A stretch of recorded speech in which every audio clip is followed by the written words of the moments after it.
Hello guys, welcome. We're here for the final day of the Masters Cup. We had some extremely tough battles on stream yesterday when the teams made it through the group stage, and now is the day that everyone's been waiting for. It is the finals. There will be a champion decided. There will be one team going home with $300 and the rest going home happy but somewhat defeated. Now, to help me out with the cast today, there is the one, the only. He's an all-around great guy, very talented, and the best duo buddy a clown could hope for. It's Julian 2468! What an amazing intro. Thanks for having me, Penny. Hey, thanks for joining me, dude. Thanks for joining me. I'm really glad we could get the team back together today, at least for the quarterfinals. Yep. And then we'll mix it up a little bit with Shadowings back on stream for the semis and the grands. But yeah, amazing that Julian could join me here for the first of the quarterfinals, and we will be casting the Banana Boys, the reigning champions, versus the Trio's Henchmen, which is X-God and Sneckles. Yep. It should be an interesting match. So let me just bring up the bracket on stream now for the viewers in Twitch chat. You can see the list of the games that we have on offer today. We have the first quarterfinal, the top bracket is the one that Julian and I will be casting now. That is the Banana Boys against Trudeau's. The second quarterfinal, which we may be able to catch depending how long the games go, is B Squared versus Green Dwarf. And then the third, 75% all-in versus Team, will be cast by Shadowings and Shay, but they're going to record that one offline and upload it to YouTube afterwards. And the fourth is #1 and Kalmar minus Sweethearts. Now, the general plan here is that we will hop around, so if one of our matches ends sooner than the others, we'll be able to dive into another and get the rest of the action in. But obviously all of the matches are played simultaneously, so unfortunately we won't be able to cast everything. Yeah, but we also want to go to bed at some point today, so I think it's the only correct choice. Absolutely, dude, absolutely. And yeah.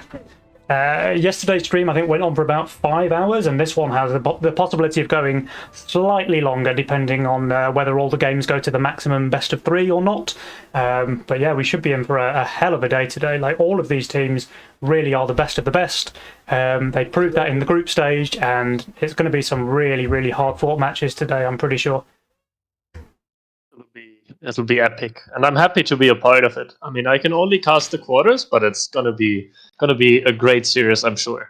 Oh, for sure, dude, for sure. Have you got any predictions, any favourites? I mean, I didn't see the games yesterday, but I looked through the results, and I think the Banana Boys looked as strong as ever. Yeah. Whereas the Trudeau's Henchmen didn't look as strong as I thought they would. I think all of them. I mean, I think Aviator and Ashton were in the group and like just went 2-0 against everyone, and everyone else went 2-4. Is that correct? Yeah, that's right. So I wouldn't have expected them to do so quote unquote poorly against the lower rated teams. Yeah, but yeah, that's true. But they were very dominant in the tiebreakers, though. So they had a bit of a rough time, it seemed, in the group stage itself. But then during the tiebreakers, they just pulled out all the stops, it seemed like, and they kind of crushed those two. Yeah, I mean, let's just see how they perform. Maybe they just saved all their secret strats and possibilities for today, and maybe they just step up their game the better the opponent is. So that's why they didn't perform as well in the group stage. Yeah, and speaking of that, the opponents, they don't get much better than the Banana Boys, right? Yeah, I mean, for me, the Banana Boys are currently the best team in Legion GD2. They have proved that time and again. They won the last Masters Cup. They won the in-house league finals, I think twice in a row now. And yeah, they're just two very, very good players, and they harmonize very well. So it's going to be hard to beat them today. Oh, for sure. Like, these guys have got a real pedigree. Like, Adams and Widdowson, not only are they current rank 1 and 2 on the ladder by some margin, they're also the LIHL Grandmasters 2-time champions. I think they placed pretty highly in previous Master Cups as well. And yeah, they just seem to pretty much dominate the competitive scene at the moment. Yep. So a rough game to start the day for Trudeau's henchmen. But I mean, we can't kind of write off Xgod and Sneck. Like Xgod is a real up and comer. Like the guy basically didn't play Legion until last season, and managed to end the season at rank 1. So like that kind of absolute rocket trajectory. Like he's a very smart guy, you know. Oh yeah, for sure. I mean, you notice that when you're playing or casting with him, that he's not set in the ways that many people that play the game for years are. Yeah. And he's kind of thinking his own way, but he's doing it very well and just sticking to the fundamentals very well, and that proves to be a very, very strong playstyle. Yeah, for sure. And with Sneck at his side, they do have that kind of Canadian star vibe going, right? Like they like to pressure the opponents. They like to do the 3 or 4 wave skips and get some big damage done on the early waves. I don't know if they can get away with that against the Banana Boys, but I mean, that's what we're here to find out, right? Yeah, I mean, Snack is, for me, he's a huge wild card. He plays so weird. He plays his comps that no one else plays. And every time I try to play something that he plays, it's god-awful. Like, I can't make it work for the life of me, but when I play with him, he always pulls it off. So, when you play against him, you really need to be very smart about your sending and everything. And as you said, they want to starve. And especially if you have like an income send tendency, then you can get punished very heavily by them just saving 2, 3, 4 waves and just punishing you hard. Yeah, definitely. And speaking as well about Xgod and Sneck being, Adams and Widdowson being current rank 1 and 2, well, guess who's rank 3? It's Mr. Sneck. So, you know, if anyone can challenge them, it's these guys, right? No, it's not Mr. Sneck. Okay, it was earlier today. when I did my homework, it was. I guess things change quickly at the top. Snackles is rank 7. There's another gentleman rank 3 now, and he's playing YOLO only, and you know him quite well. Oh, it wouldn't be this handsome chap that I have on the call with me right now, would it? Oh, it actually is. Oh, fancy that. Yeah, surprise. So I guess we're just waiting for the teams to start a lobby now. And have you got any predictions for the other brackets in the quarterfinal, like B squared, Green Dwarf? Do you have any favourites there? Yeah, I think Bonnie and Busty will take it 2-1. Oh, those but guys, I think it's close. Yeah, they were playing so well yesterday. Like I think they won 5 out of 6. Yeah, they did. And that's unusual because I know Basty's a carry machine, but if watching Bonnie stream has taught me anything, it's just salt all the way, dude. Yeah, and Bonnie is really heavy, but Busty seems to have done his exercising very well the last weeks, so... Yeah. And, I mean, I don't know if we want to talk about the lower side of the bracket, where Shadow will be casting or not. Yeah, we can. So, the first of the lower brackets is 75%, that's Ashton Aviator, against Team, Robbie and Archicum. Mm-hmm. And I honestly can't call it there, because I think Team are very, very solid. And I also think that their style might well counter Ashton and Aviator's style. Yes, it does. Because Ashton and Aviator are all about the early risk-taking, the income sending, the snowballing late. And Team are all about the starve and kill, right? So yes, I think if Ashton and Aviator are just income sending during their long save, they can continue to push, they can continue to save, and they can send those siege rams on wave 10 to end the game or something like this. Yeah. But I will say I played with Aviator against Team on the ladder 2 days ago or something, and we won all 3 games that we played, and it was fairly comfortable. Because all I did was just starve whoever was sending onto Aviator and just overbuild like an idiot. And then they had no chance because Aviator was just carrying super hard. Yeah. So I think if Aviator just does that and lets Ashton do the heavy lifting, quote unquote, I think they will have a pretty easy time, in my opinion. But it's always dangerous facing these long saves early on when you suddenly get an Ogre and a Brute on 7. It's quite hard to hold. Yeah, for sure. And the fourth match then, so the final quarterfinal, is #1 versus Kalmar minus Sweethearts. And I think that's a pretty tough one to call as well. Yeah. I mean, if I've learned one thing over the years, it's never count King Dance out. Yeah. Not But when there's money on the line. Like, Yeah, he seems to pull out exactly. all the stops, right? When it comes to Masters Cup, he just doesn't want to lose. No, he's just amazing. I mean, he didn't practice as much and everything, so he's not my favorite. And Sayajin is also not one of the 10 best players in the world, in my opinion. But you can disagree with that if you feel like it. No, I think Saijin's a damn good player, and I think he is damn good. When he's being backed up by King Dance, who might be the best player in Legion TD, like his pedigree is insane. I think they're certainly a team to watch. And like you say, I think the fact that Dan's hasn't been playing as much this season might not make that team the favourite. Yeah, exactly. But they're certainly for sure one to compete with. Yeah, because King Dance is just fearless. He knows what to do, and he has insane building efficiency like Ashton, but he's not always income sending. Yeah. He knows what the right play is in the situation, and he will just sniff out when you're trying to do something fancy or whatever, and he will punish you heavily for it. Yeah. And that is a skill that, especially in tournaments, it's incredibly important because everyone is a bit, nervous and stuff, but you never notice it with King. He just goes full throttle anyways. Yep. But Kalmar, on the other hand, I mean, we saw last season's in-house league finals. Damn, those two can play. Yeah, and Chuvis is certainly one to go for a massive early game aggressive spike. We saw that in his game against Banana Boys yesterday. It didn't work out, but he took a massive risk, and it was a gamble, right? Like, if he wins the gamble, he wins the game. If he loses the gamble, he loses the game. Okay, so it's one of those super high risk, high reward situations. Didn't work out that time, but when you make a call like that and it works, you just end the game on wave 9. So yeah. Do you see in the lobby, by the way, Adam's playing around with? Yes. That's why I typed the laughing smiley. The 420 gold and 69 lithium for Adams, and 100 gold, 0 lithium for Snails. So I guess we're just waiting now on Widdowson and XGod, and then we should be ready to get into the game. So I'm going to swap over the scenes here.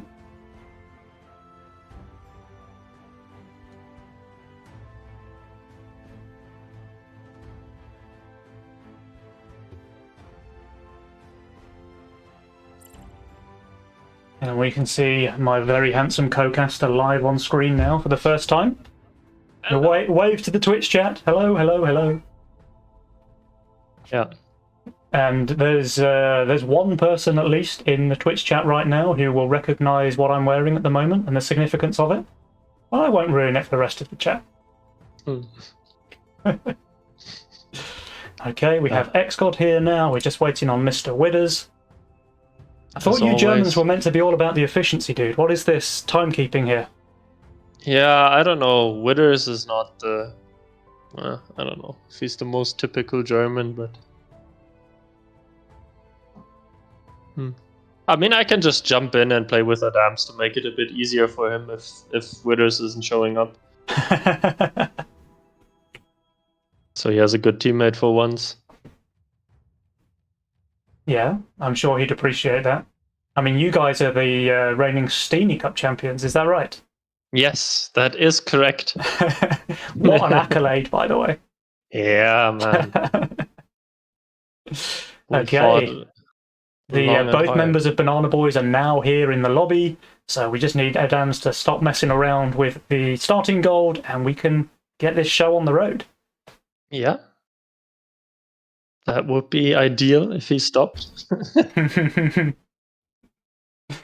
Adams, come on, we can see your 42069.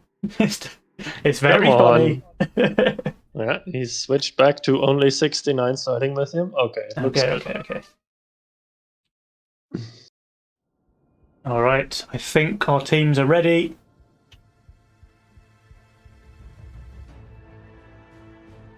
Alright, let's get into it. Let's go. If Snack doesn't pick YOLO, I'm deeply disappointed. I mean, if there's ever a time to smash that YOLO button, it's definitely in the quarterfinals of the Masters Cup when there's $300 on the line, right? I think it's in the finals, honestly. But this is a good timing too, yeah. Isn't the finals the time to lock in Ranger, don't play Ranger? Yeah, that's possible, but that's only when you're King Dance. Yeah, and having said that, Ranger is actually a very, very solid fighter now. Maybe it wasn't at the time that Dance did that. No, when he did that, it wasn't. But, alright guys, here we are. Let's get into this. Game 1 of the first quarterfinals. We have the Banana Boys, that's Adams and Widderson in lanes 1 and 2. And we have Trudeau's Henchmen, that's Sneckles and X-God in lanes 3 and 4. Casting with me today, we have Julian 2468. Julian, would you like to introduce the King spells? We have 3 spells, as always. One of them is Sorcerer, so defensive spell. Increases the ability damage of one of the fighters by 52.5%. Then we have the Giant Snails, very aggressive spell, changes all your snails into giant versions of the snails, which are a lot tankier and deal a lot more damage. And we have Magician, an aura spell, which increases the mana regen of all fighters in the aura by 0.4 per second. Which is really solid on some of these lineups, right? I can see Adams has Lord of Death, which is really good with Magician. Yes. Sneckles has Gate Guards, Priestesses. Firelord is not the best, but he doesn't pick it up anyway. And X-God doesn't really have a Magician role, I'd say. Well, he has Zeus, actually. Zeus is now very good with Magician, right? Yes, I played it earlier. It's insanely good. It's like a sleeper unit. Like, you never would have picked that before, but now Zeus is actually amazing with the reworked Magician. Yep. All right, By the way, everyone picked Greed. I'm a bit surprised because I saw Adams and Widderson. Adams picked Redraw a lot on the ladder, so I'm a bit surprised he took Greed now, but... Well, maybe he found it underwhelming on the ladder, you know? Yeah, I don't know. It seemed to work pretty well for him when he had the God roll every game, but... Yeah, true. But I don't think he's got the God roll now. In fact, I really don't like Adams' role here. Like, it's very top-ended. And his only cheap unit is that mask, which is really not great for the Nightmare. I mean, it's okay on 3 because you can like reduce the threshold on the creeps. Yeah. But on wave 5, what can be worse than Nightmare plus False Maiden, right? Yeah, I mean, I'm a bit surprised too because you also had an X start with like Ral and masks, and I think X-God and Snack are also people to king up every time, so you can easily hold your egg with mask and then be pretty good in game. I'm surprised he didn't do that. Yeah. Is he pushing to... Is he staying 4 workers? I think he has to, with his wall. I think he has to. I mean, he won't get a massive send on 3, right? Like, I think he might even just be a snail, because these waves are really fast. Yeah, fast waves, and like most 5 or 6 worker openers. Of course, everyone is 5 workers now. No? Yeah. No, Adams is 5 as well. Oh, Snack is 6, though. So Snack actually taking the aggressive lead here. Yeah, and I think it's the correct choice, because he has an early game roll, 3 tier 1s, 2 tier 2s, and the Priestess, which is really good on wave 3. And he knows that Nightmare, with almost all combinations that go 5 workers, needs to income send on 3. And this Snail makes it so that, I mean, he can easily hold the Snail, of course, and it gives him that much of an easier hold on wave 4. Yeah, he's no longer scared on 4. Like, when he receives this Snail, it means he knows he's not really going to get something like... I mean, there's no way he'll get a Cannoneer, for example, something that could be really scary. Yeah, and you can't really get a Brute pre-income, so sending Brute is a huge commitment for Adams. Yeah. But they're saving, by the way. So Widderson, Sneck, and X-God have all saved their Mythium. Only Adams sending the 20 here to make sure he could get the False Maiden out. So, I mean, when do you think the sends come? I think 5 looks amazing versus Adams. Less good against Widderson, especially if he decides to shift for an Orchid. Yeah, but I don't think he will shift for an Orchid, because the Fire Archer start that he does is a bit weak to a Fiend on wave 3, I think. Yep. I feel like this can snipe the Fire Archer sometimes. Brute, not so much. I'm a bit surprised Snack is sending the Brood. But maybe he tries to mind game Withers that he plays safe against the Fiend and then has a slightly worse. He's currently shifting, so if Widdowson is going for the Orchid here on 5, he might be in for a really rude awakening. And he is. Widdowson is going for the shift. This might be a really good call here from Sneck to undercut him. I think Widdowson's probably not very happy when he sees this Brute wandering into his lane. No, but on the other hand, Adams is super safe here, so it's totally fine for Widdowson to shift. True. So he can cover the weak wave on wave 5. And this is what you need to do when you play against a Starve-heavy team. You need to sometimes accept a leak. I mean, this is too big. This is 82% though. Like, this was a really, really good call there from Mr. Sneckles. Like, to send the Brute here, knowing that he looked very strong on 4, but also knowing that Widdowson was likely to shift there for the Orchid. So I think that's a very big brain play there from Sneckles. Yes. But also, here comes the Imps. Yeah. And Adams didn't send on 4 into the Priestess. Yeah. So Snack overcommitted on Looters and Masks, which are all very, very bad on 5. True. So he could actually run into trouble. He could. Adams, he has 250 gold. Oh, that's so ugly. He can't do much with it though, right? Like, he can't get LOD. He probably has to do something like Butcher and another False Maiden, which is really not ideal. Or sell the False Maiden and get an LOD, but that's so much gold lost. And Widdowson, because he leaked so much, he can't get the Orchid now. Yeah, he pushed one. He's getting the Pilgrim though. That's fine. That's fine. Sneckles has a bunch of Golden Bucklers here, which are very good on wave 5, so I think he might just be fine. Widdowson will hold here, but Adams I think is the lane we need to watch because he's just received 120 send, Imp plus Snail, and he's very weak here. He does get the boss in time, but he's not going to kill much else. Yeah, but I'm not so sure Snack is fine because he didn't have the boss on the Priestess. Or 88% there on Adams. Let's just watch Snack. Nah, he's fine. He's fine. So Snack is fine, and Xgod is fine as well. So the Team Maple Syrup definitely coming out on top with this little trade. They got a big leak on 4 against Widdowson. They got a big leak on 5 against the Dams. All of a sudden, these guys are pretty comfortably ahead, I've got to say. Yeah. Far ahead, in my opinion. Especially because Widdowson and the Dams also sent, and they didn't send just income stuff. They sent Imp, sent a Brood, so they went for the leak and didn't get any leaks. So this is really, really bad, especially for Adams. I mean, he's feeling really sad right now. Oh yeah, I mean Adams, he's 6 workers. He's two fewer workers than anyone else in the game. He also has less income than Sneckles, who's doing really well right now. Snack 9 workers, by the way. Imagine he just had an egg. Yeah. He almost certainly should have done the egg play, right? He doesn't even need to try and hold it there on wave 3. Just to have a 1-stacked egg is completely fine. Yeah, but you kind of want to hold it. I mean, you want to if you have the option, but like if he feels under pressure, he can just let it pop and be okay with pushing workers. And it certainly would have done better on wave 5 just now. Yep. Alright, so everyone is chilling now with their Mythium. We have pretty much equal amounts on Sneck and Xgod. Adam's obviously falling behind because he had to stay on 6 workers. I mean, I could see them just going for a wave 9 send, honestly, on the side of Sneck and Xgod. Because Adams and Widdowson both look fairly weak there.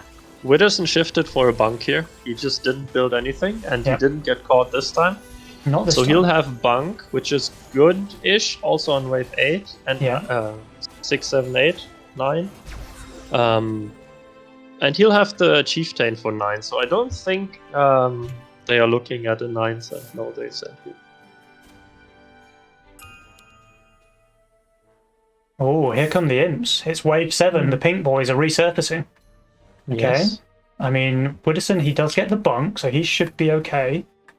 Adams, I mean, he has double Nightmare Butcher. The problem is he doesn't actually have any tanks. Yeah. So let's see if anything happens here. There's a 120 send each for Adams and Widdowson. I think if anyone can be okay, it's going to be Widdowson with that bunk.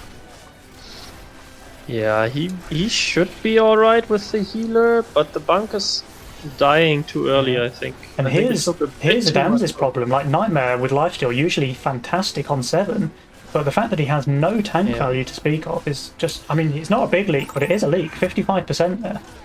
Yeah, and Widders is also leaking as well. Wow, guys! I mean, we talked about our favourites before coming into this, but Team Maple Syrup, they're really showing us here that they're one to be feared. And X-God pulling off the 0% Zeus HP hold as well. Amazing, dude. Yeah, everything is working for Snails and X-God. Yeah. Witherson and Adams are not looking too good. They've got a big worker lead, they've got a big income lead, they've got a big King HP lead as their enemy team goes down to 55% here on Wave 7. And now Wave 9 just looks open, right? Because Adams and Witherson, they're losing so much gold from these leaks. Yeah. Gold lost to leaks, 93 Adams, 77 Witherson, 0 for both Snek and X-God. They haven't leaked a single creep. Yeah, they're both on fire on Wave 8. Yeah.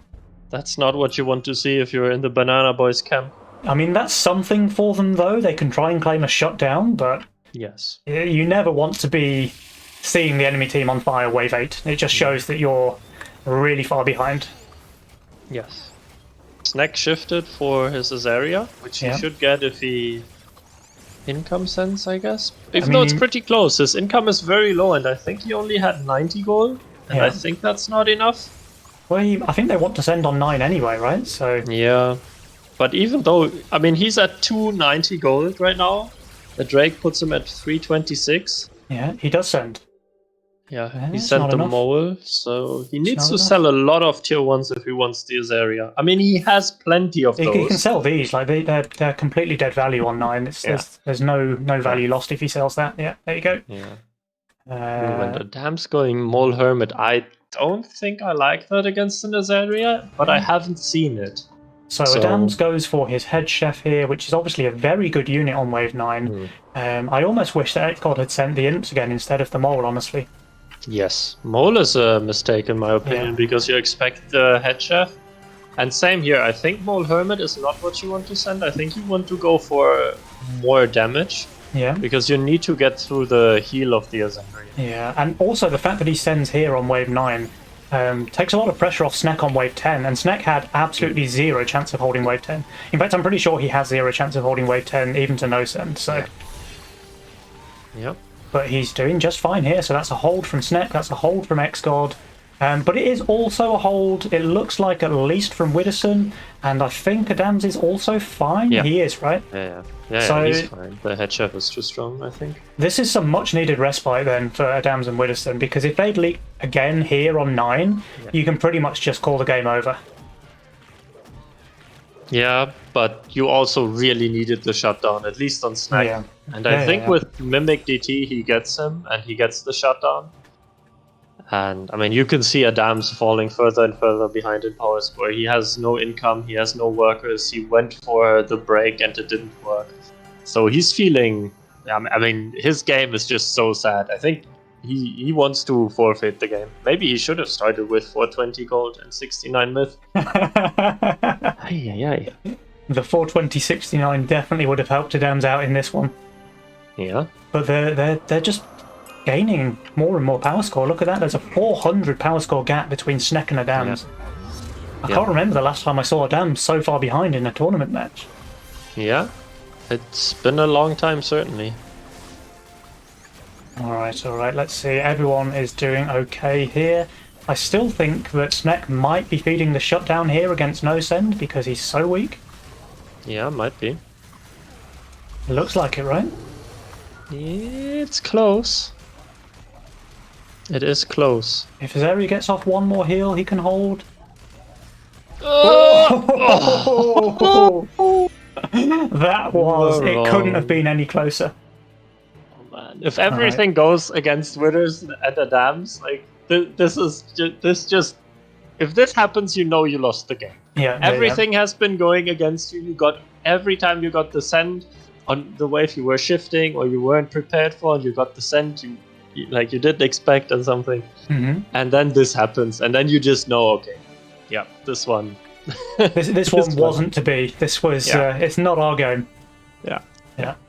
Now, is Witherson going for a shift here to make sure he gets his Haven on 12? Yeah, maybe. I'm honestly kind of surprised that X-God and Snek didn't send here. Yeah, he's putting the HP buff on a Fire Archer. Very good. And he's not getting the Haven. He didn't shift. He wasn't full built, yeah, convinced. because he went for his chieftain, right? Yeah, and he added the steed as well.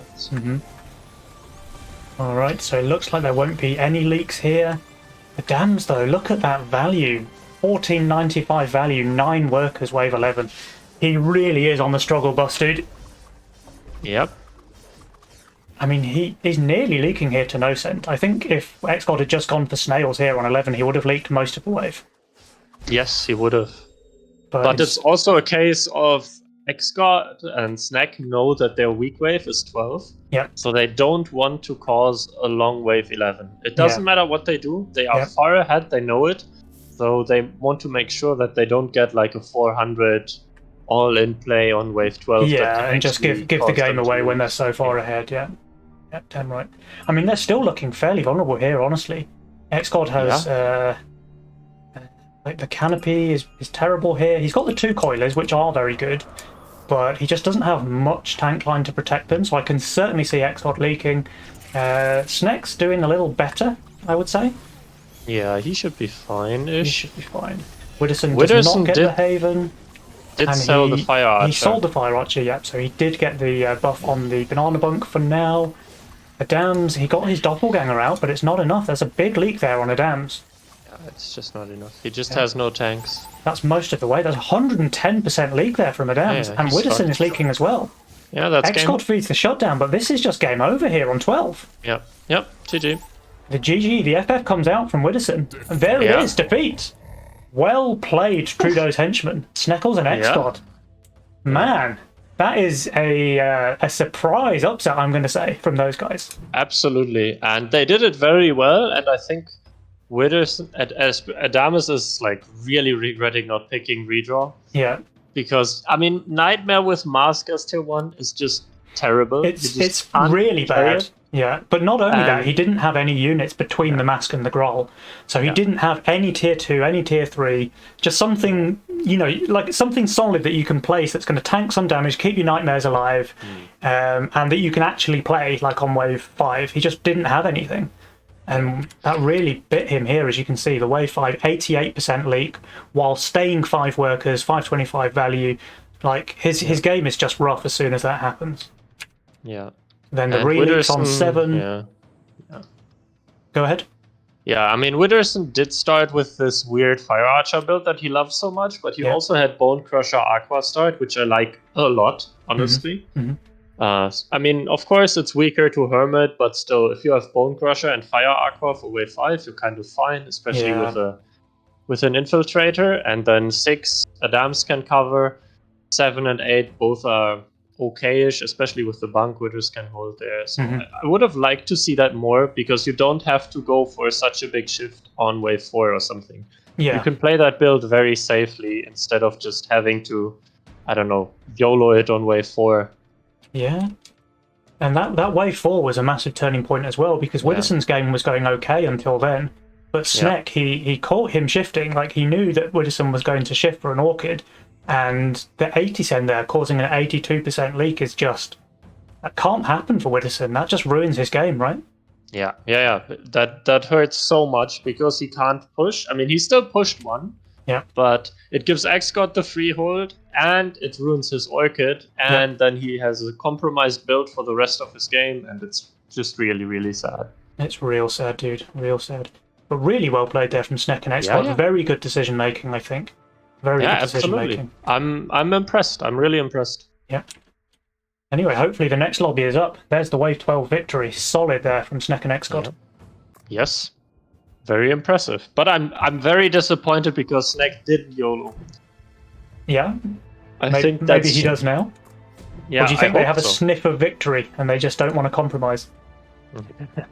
I think Adams will play redraw now, and I think they'll just stay with Greed on Snack and XGod.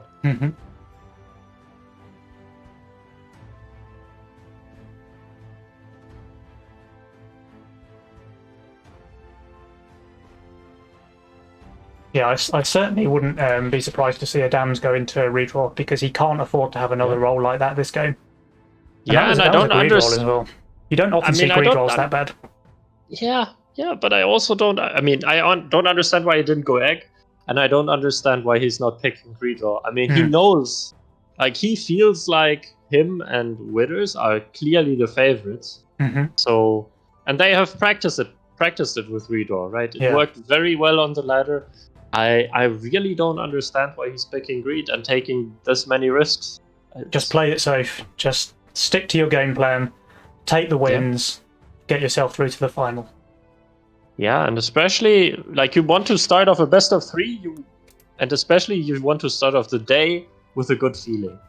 Those guys, of course, they can go down 1 game in a best of 3 and come back. They can go down 2 games in a best of 5 and still win. I'm 100% confident, but you want to start your day off well. You know, when you start the day off with a tilter, it's really hard to recover from. If you've had like nice games before, then it's like, okay, you know, whatever. We just forget it and get back to the good games. I've just seen Widdowson's tagline, by the way. It's a little nod to the casters. I appreciate that. Thank you, Mr. Widdowson. Yes. Adams selected redraw. Thank you. Yes, we knew he would. There's no way that Adams can stand another role like he had in the previous game. Yes. And we've got a completely different set of Legion spells this game. We have the Pulverizer, which, by the way, Xgod has the Nightmare, which is probably the best spell unit combination in the game right now. There's kind of a blank space in the middle, and then there's Titan on the right-hand side, which is a pretty solid defensive spell. Not quite as powerful as it used to be, but still some very good candidates for that as well. Xgod has Banana Bunk, which is a solid Titan unit. That Widdowson has his Priestess, which is a very, very good Titan unit. We have Adams on the Anglers. Okay, he's back to life. He's back to his comfort zone. If there's you know, name a more iconic duo, Adams and Anglers. Yes, and he has Steed with it and Graal. Yeah. And he can, with his redraw, he can now like start placing Anglers and Steeds, and once he has those, he can just redraw until he gets an insane pivot into some massive user. tier 6. Yeah, exactly, like dude, exactly. Soulgate, Hades, something like that. I think I'm getting some kind of like shell shock from seeing Adams with his Anglers early game rolling into tier 6, because I've lost to that so many times on the ladder. Yes. Alright, all 4 players going for the king up, so they want their income rolling in. 3 holds all around. Sneck has a Shroom opener with Pack Rat, by the way, but only the one. Yeah. I mean, why not? And Xgod has the Fire Aqua start, which has fallen out of favor a lot this patch. Yeah. A certain game coach might have something to do with that. Yes. I still feel like it's a strong opener, but it's not as insane as it used to be, which is probably a good thing. Yeah. But you need to be very careful on all the waves now and be sure that you know what you're doing. Yeah, for example, I once sent like a Fiend or something, or a DT income on wave 4 into someone who had like 270 value, felt completely safe. Boom, 70% lead. Yeah. So... Now, Adams is playing it safe. He doesn't want to leak to a Snail. He's dropping the Buzz here. Yep. And Widdowson obviously not building there. Sneck not hunting again, so he's decided to push the workers instead. Yeah. How do you feel about that? Because I think if you really want to use the Pack Rat's ability, you want to use it in the early game, right? Yes. I mean, when Aviator does it, I think he does usually do the 2 Pack Rats. And he does hunt them a lot in the early game. I think the start that Sneck does is a bit weaker, in my opinion, but I haven't tested it enough to be like giving conclusive evidence in one or the other. There was a Snail here, by the way. There was, but it's a hold. Yes. It's a 5 HP hold. Yes. Xgod resends. Adams did not push from the Snail on 2, so he's going to place his Steed now, and the Snail is just going to be more food for him. Is this on the right side? Is this where you want the Serpent? I don't think you want it on the right side where your split will be. Yeah, I think you're right. I think you probably want it on the left, unless he's just committing for a right side build instead. Yeah, and he does have Berserker. Berserker is very good for a right side build. Yeah. But then why did he not just open Berserker, honestly? Like, Berserker Serpent plays itself, right? Yeah. Yeah, exactly. And now Adams will have 80 Mythium, and he can send Fiend Snail. Yeah. Force the Fiend into the Pack Rat. Pack Rat does 0 damage to this side. Dies quickly. Wave turns around to the Serpent. I mean, that's It's dangerous on wave 4 now, especially with X-God keeping up the income sending into Adams, so he has like no pressure on him. He's still not pushing, by the way, so Adams is sticking to his plan of getting that early kingpin. Yeah, it's correct not to push here, I think. Yeah. Is he going to place another steed? Yeah, maybe. They save. Both Adams and Widdowson save. There is going to be 2 Dragon Turtles coming out for Widdowson. There won't be a Snail to join. There's no way he shifts here, right? Okay, he has the steed. He should just be fine. No, he's gonna be fine. And I'm thinking what do Snack and X-God do on wave 5, because there will be huge sends. Oh, these sends are going to be massive. I mean, it's going to be the counter imps, right? Well, not imps against X-God, but no. He might even reach a mole. What do you do with Fire Acra Woke Wave? He needed to add the Windhawk. Why didn't he add a Windhawk on I think Widdowson's not fine, by the way. It's not a massive leak, but it is a leak. There's 58% there. That's more than he wanted. It is stacks, however, for Adams. Yeah, it's good. I think this is the point where you all chat stonks with the money face. Yes. You've got to get that emotes on point, right? Like, it's very important in these high-level games. Yes. It's more important than winning, honestly. Yeah. Why even bother winning if you don't have the emotes right?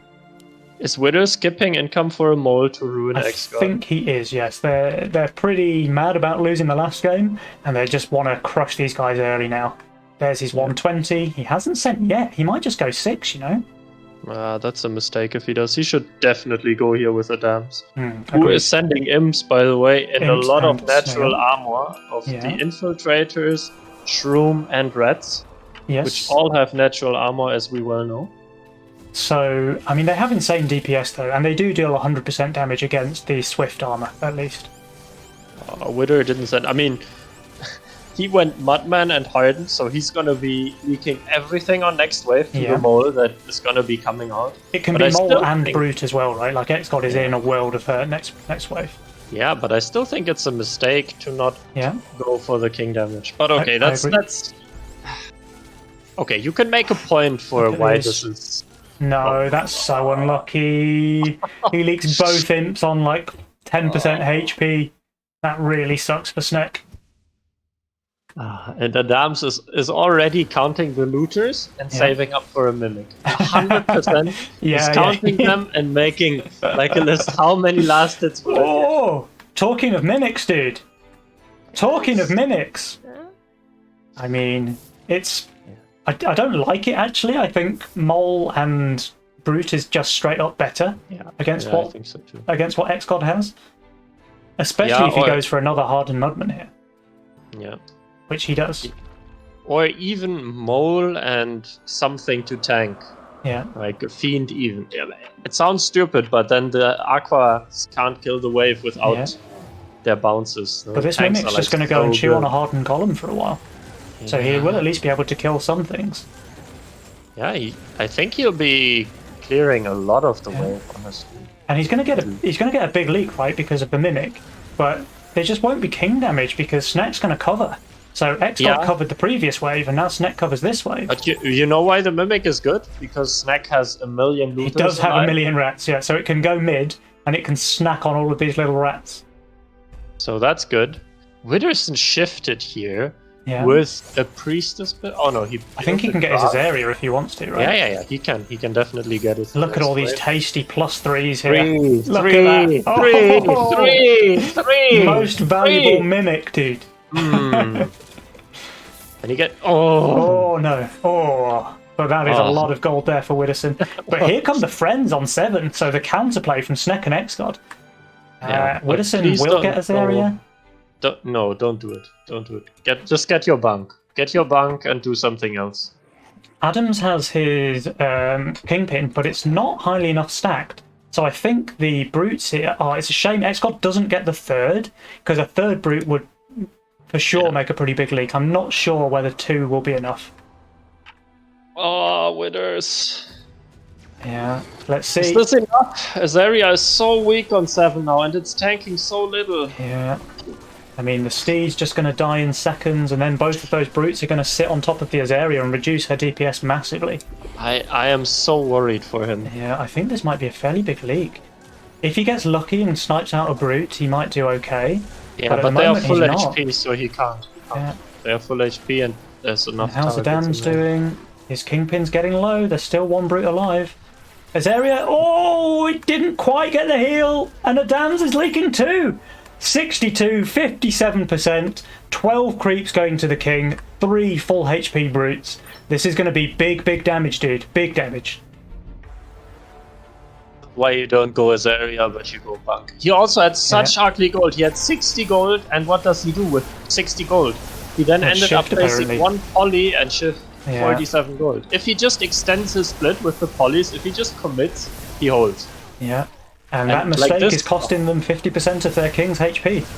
Yeah, that hurts so much. That's actually really badly played. I'm sorry, Withers, but it's a shit decision you have to make because you wanted Azaria, but you know it's not great, and then you have ugly gold.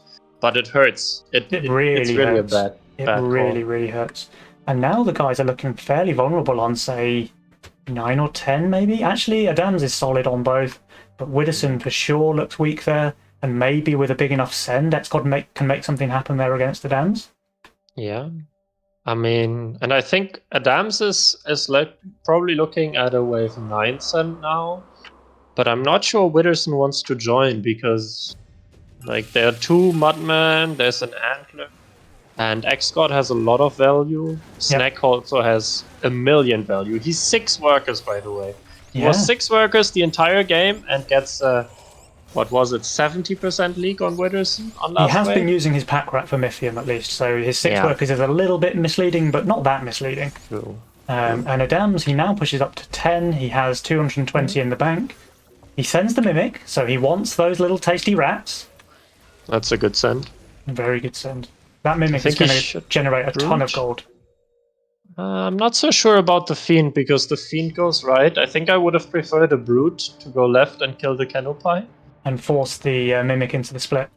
But the thing is, all of those, you know, there's 8 rats on the left-hand side, so I don't hate the Mimic going left. Well, Sneck is selling his rats now, so those little tasty pockets of gold are going, and he's going to turn that into a Harbinger. Yeah. Witherson going for the single income dino? Yeah, I mean, XCOD's going to be fine. He even hardens here. Oh, he double hardens. Okay, well, now he's very vulnerable on 10. Yeah.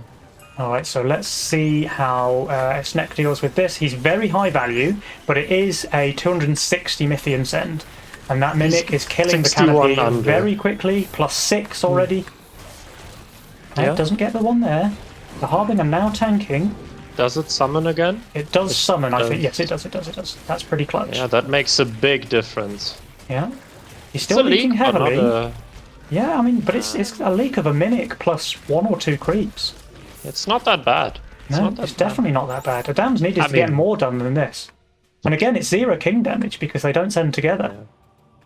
On the other hand, Snack was 6 workers to leak 44%. Yeah. So it's kind of okay if Adams and Witherson manage to survive wave 10.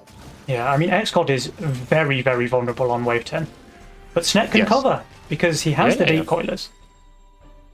Yeah, but Witherson and Adams, I mean, Adams should get the second Kingpin and just hold. And he does. Please. He does, yeah. Please get it. He's really high value. He's going to be 30 under when he finishes building. Oh yeah, Witherson is looking pretty rough here.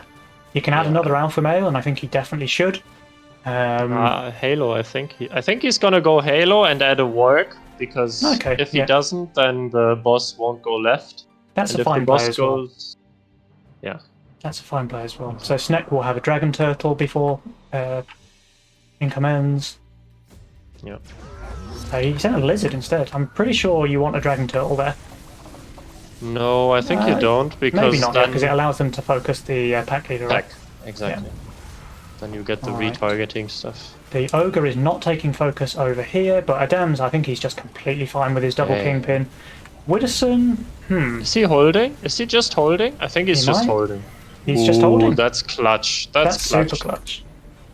Now I think this game might just start to flip around because they went for a big kind of all-in-ish send here, 240, 200. Xcod is leaking to income meanwhile, and both Adams and Widdowson hold. I think Adams and Widdowson have almost won the game. Yeah. If they don't make a major mistake, they will win it, because Widdowson's weak wave is over, and now they perfectly cover each other's weak wave, apart from wave 16. The only thing that can happen is they die on 16, but Snack and Xcod can't save to 16. And have many weak waves to come before. Yeah. And Adams and Widders are already ahead, so if they play their hand Adams correctly, is on fire even. Yeah, they will just win on, say, 13 or 14. Yeah. One of the two. He's used the first of his redraws, by the way. He now has Firelord in his role, which means he's no longer weak on 15. Yeah.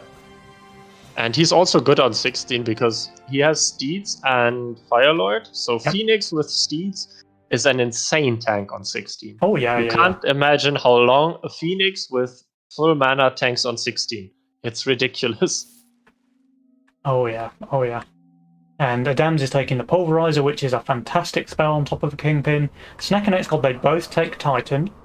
Okay. Widdowson does take Titan too. Investment is a great spell if the game goes late, and I think both teams correctly recognize that the next tension point will probably be wave 13 or wave 14. Yeah, and you say that like Adams can leak 13, at least with what we see at the moment, but he does have that Phoenix available, which is going to make him pretty damn good on 13. And Widdowson is just really solid there. Like, he has the Halo already. As long as his area doesn't die too early, I think Widdowson has a guaranteed hold on 13.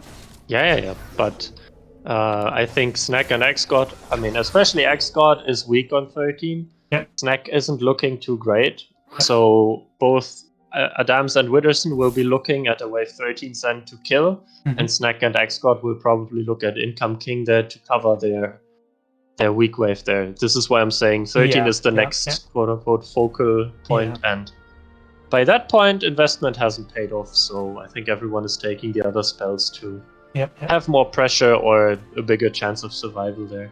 And Xcod's prospects on 13, they don't look great, right? Like, what's the best he can do? Another Orchid? Yeah. And he's White boosting his Orchid already here, and they both put their Titans onto a Golem. And I think you just can't do that. I think... it's... You're in a tough spot, but you need to realize that the send has to come on 13, right? You're not getting a send on 12. So what you do is you prepare full for wave 13, given that you're so far behind, and you pray that it works. Look at Adam's value here on 12, by the way. Yeah. Okay, here he's comes full shifting Sands. for Phoenix. He's getting... he's surprise gonna sell Phoenix. a bit, and then get surprise Phoenix. Yeah. He doesn't even need to sell, right? He just has it. No, yeah. He does. I can't do maths. No, which is why you chose such a good profession. Yes, indeed. Alright, here come the Imps from Adams. They're pretty solid against what Snack has to offer. And the Pack Leader Dragon Turtles from Widdowson is pretty damn good against Xcod as well. He went for the white main, which is okay, but he just doesn't seem to have it here for this wave. Yeah, and they also have no value, and they try to break here with Witches, which just has approximately 0 chance of working. Yeah. I can see it against the Dams, because they didn't know the Phoenix, but against Widdowson, I think it's just a throw. Yeah, I think Income King probably was a better play here. Like, you don't really have a prospect of leaking these guys on this wave. Well, Adams, yes, because you didn't know about his Phoenix. Exactly. Look at that, just a full hold from Adams there. Snack leaks 72. Well, that's pretty solid then if he manages to hold. But they're still very, very far behind. Like, they're behind in value, they're behind in workers, they're behind in income. But that's still impressive, because his build is pretty shit here. Yeah. It must be the Titan with Harden that is really good. That is a lot of value. Like, a Harden, Golem, Titan is a lot of value. But he's not going to cover anything in the mid. Yeah. But I think also the send wasn't ideal, but it probably doesn't matter at this point, because they're far enough ahead. Yeah. This game's been so up and down, dude. Like, Xcod and Snack, they were pretty far ahead in the early game. And now they're just way behind in the late game. Yeah. They were behind, then they were ahead, and now they are behind again. Yeah. I want to see the graph for this game, dude. It's going to look like a roller coaster. Oh, yeah. I'm pretty much sure I can pinpoint the uphill climb. First, when Adams builds one of these bad boys, and second, when they do that hold on 10. Yes, exactly. And first it dropped when the Wave 7 leak happened. Yep. Are they both shifting gold here? They might be. I wouldn't be surprised, because there's no way they get a big enough reset to leak them. I mean, look at the Lithium, it's not even 160. I mean, Snack has 160, but it's just not enough. And Sneckles and Xgold, they have similar values, but they're not shifting. They just don't have much resource. I mean, I think they want to send 16 now, but can they afford to? I think they can, because I don't think Wither and Adams will send on 15, just because they are strong enough. Yep. But if they send on 15, they probably win the game there. Oh yeah. I mean, the values are just so low at this point that any kind of reasonable send is just going to end the game. Yeah, I see the Witch. So Sneckles and Xgod, they're going for a 15, which is a bold call against a Phoenix in a Titan's area. Adams and Wilson, they do save. It might be, like, they go for an undercut, right? If they get a sizable leak here, they do win. They do, but I mean, then you need to push even harder and even have someone pro league, in my opinion, if you go for the undercut. Yeah. Like this, no one leaked, it wasn't a super long wave, they are still behind on workers going for that quote-unquote all-in play. I think it's probably not gonna work. Widdowson is very strong here. Yes. Very strong. He has 4 Pegasus, he has a Titan as area. And Adams has 2 Sand Badgers, for which he also now re-rolled, and he has his Phoenix with... Which is partially tanking. This is just absolutely perfect for Adams. And the Steeds are just keeping it like at a high enough mana so that it can tank very, very well. Yeah. He is partially focusing the boss, though. Yeah, but he's stunning it now with the Pulverizer Kingpin. Yeah, that's true, but the Pulverizer Kingpin is dead, so he is probably gonna leak but the Wilson's boss holding. and some stuff. Yeah. I think he might just hold with this split focus on Adams as well. He should. Yeah, so both players just holding, and that pretty much, like, if the game was ever in doubt, it's now just guaranteed, right? Yes. I mean, that's a pretty clutch hold by Adams, honestly. And Widdowson is going to leak, but that's a 50 gold bounty. Oh, he's not, he just holds, okay. And here comes the counter send. These are much bigger sends now from Adams and Widdowson, and Sneckles and Xgod, they just do not have the value to hold here. Yeah. And Xgod, in fact, both of them, they both hardened on the previous wave. So their prospects for this wave 16 is, very, very rough. But it's fine to harden 15 because they went for it. Yep. Like, the harden doesn't save them, the king ups they are doing now won't save them. You might as well type FF, but you could also just, like, watch the send completely ruin you if it gives you a moral boost, I don't know. Yeah. But that's what's gonna happen. I think nobody wants to forfeit early in a Masters Cup game, right? Like, you, even if you think you have a 1% chance of winning, you still want to play out that 1%. Yeah, but is this really a 1% chance? I mean, the 1% is very quickly becoming 0%, as we're about to find out in about 5 seconds' time. Once there appears any Mythium on any of the lanes, the game is just over. So there's Sneckles, 118%, and Xgod, he might do slightly better, but that's still an 89% leak, and that should just be game. I mean, they have the Max King spell, it's Lightning Hammer, which is decent on 16, but I mean, even if they live, like, do they really live? Shut down! 125 gold. Good job, Adams. But that might be the 125 gold being saved for next game, because they're not going to get to use it here. Yeah. So GG, Banana Boys, they take it to a 1-1 in this series. Yeah. Pretty it high. Looked shaky, though. I mean... It did. Let me just scroll back through some of the waves, because I thought that Sneck and Xcod had a damn good chance in the early game. Let's take a look at the graph first, actually. So they were comfortably ahead from waves 4, 5, and 6. Then there was a spike back to the other side. They were back in the lead on wave 9, and then from there the roller coaster just starts climbing. Adams gets his kingpins online. They do that wave 10 hold. The graph goes higher and higher and higher. And obviously, by the time they moved into the mid and late game, it was just already over. Yeah, but the power score is a bit deceiving, of course, with Kingpin. I would say on wave 4, Witherson's leak is really hurting them. Oh, for sure, yeah. Like, he's 355 value. He stayed on 5 workers. He's still leaking 58% against a small income send. Yeah, that's really not ideal for them. Snek did get very unlucky on wave 5, if you remember those imps. They both leaked on 10%. So, like, he should have got another 26 gold there than he did, which is painful for him. And then again, X got the 85% there, and we've got to say, actually, MVP in this game is the Mimic in general, because in the cover zone, like it didn't get much gold from X God here on 6, but it snapped on all of those rats in the mid. Probably got like another 21 gold there for Widdowson, and then the leak on 7 was pretty good, and it took the Banana Boys down to 44%, and that's when we felt that Snek and X God were in charge. But then this Mimic again on 9, so that's more gold for Adams. And Snek, he did have to stay 6 workers, which is pretty painful, right? And he sold 8 looters for his Harbinger on 9. Stayed 6 workers, 8 looters sold. That is 32 gold lost just overselling. Yeah. But it also probably meant that Adams didn't get 32 gold from snacking on those rats, right? So it's not the worst play. yes.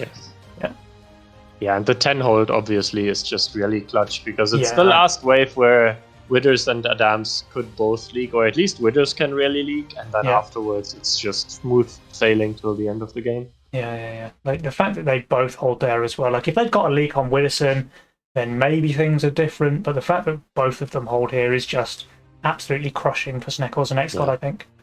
Yeah. That's pretty much, after that wave 10, it was a very, very difficult game for them to win. Indeed.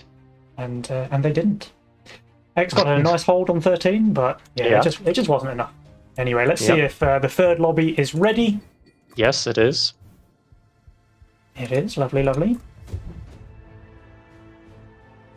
All right. Well, content, guys. We're here for the third game in the best of 3. Yeah. I was fearing it would be over quick, but this is definitely proving to be a great series. Yeah, for sure. I'm still disappointed that Snek isn't picking YOLO. I think he's being bullied by X-God. I wonder if we should report him for that. I mean, they want to win, right? Like, I think Snek himself would admit that YOLO is fun but not really competitive. So he'll play it on the ladder because he wants to learn and he wants to have fun. But in a tournament setting, you just want to try your hardest, and that means going for a more reliable role. Yeah. All right. So, any calls for this game? You still favouring the Banana Boys? Yes. I think Adams has realized that picking redraw is good, and I think they'll take it. I think Adams will play something that he's very comfortable with, and they have now also adapted to the style of Snek and X-God, and they can probably make that happen. Yeah. There were chances, though, for Snek and X-God to win there in Game 2 as well and just take a 2-0. So I think they're probably disappointed with that result. I mean, obviously they're disappointed with that result, but like they'll be disappointed in the fact that they were ahead in the early game and didn't manage to convert. Yeah. Okay, Legion spells. This time a completely different set of spells. Pawn Shop, very defensive, very strong in defensive capabilities. All-out Assault, the most aggressive spell. And Titan, just the solid choice if you're not pressured, but you don't also want to pressure the enemy. Well, Widdowson, he has his Priestess again, so he's got a very, very solid Titan target there on the Azaria. Possibly he's playing it. I think he's gonna play Berserker with Oathbreaker. I think it's really, really strong, and he likes that. I mean, but it is Widdowson though. Like, if anyone's picking Priestess, it's Widdowson.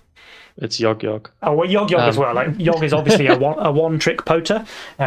Yes. But Widdowson, like, he's kind of famous for his Priestess play. Yeah, of course. All right, Adam's going for the Fire Elemental opener. Widdowson still undecided, hasn't even locked in his role yet. Okay, now he has, and you're right, he's going for the Berserker. Oathbreaker.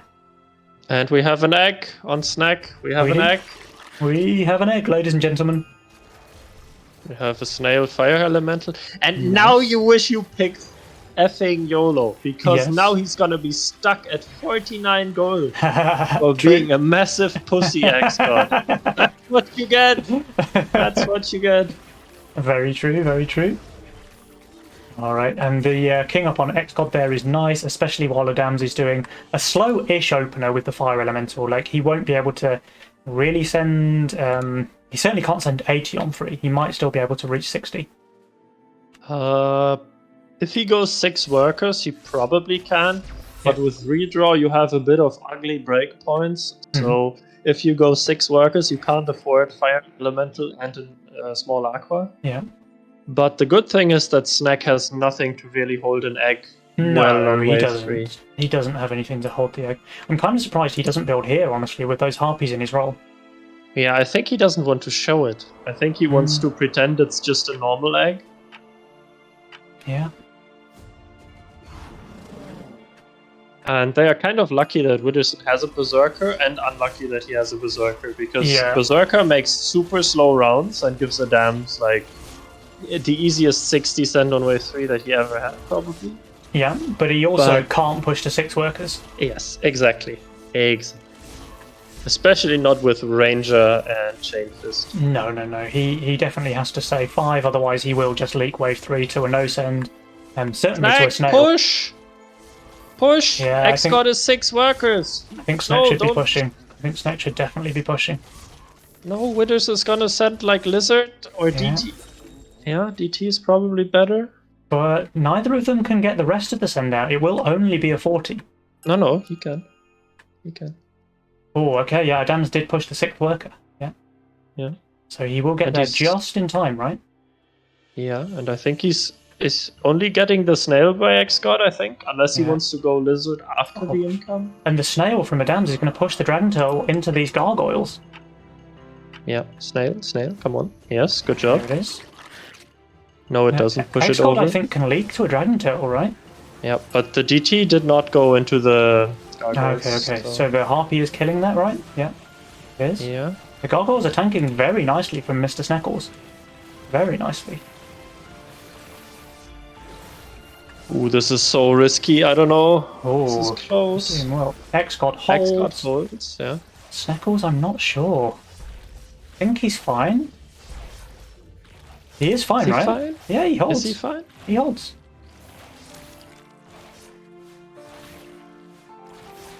Yeah, 67 HP. Yeah. I mean, it's damn close, but you don't need to be, you know. Good job. You only need 1 HP on the egg, and he had 66 more than that. Yeah, that's very good. I didn't. X-God did not send, scared. by the way. X-God did not send on 3, so he can go for that 100 send on 5 if he wants to. Yeah, but Snack, of course, is an egg master. I mean, he loves the unit and has played around with it a lot. But I was still worried because it was also close for Witherson to get the Brood after income. Yep. And then, of course, X-God leaks the Brood and a few creeps, and the egg dies in the cover zone, and then it's just game over. But Witherson couldn't reach 60. He had no way to reach 60. Yeah, but it was like, what, 5 seconds off or something? Yeah, but 5 seconds is an eternity, right, in the early game. Yeah, it is, but you need to know your breakpoints. And if he just pushes 6 workers like an idiot, or has Gargoyle in his role and goes 6, then he can, so... Alright, here comes the sends on wave 5. There's Hermit Snail from X-God. He will get a second snail to go with. Snack is just going for income. Obviously, Witherson should be fine. He has 200 Mythium left to play with. Sorry, 200 gold left to play with. So he can go for a Pilgrim. And Adams gets the Pilgrim as well, so he should be fine. I mean, he has 500 gold here. Yazola's an interesting addition there from Witherson. But I mean, he's only receiving income, so he should just be okay. Yeah, but it's a DPS Yozora. Yeah. Is this tanking too much? This is tanking too much, and the boss is also on the Graal and not on the... Yeah. Fire Aqua? That's a weird build, Adams. That's a DPS growl. No, that's a bad build, Adams. I'm sorry. So there is a leak here. Yeah, Withers is fine though. 44%, and Withers is fine. Withers can clear up most of that in the mid as well, if not all of it. Yeah, but that's just not a good build from Adams. I think he can just hold that if he builds it properly. But Xgod holding the brute here as well, so that's lost income for Widdowson. Yes. Yeah, so Widdowson, he will cover everything in the mid, it looks like, especially because the Azor is tanking everything, and this 1 HP Berserker is just able to clear up. Yeah, yeah. Alright. But we have 9 workers on Mr. Snackles. Yes. And 8 on Xgod. Oh, but now Widdowson pushes his 9th as well. Yeah, I think he can. Yeah. But wave 7 will be a bit difficult for Widdowson and for Snack, because Adams didn't full send on wave 5. Yeah, so he'll have a lot to send on 5. I guess Snack needs a Sky Queen, right? Yeah, he definitely needs a Sky Queen, but I'm not sure if that's enough. I'm not sure about this. Yeah. I'm really not sure about this, because I think that might end up killing his second Harpy. No, I don't think it does, because the gargoyles are all melee. It shouldn't, at least. But I've been wrong before on those matters, so... No, you've never been wrong, dude. Widdowson is causing a super long wave here, by the way. He is. And Snack is also on about 0 DPS. Yeah, I guess everyone has to send next, right? Yeah. Anyone who doesn't is just opening themselves up. And I think we'll see a bunch of moles from the West team. Yeah, there's Brute from Xbox, there's Imps from Snackles. They save! They save! Adams and Widdowson both saving. Widdowson has 200. Adams has to sell this and get the bunk out, and then he's probably fine. Yeah, he will get 2 Brutes though. Yeah, and the Aqua won't tank with this positioning. Yeah. I think that's Xgod pinging the Sky Queen, telling Snack which one he should upgrade. Yeah. It's very important. Yeah. Yeah, Withers is just gonna leak very big. Yeah, he's got a Daphne here, which is meh. I mean, I think their call was, we go 8, we bait their sends here by making the long wave 6, you get the banana bunk and cover, and I'm just gonna pro leak if they send, and then we can just kill them on wave 8. Oh, but this is a big leak on Widdowson, more than he would like. Yes. And that's more than just a pro leak. Oh, Adams does full hold though, so that's pretty clutch. Yeah. But he won't cover anything in the mid though. This will be king damage. No. But that's not as important, the king damage part. It's like gonna be huge sends, and Xgod and Snack are both weak on 8 and 9. Yeah, and with this send, they can even go to wave 9 for a full all-in, Adams and Widdowson, if they want to. I'm not sure if they want to. I think you just send Mole Hermit into Xgod, right? Because Aquas, they can't deal with Mole Hermit. No. But he could go double veteran and stim. He could. And I think he will, which is why Adams and Widdowson are saving. Yeah. Okay. I mean, these sends then on wave 9 are going to be immense. Yeah, they will be huge, but they have to deal at least, say, 70% king damage, because else it's just gonna be horrible. I just wonder if Xgod is gonna read this, or if they will... No, he's building full for wave 8. Yeah, he's fucked. He's not boosting veterans though, so at least he's not, spending 20 or 40 gold or something like that. But he is in a lot of danger on wave 9. A lot of danger. Yeah, and he built the second Sky Queen on Snackles, and he has 4 gargoyles, so... Yeah. Double Centaur and GG probably. I guess you want auras into Xgod, and maybe a 4-Ice into Mr. Snackles. I think Imps are pretty solid from Adams into Snackles. Oh, yeah. Imps are also just insane. I know he has the gargoyles, but he's not going to upgrade them, and Imps are just going to shred through his Hydra. This is a hold, I guess, but it's a very slow hold, or is this even a pro league? No, it's a hold. They definitely should clear that. Yeah. Yeah, it's a slow hold, but it's okay. But it would have been. They have to send now. If you don't send now, you just die next. Yeah. Okay? So they do. They go for a full send as well, so they are trying to get some damage in. They're not going for Income King. Yeah, Centaur into Xgod, over Mold Hermit. I can understand into Snackles. can understand that decision. I haven't done enough sandbox testing to say whether it's good or not. Mm-hmm. 4 eyes into Snackles is almost certainly really good. Well, the 4 eyes is insane, right? Like, it's not great against Wanderers, but it doesn't need to be. And then as soon as it gets on the Hydra, that massive natural tank is just going to melt. Yes. And we have the Chieftain on a dam, so I guess he's going to be fine against the Mole, because Chieftain is just absolutely insane on wave 9. Yeah, with the buffing the bunk as well, like it's just so much fortified HP that he should be fine. But I just want to watch Sneckles and X-God because this is really going to decide the game, how well they're able to hold here. Yeah. I mean, X-God is only leaking the Centaur because it's a DPS mark now. No, he's going to leak 2 creeps as well, right? 2 creeps. Yeah. Okay, that's a 65% on X-God, and it is a 58% on Sneckles, but they have no king upgrades. Yeah.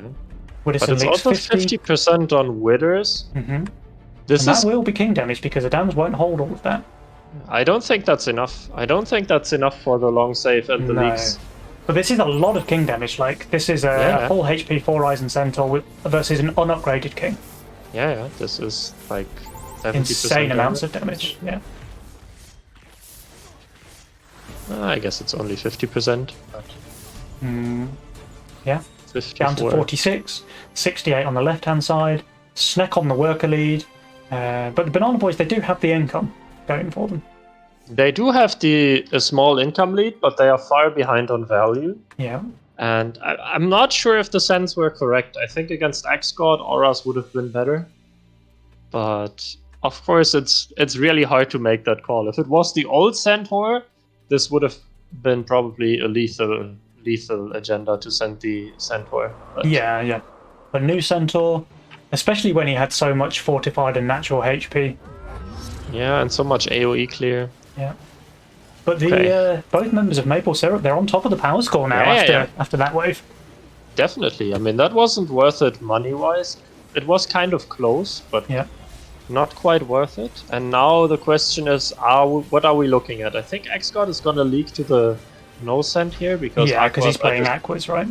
Not doing anything on wave 10. Yeah. I think you can, of course, go for an all-out play, but all-out into Pawn Shop is always a mega bad feeling. Yeah. Now, 12 looks pretty nice against Widdowson, but not against the dams. Yeah. But then Wen does look good against the dams, because 13, he has the Halo. 14? 14, 15, perhaps? Probably not 15 either, right? 14 looks really good. Yeah. So there's his Haven. The Haven's going to be buffed. So you pretty much can't send 11, 12 now into a dams. Not with... well, he has the Titan as well. This is just a massive, massive tree that he has. That is a massive tree. Yeah. A dams massive tree confirmed. Yeah. Not a small peewee, but a massive tree. Withers isn't looking too hot on wave 11 or wave 12. No. 11 is okay with the Chieftain. He has a lot of gold to spend, and he goes for the pawn shop, okay. Oh, they do take the all-out. They do take the all-out. This is going to be game deciding when they send. Yeah. I mean, I don't see a dams leaking 12. I really don't see a dams leaking 12. Not with this 10k HP Banana Haven. No. But then on 13, I mean, he has the Halo, and Widdowson has the Berserker and the Azora, so... And 2 Chieftains, which are also not terrible. I think it's a really tough call. Maybe they have to go 12. Now, X-God can send a Ram. I just wonder if Withers and the Dams are going to cover against the 12 send by sending Income and King on 12. Or if they will go 13. No, here it comes, okay. 4 eyes, though. Yeah, and Withers and the Dams, they are not covering themselves against the send by sending themselves. No, so this is the absolute best case scenario for X-God and Snack. Yeah, and I guess X-God will send a Mole, and Snack will send a Pack. Yeah. And Wither really has nothing here. He's pawning those 2, yeah. A Pyro? What? Yeah. Okay. It's a really good anti-12 unit, just to AoE the wave down. Yeah. And he's not gonna get a Mole with his setup. So no, because why would you Mole? Yeah. not knowing that he's got the pyros there. That's a pretty clutch play, actually, from Widdowson. It's an absolute 5-head play, but I'm not sure if it's enough. I mean, his front line died pretty quickly, but it's all getting super low. Yeah, the bunk is just too much. The bunk is just too much. Send 12 into a Titan Haven with Chieftain and AoE Aquas behind. Yeah, it's a little bit questionable. It's a little bit questionable. 13 would have been insane, actually, right? Because especially when Widdowson makes that play into the... Obviously, they don't know that he's doing that. Yeah. But he loses the value. He gets the pyros, which are terrible on 13. Yeah, but also a 4-eyes into a dams. I see why he's sending it, but by the time the 4-eyes has actually managed to kill the Haven, a dams has killed everything else is dead. Yeah. I think it needed to be a siege ram. It needed to be a siege ram, yeah. And now Widders and the Dams are in the driver's seat. I think they will just send 14 or even 15, depending on their recommended value. Want, really, just whenever they want. They're under no pressure anymore. They have a massive Mythium advantage, and it's looking rough now for Sneck and Xcod. Someone is pinging the Oathbreaker that gets a lot of HP on 13. Yeah, he's a big healthy boy. 4k Oathbreaker. I mean, that's hidden OP, right? Because his rage still starts at 50%, so it will be enraged from now 2k HP. Yeah, so the enrage lasted for 0.5 seconds instead of 0.1. Yes, that's a massive gain. Alright. I guess they just go 14. Here it is. There's a pack leader coming out. There's a centaur from Adams. And another pack leader. Alright. Big old sends. Snack and Xcod, they're also going for a full send. They're not playing for Income King. Ooh, I like that Wither is pushed hard and didn't show the Sandbadger on 13. Yeah. So now he's actually buffing something meaningful and has a decent amount of DPS. Yeah. And the Dams is just gonna be... He should be the Dams just has this double buffed Banana Haven with Titan, with 2 Chieftains. For this wave, I would have liked him. Honestly, I would have liked him to do an Ocean Templar here. Yeah, but I mean, the sends are just not big from Snack and Xcod, right? They're getting Mole Hermit on Snack, Mole BT on Xcod. It's just not going to do anything to them, I don't think. Even though their value is low. Still want the Ocean Templar for 15, and you will get a send on 14 or 15. Yeah, true. So, yeah, but I think minor improvements. It's fine. Yeah, I mean, this is a 520 send here on Snack, 480 on Xcod. Neither of them have the value to be able to hold something this size, and this is just going to be GG. This is just going to be GG. Adams holds, Withers is leaking small but not lethal. Yeah. And Snack 78, Xcod 88. And I mean, they made it pretty damn close, honestly, Snack and Xcod, but just kind of falling at the final hurdle, it seems. Yeah, the Legion spell usage by Adams and Witherson and decision making going along with those was just better, and that decided this game. Yeah, for sure. I wonder if they decided to go 13. It would have been a lot better. Yeah. I mean, Adams, that build, he's way undervalue on 12, right? He's 315 undervalue, just full holding, because that Banana Haven with Titan and Chieftain is insane on 12. Yes. And Widdowson's decision there to pawn shop his split into Pyros, making his leak way smaller than it would have been otherwise. It's still 76%, but that would have been a massive leak on Widdowson if he hadn't decided to make that play. So they read the game very well, and they made all the right decisions, and in the end it gives them the V. Yeah. Well played. Well played, Withers and the Dams. Rough Banana start boys. And early game decision making. They have not looked on point so far, and I think they will need to step it up for semis and finals if they make it to the finals. But what they still have is, of course, their mid-game decision making, where they are really good, and was enough. Yeah. Man, I really wish we could go back in time and see Snack and Xcod send on 13 instead, just to see what happens there. Yeah. I mean, if they don't send 12, then the Banana Boys are forced to send 13 as well, right? Yes. And Snek and X-God are way stronger on 13 themselves. Like, Snek already has Fatalizer and Berserker out, so maybe the game is a bit different if they just don't do that send on 12. Yeah. It's definitely different. But, I mean, it's way harder for them to make that call than it is for us to make that call. Yep. We can see everyone's value, we can see everyone's workers, we can see what spells everyone's taken. And if you don't have that perfect information, then making the calls is pretty difficult. And unfortunately, that's where Snek and X got tripped up in this game, because I think they might well have taken the game had they gone for a 13 stand instead. They have really impressed me. I mean, they played very well today. I mean, they came toe-to-toe with what is possibly the best team in Legion right now. Yes. And they nearly won. They nearly won, like, so close. But, well played, guys, well played. Yep. All right. I don't Bonnie know. and Busty are also done with their game. I think everyone might be done. I don't see anybody in-game right now. Yeah. So it might be time to go to the semi-final, in which case it might be time to say goodbye to my beautiful co-caster, Julian2468. Thank you so much for joining me, dude. It's fun as always. And any final words from you for the stream? I hope everyone enjoyed it, and I hope everyone is hyped for semis and finals, which will be done by Penny and Shadow. So quality of casting is only going up now. Mm-hmm.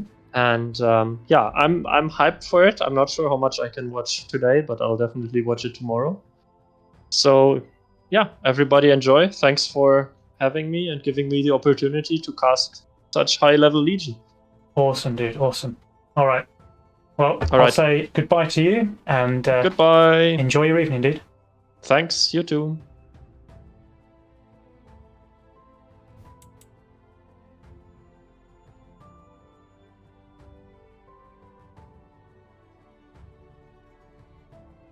Right, guys in the stream, we will be right back in 5 or 10 minutes. I just need to swap my co-caster and get sorted with which of the semi-finals we will be casting. So bear with us just a few short minutes and we will be right back.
Hello, hello. So guys, it seems like I've managed to upgrade my co-caster here, and we have none other, the man himself, the most dedicated content creator in all of Legion. It is Shadowings! Hello! Sorry, sorting things out. Welcome to the stream, dude. Welcome to the stream. I think now might be a good chance to talk about results. Certainly we had an amazing series between the Banana Boys and Trudeau's Henchmen. It ended in a very close 2-1. It certainly could have gone either way. I think we should get all of the other results in place and see what the bracket is looking like now for the semi-finals. Yes. So do you have your bracket ready with the I results? do. So let's fill in Banana Boys. That was a 2-1 against Trudeau's Henchmen. So they go through into the semi-final. Do we have the result for B Squared and Green Dwarf? Yes, it is a 2-1 for B Square. Oh, another 2-1. So these games are pretty close, it seems like, today. Yes, on the secondary stream, we did catch the end of the third game from Bonnie and Basti against the Green Dwarf, and it was a close one, if you ever saw one. Yeah. It's a shame that I missed that one, dude, on the main stream. It sounds like a lot of fun. All right, do we have the result for 75% versus Team? Yes, it was a 2-0 for 75% all in. Ah, okay, so a bit more dominant there. Aviator and Ashton showing who's boss. Yeah, and I think people will be surprised by how they are playing. Really? Are they going for some kind of saving starvation gaming? I'm not gonna say anything here. Okay. Let the surprise for the stream. And of course, you recorded that game, right? So that will be available on YouTube later today or tomorrow. Yes, it will be. Amazing. And finally, the result for #1 versus Kalmar. It is a 2-0 for #1. Oh, okay. Kind of surprised that Kalmar didn't manage to take a game there, to be honest. But it looks like... Go ahead. Yeah, it looks like they were quite fast because they were finished quite early in the schedule. Yeah. Okay, well, honestly, I would have expected Kalmar to take a game there, but that's pretty impressive. It looks like the top half of the bracket has been more closely fought, with both series ending in 2-1. But this is really nice to see. So we've got the... in fact, I believe this is all 4 of the top seeds ending up in the semi-finals, which is... I mean, Yes. it goes to show, right? ELO matters. It's not just a number. It is not just a number, but to be fair, the game against Green Dwarf from B Square could have went either way. And I don't know about the one of Trudeau against Banana Boys, but seeing a 2-1 is always an indication that it's closer than it seems. Yeah, absolutely, dude. Absolutely. Well, I mean, this is pretty damn sweet now. Do we know if the semi-final lobbies are ready to go? Yes, they are open. Okay, Just okay. going to confirm with Shay if he is casting the other. He said to me that he will, but I just want to have his confirmation. Sure. And guys in the Twitch chat, you are in for a hell of a game now, because we are going to get into 75% all in versus #1. That is giants of the game facing up against each other. We have Ashton versus Kingdowns, one of the oldest rivalries in Legion TD2. This is going to be a hell of a match to watch. Yes, and those teams have been dominant in the F for the bracket in the quarterfinals, so matching them together will be quite something to watch. Yeah, for sure. All right. Let's try and find one of these lobbies then. I do have to move away from the campaign to check if the lobbies are away, which is a shame because the music is excellent. Yes, but that will be trouble to upload on YouTube. No, it's game music, it's fine. YouTube has some issue with the Tommy music. Once I Really? did my campaign speedrun, it didn't like the part where there was Tommy music. Huh. That's interesting, dude. Yeah, I didn't know. If you're playing with a bot, yes. So it's okay, since you are not talking during the music, I can just mute those parts and there will be no problem. Amazing, amazing. All right, dude. All right. Well, it looks like we're just waiting for Ashton, who I think has a bit of a ritual of restarting his computer between every game, not tempting the Crashton that we have come to know and love. Yeah, it is important. Let me just yeah, I'll be back on the lobby. Just gonna check on the other lobby. What's Sure, going sure. on? You're just making sure that Shay is available.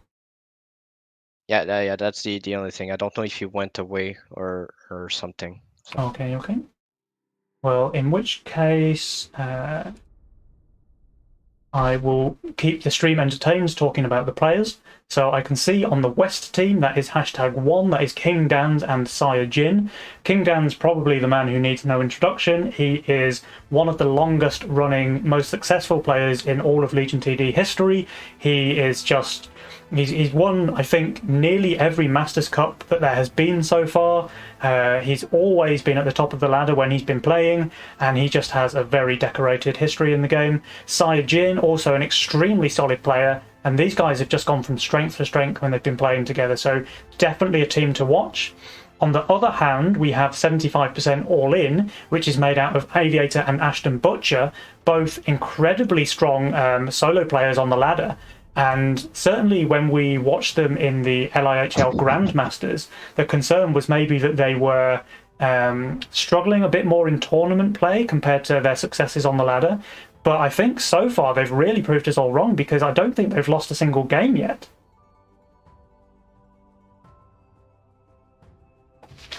Yeah, sorry.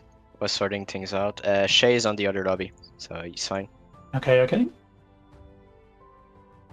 All right, we are just waiting for Mr. Butcher to arrive, and then we can get this show on the road.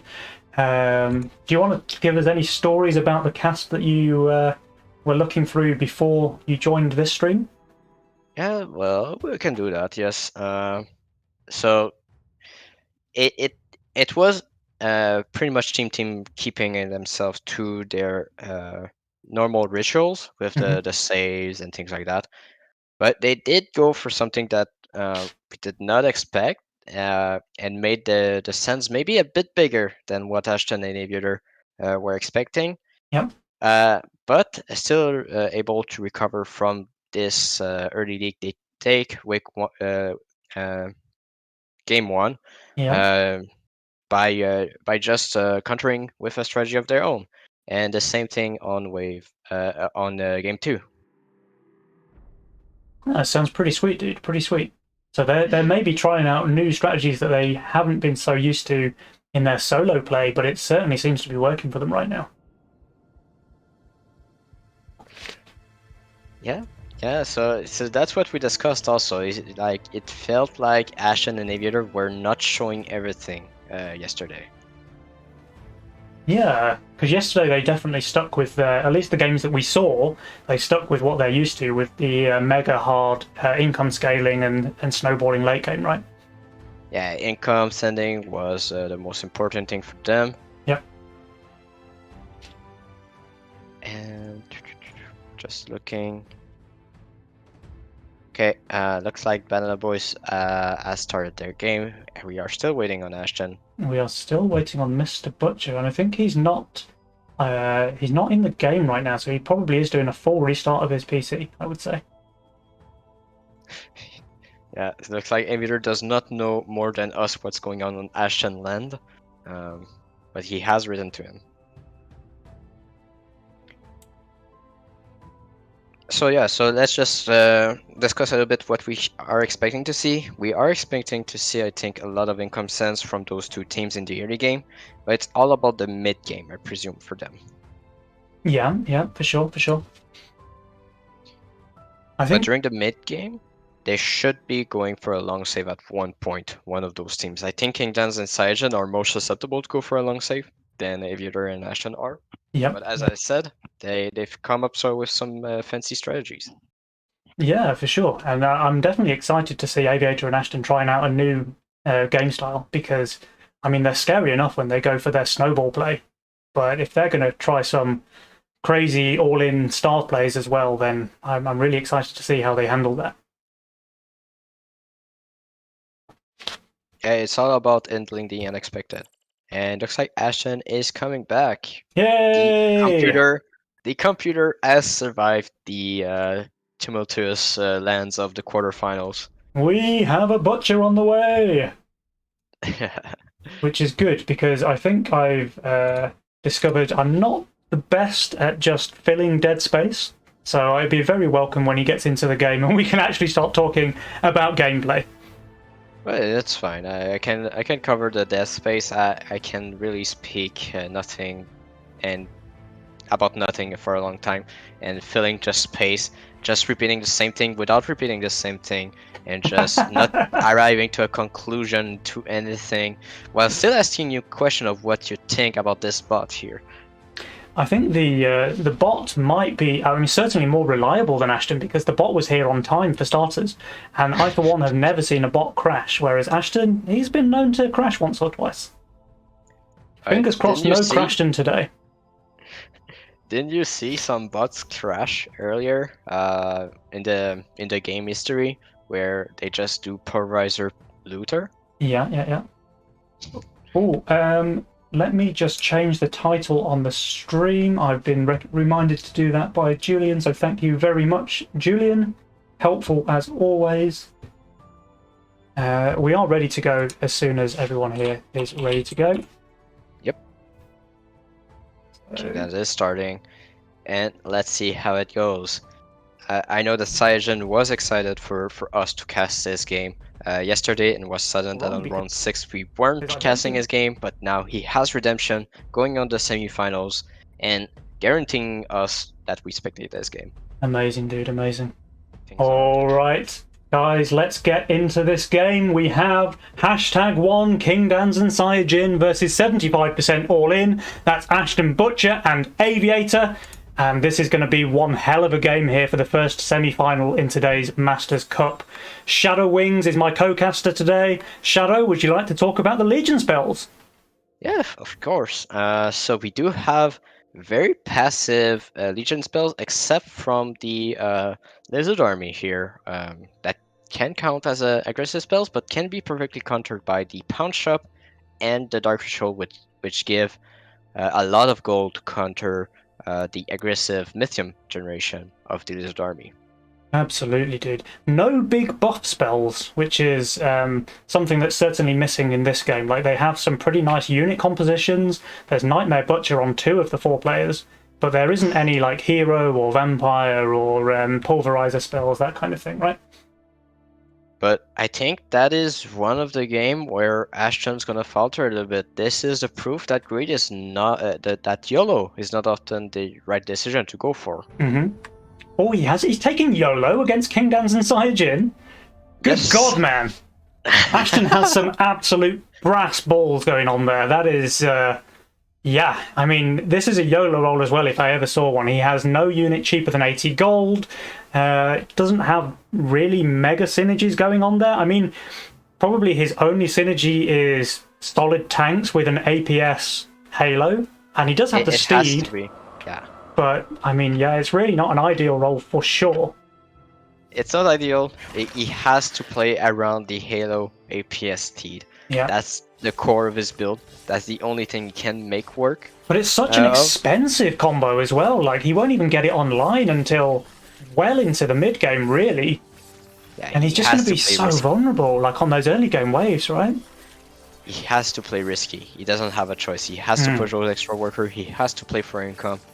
So we'll see. I mean, he did have a choice. His choice was not pressing the YOLO button when the game started. But apparently that choice is not in Ashton's vocab today. Yeah, it looks like it. But we do have the Nightmare start from Aviator, going for the Nightmare Butcher. Yes, and the same for Cyajin. Cyajin, though, yeah, I don't like his role as much. I mean, he's got really great top end there with the Fire Lord and the Banana Bunk, but he doesn't have any units between Pee-wee and Growl. So he might come into some troubles on like wave 5, for example, where his Nightmare is going to be very vulnerable. Yeah, that is totally true. And as well on wave 3, only having the Pee-wees can help him hold, of course. Yeah. But it is not the easiest to hold with. No, I mean, he won't get a massive send. He'll probably get a lizard there at most, and the waves are going pretty quickly. So, in fact, I think there won't even be a lizard there. Yeah, I mean, Ashton needs to get for the income here, but the lizard is not within income. No, so he goes for the snail, which is fine. He's obviously not going for a leak.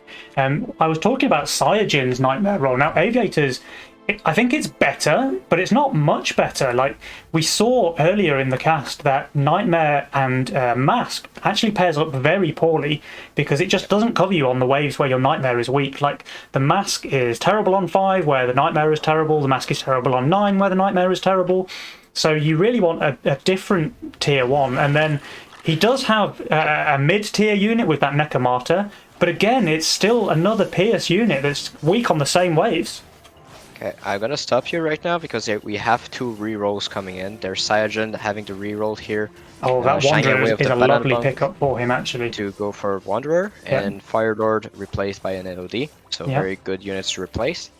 And Ashen did replace some of his tanks, including the Yozora, to get the Windhawk and the Pilgrim. Yeah, but he still has 80 gold as his cheapest unit. He has no tier 1, no tier 2. There's going to be a lot of waves where he just can't spend his gold. Yeah, that's the problem. That's the risk. When you don't reroll on wave 1 with YOLO, you are at risk of not finding those weak units. Yeah.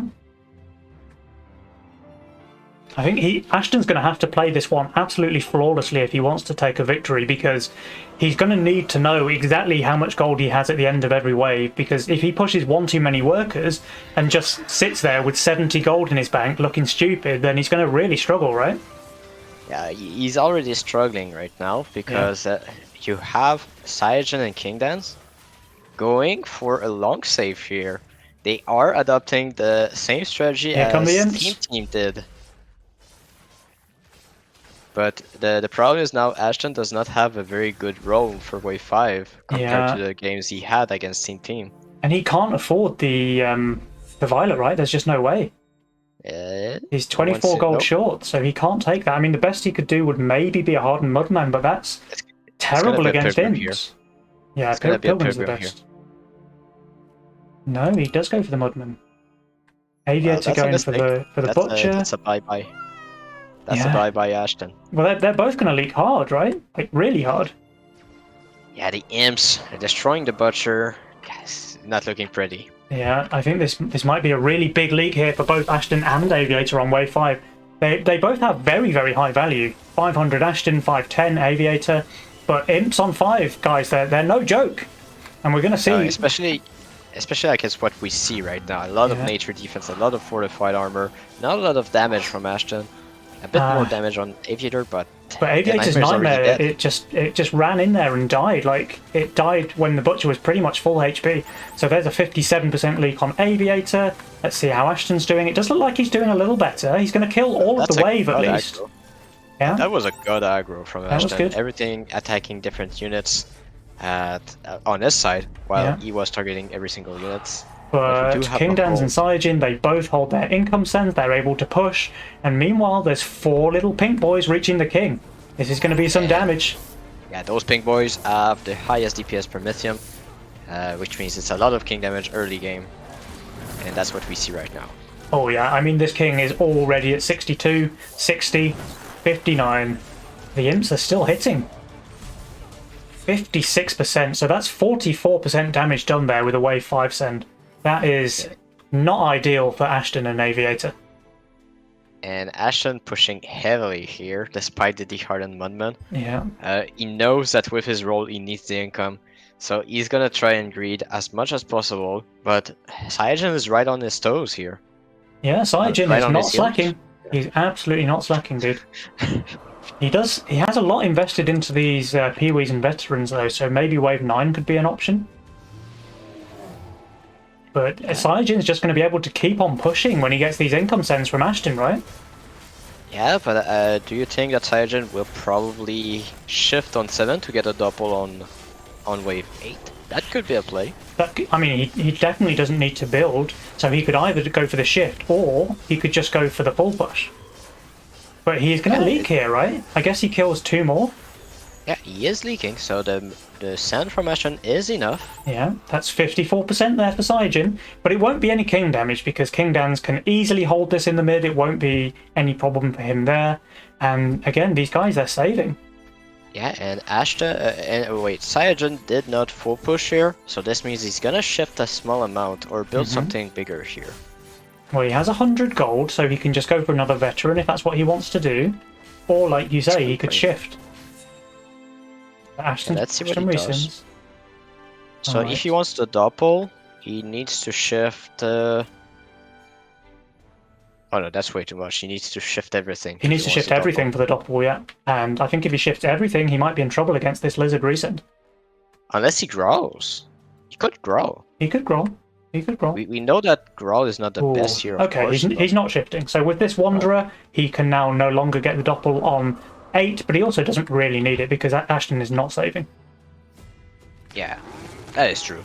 So he only needs to make sure he gets the Edge Chef or the Samurai Soul. I do love the flexibility here. If he receives Imps here and goes for the Samurai Soul, he's in way better position than if he goes onto the Edge Chef. Well, talking about shifting though, Aviator was shifting gold here, and he receives 120 send from Saiyajin. So this could spell trouble for him here. But the cat and the nightmare just perfectly sharing the aggro. Yeah, here. That's really nice to see. And the cat's now going to snack on the little blobs, getting the big heal every time. So that is a hold there. Clutch hold, in fact, from Aviator.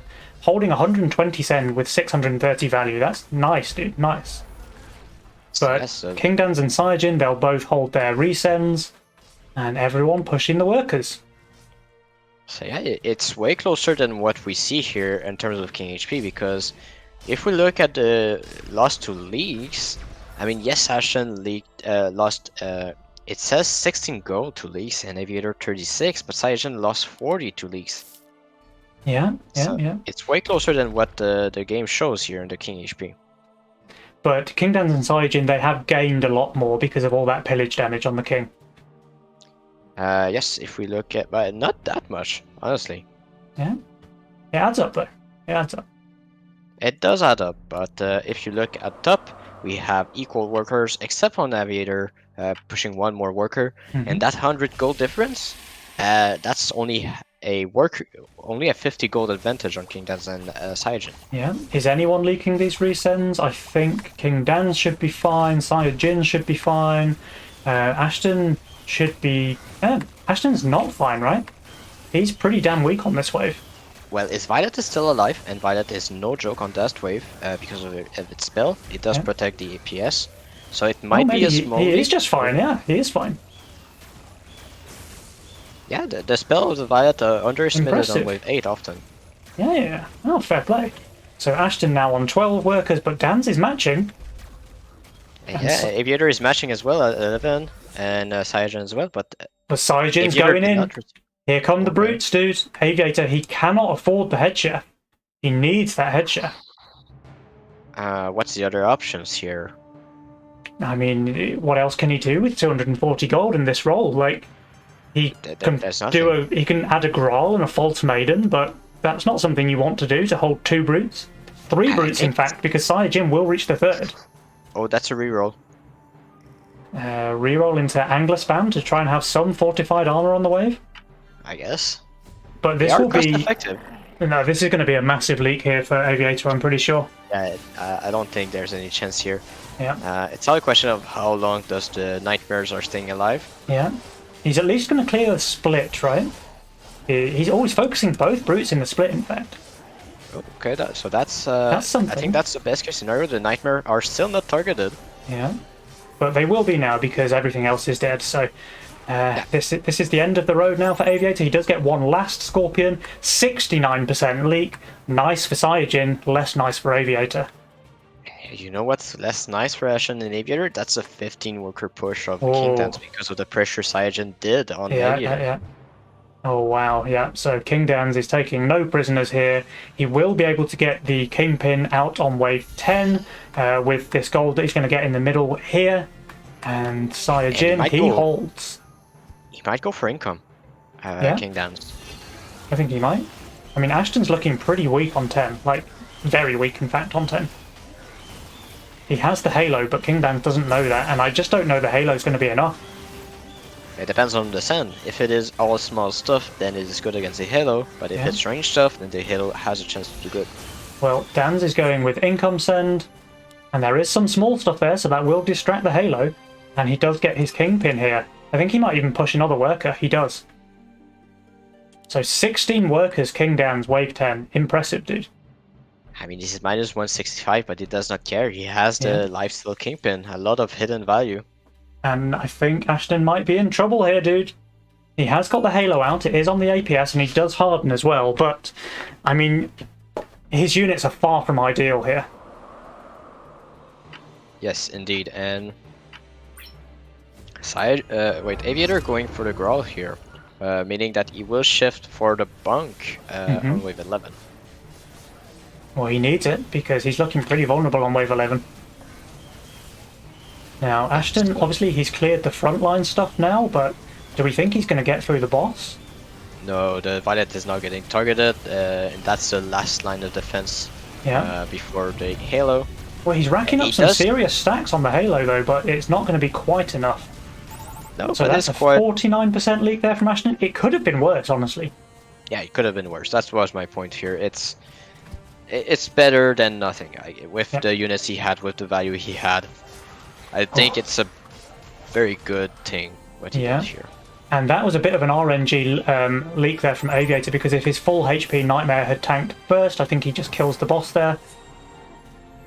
But here comes the Witch from Cyajin. And now, I know that my co-caster here, Shadowings, is a big fan of witches, so what do you think about this end? Well, it's an Angler spam, and he does expect the Edge Chef and not the Bunk, so that's why he went for the Witch. True. It's a bit weaker against the Bunk, but still a lot of small units here. And it's good against both Fortified and Nature Defense. It's better than a 4 at this stage because there are no big tanks that can come out of nowhere. Yeah. So that's why also the higher DPS. Talking about Angler spam, he's selling all of that Angler spam to make the Haven here. Whew, okay. I mean, so the it's a heavy investment though. He took Pawn Shop, so it's not a massive loss of gold. It is a heavy investment, but it does allow him to hold here. Yeah. Just because the Witch is not effective here. Yeah, it looks like a hold. I mean, with the lifesteal as well, this Banana Haven is just an absolute unit here on 11. You can see how well it's clearing the wave there. That's just really, really solid. So good play there from Aviator. Very, very nice call. It does enable him to hold, it looks like. So really, really well played, because he was in trouble there. Alright, so now we have the full push from King Dan and Cyajin. Cyajin not pushing as much as I would want to. He does push a bit late now. King Dan's, there might be a small leak here, and he is on fire. So this is 25 gold actually going over to Ashton and Aviator. And who do you not want to give 25 gold to? Ashton. Yes. And Aviator, yes. But look at the workers though. Yep, and that's their plan now. King Dan and Cyajin, they are both strong on 12 and 14. But okay, King Dan's going for here, so not going exactly where I thought he would. Because normally when you have a doppel with lifesteal, you kind of want to protect your wave 15, especially when you also have your Kingpin. So very vulnerable on wave 15. Yes, Cyajin does has the Hades, but oftentimes it's not enough. And that's why you normally want to push a lot of workers, as King Dan is doing, and Cyajin is not, and force the enemy team to go on 14 on you, while you do 14 as well, to try and raise them.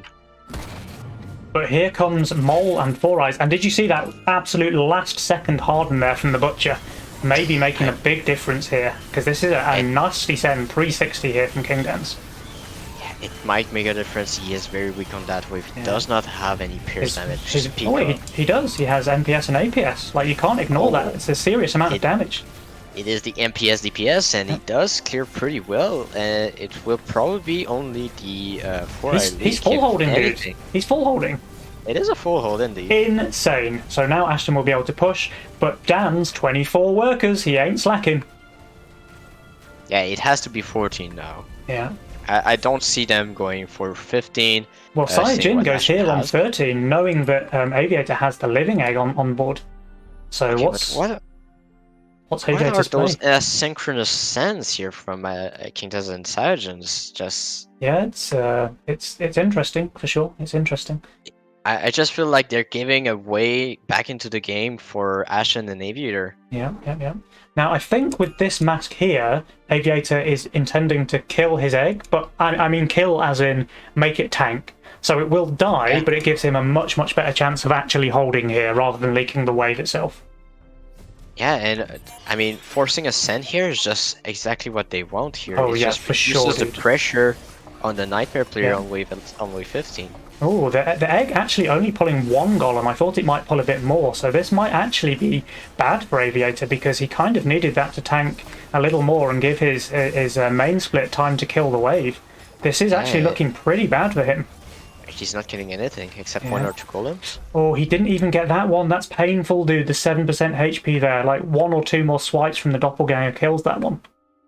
Yeah, it's a bit unfortunate here. Hmm. Um, So actually the split send working out very well there for Saiyajin because he gets a way bigger leak on Aviator than I think he wanted.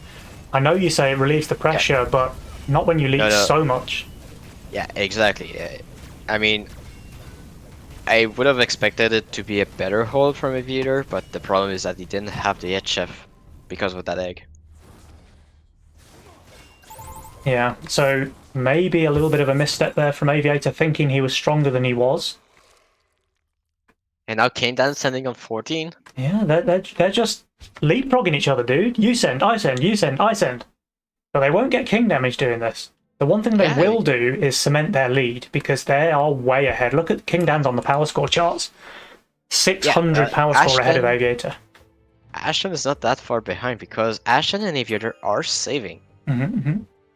And they have a serious amount of Mythium. When do they want to go? I It's guess 15. they wanted 15, but now Saiyajin, is just showing this Hades here. It's 15. It still has to You be don't 15, care- right? They can't You change don't that. care about this Hades. Yeah. This Hades it's good and all, but what is the front line? It's Pee-wees. But Ashton will leak here. Like, I'm almost certain Ashton is leaking here, and it won't be particularly small, I don't think. MPS DPS? Nah, Yeah. okay, it's not enough this time. Not this time, dude. It worked out last time, but this time it's not going to come through, and there will be a sizable leak from Mr. Butcher.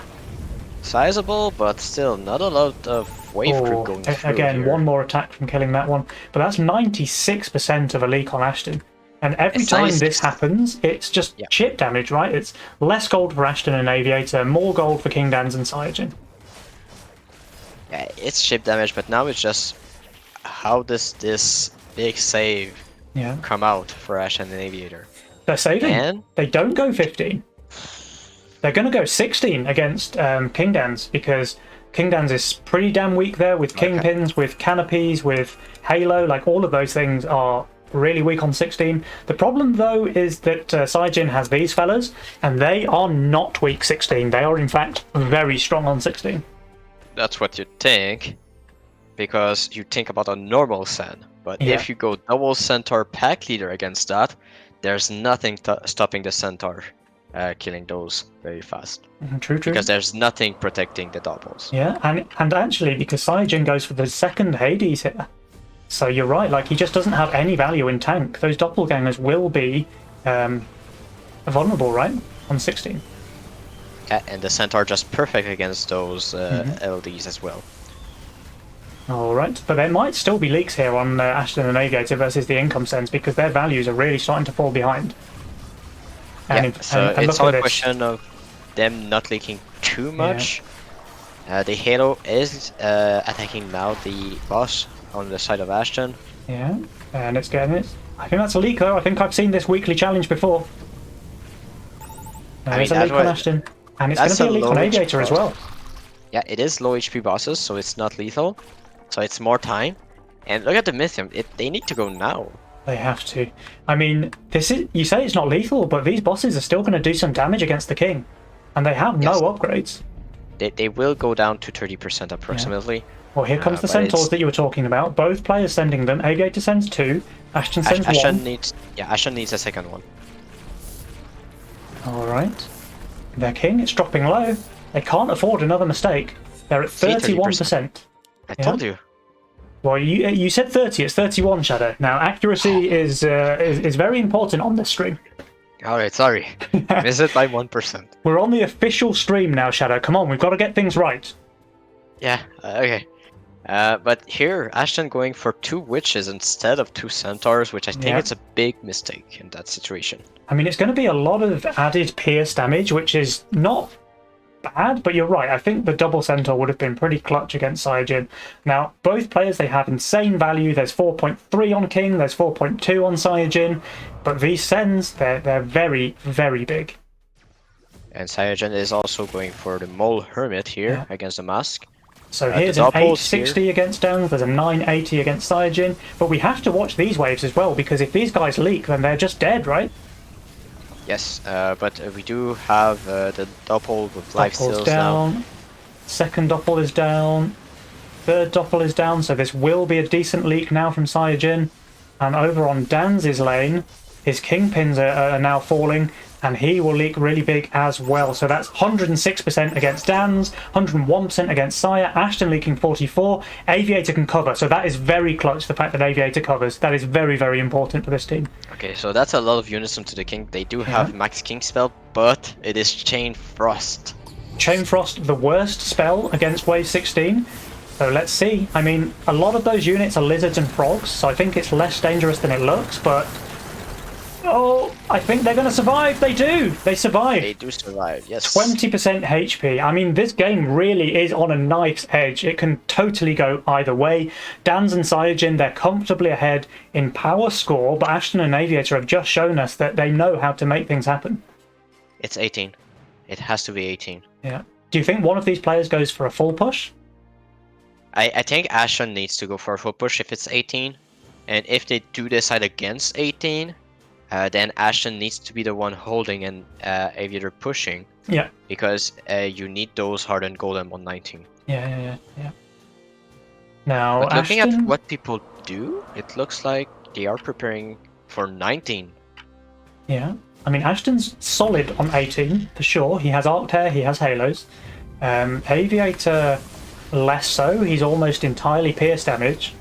Now, the Doppelgangers are not... Oh, okay. King and Saiyajin, they do send here on 18. So do Ashton and Aviator risk saving? And it is going to be a big, big risk if they do. No, they're going. I mean, you saw Aviator building the second Haven. Yep. On King Dance and Saiyajin. Like, you know that he's very weak now on 18 because of that. Yes, Ashton does have the Halos, but I don't think it will be enough. For him to hold the send of King Dance at full pushed. Yeah, and Dan's is sending a lot of spam as well to distract those Halos. He has 56 workers, so the send will be immense here coming out from King Dance. And by the way, he has those double Halos with double APS, MPS aura as well. So King Dance very strong on this wave, and I'm just not sure that Aviator's send is going to be enough. I mean, look at the values here. Nobody's looking very, very strong. Aviator does have a lot of gold. Well, Aviator's just pawning all of his weak units here to try and get a stronger hold on Wave 18. He knows the send is coming. That's the correct play, and he's spamming the mask, and there's no witch from Saiyajin. Yeah, so that's going to waste a lot of time for the wave. And you're talking about Doppels ramping up damage here, so that all the time you can get is just incredibly valuable. Yeah, for sure, for sure. Alright, so let's see over here. This 860 send from King Dance to Ashton is by far the biggest send that any player has to deal with. 580 against Aviator. No. That's terrible. Oh, the Halo taking focus? Yeah, but it is killing the one that's attacking it. It's surviving, yeah. Okay. That's clutch. But I think he's not going to hold, right? He might kill one or two more. And then over on this side, it looks like... Yeah. King Dance is full holding. Aviator and Ashton, they both leak. This is going to be GG here on 18. But what a game, dude. What a game. I do think that the 16th send was okay. I do think that the double centaur from Ashton could have been better than the two witches that he added. But was it enough to kill them? It's hard to tell at this point. It's really hard. I mean, they went down to 20%, so it wouldn't have taken much more to get the kill. But I mean, there was 30 creeps there that reached the king. 30 creeps. and it all just died. Like the AoE was enough to knock it down. Yeah. So, I mean, how much more of a leap do you need to get to make that lethal? There's 106% on Dan's, there's 101% on Saiyajin, and their King upgrades just managing to save them there. Maybe someone could argue that this was a bit of too long of a save, but I think it was encouraged by the fact that there was just leapfrogging the sands here on King Yeah. and Saiyajin. Yeah, so they were never really in lethal danger before that point, right? Because there was always one that could cover the other. Yeah, that was just so weird of a play, and I didn't see that. I couldn't see that as a way to win. I do think that the egg from Aviator is interesting, Yeah. but I do think that lost them the game. All right. I think maybe if Aviator had gone for a full push there, but no, because Ashton still leaped quicker than Saiyajin, right? So I think at this point Yeah, the game was already over. Like they did what they had to do. And King Dan's and Saiyajin would have died, by the way, to those tiny leaks, because Dan's was leaking 1 and Saiyajin leaked 2 plus a Shaman. That would have been enough to kill them. But when it came down to the race, Ashton and Aviator just leaked much sooner, and they had no chance, unfortunately. So yeah, the lobby is up for the second match, so 1-0 for #1. That is definitely not a pun. Let's get into it, dude. I mean, that game was super close, by the way. It definitely could have gone either way. It was close. The call from 16 was good, but I do think the send could have been a bit better. Yeah.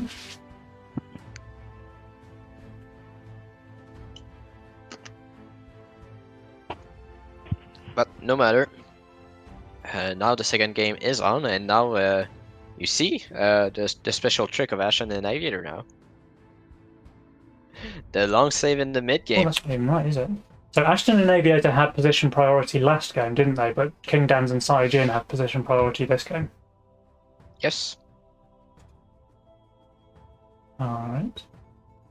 So we are missing Saiyajin right now, but Here he he is. is now in. Here he is. So just looking out what's going on. Right. So no troubles, and 2 minutes for Saiyajin. Okay. So with those 2 minutes then, in fact, okay, Shadow, you call me when they're ready. Yeah. Okay. So okay. And I will go and look through some of the waves on the previous game, just so the stream has some content. Okay. So yeah. And you can talk about the waves if you want. Yeah. So, oh, by the way, I just clicked on Ashton's profile to find the game history, and his graph is obscene. The 99% economist, and he actually has 0% tactician on Ashton. I don't think I've ever seen someone with 0% tactician. 0% tactician. Literally 0%. 0 tactician, 99 economist. I Yeah. never see that on my profile. It's pretty impressive. Oh, not on your profile for sure, dude.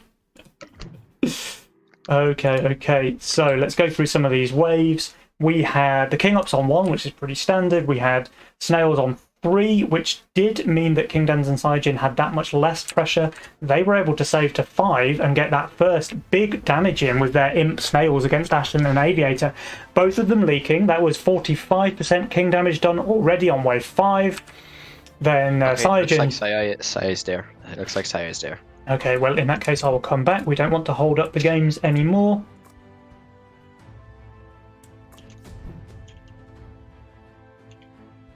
All right. You're faster than when I write.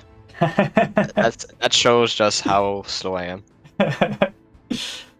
or how fast you are. I think you're super fast at coming back into a lobby game. Yeah, I think it takes a I'll little say it bit like longer to go out and look at the profile because there's all of that loading to do, but coming back into the lobby is pretty quick. All right. Guys, let's get into it. We're here for the second game in the epic matchup between King Dan's and Saiyajin, that is #1, versus Ashton Butcher and Aviator, that is 75% all in. Shadow, my co-caster, will you please introduce the Legion spells? Yes, and this time we have a lot of buffs here. We have Sorcerer and Magician. Both can work pretty well with many units. Will be interesting to see if the players are choosing according to that.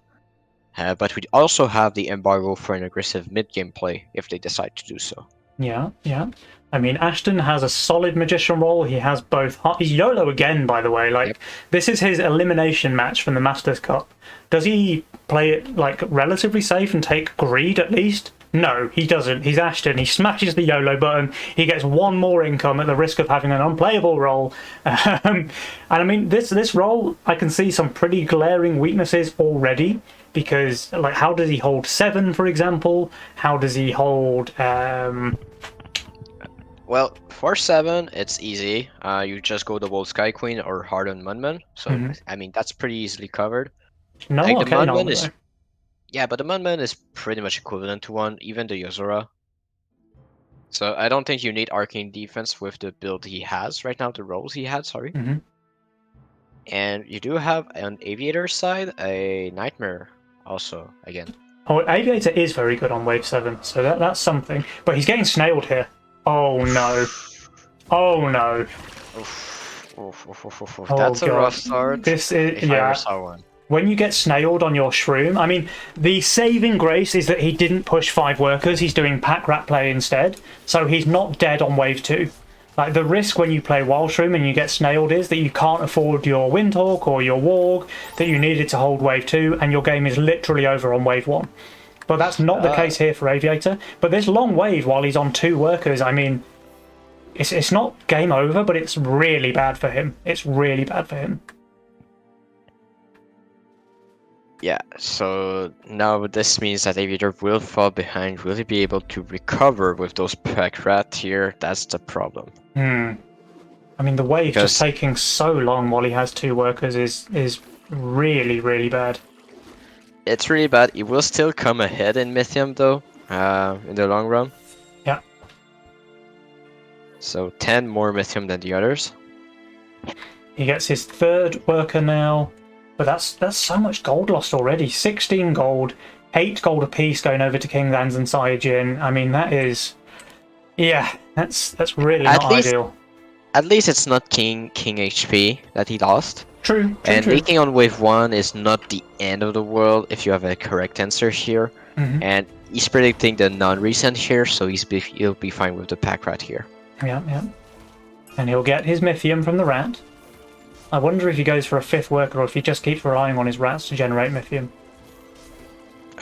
The way Aviator plays that is that he is heavily reliant on those pack rats. Yeah. He rarely goes for high worker push when he has those in the early game, but transitions very well in the mid game with more workers. Sure, okay, and he goes for the income Dragon Turtle, which might actually get something done against Danz's Tempests, which are really weak against turtles.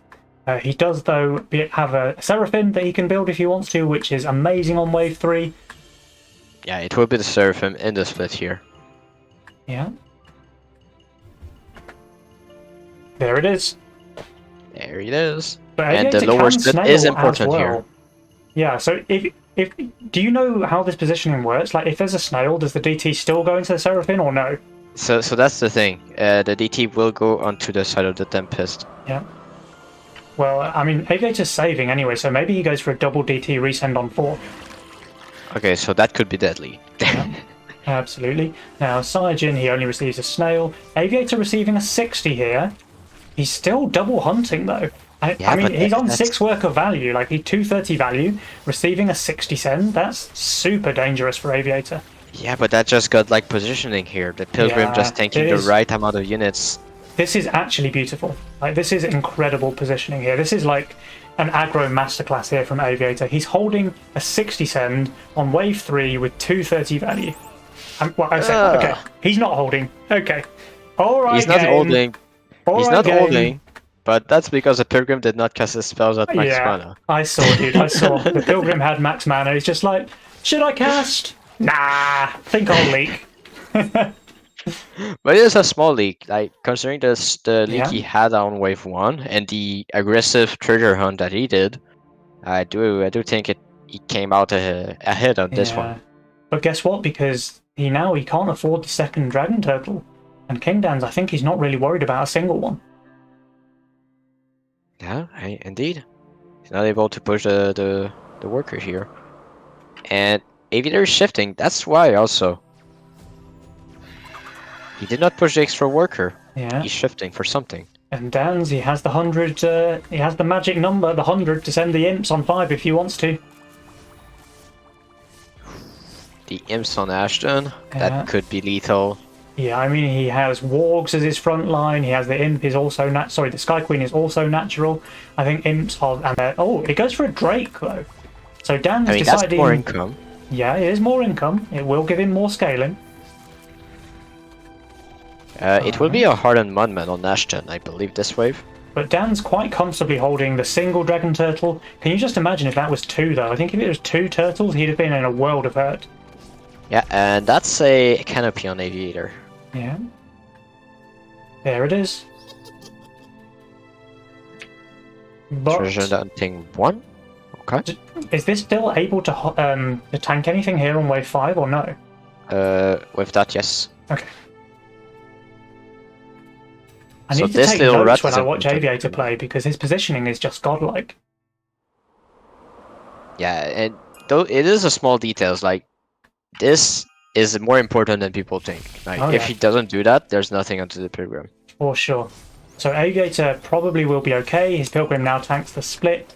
Let's see how Ashton does. However, he has the Hardened Mudman, which is pretty good for him, but it is still 160 Mythium Send on wave 5, and that magic He damage did kill just the shredded Snails. his Wargs.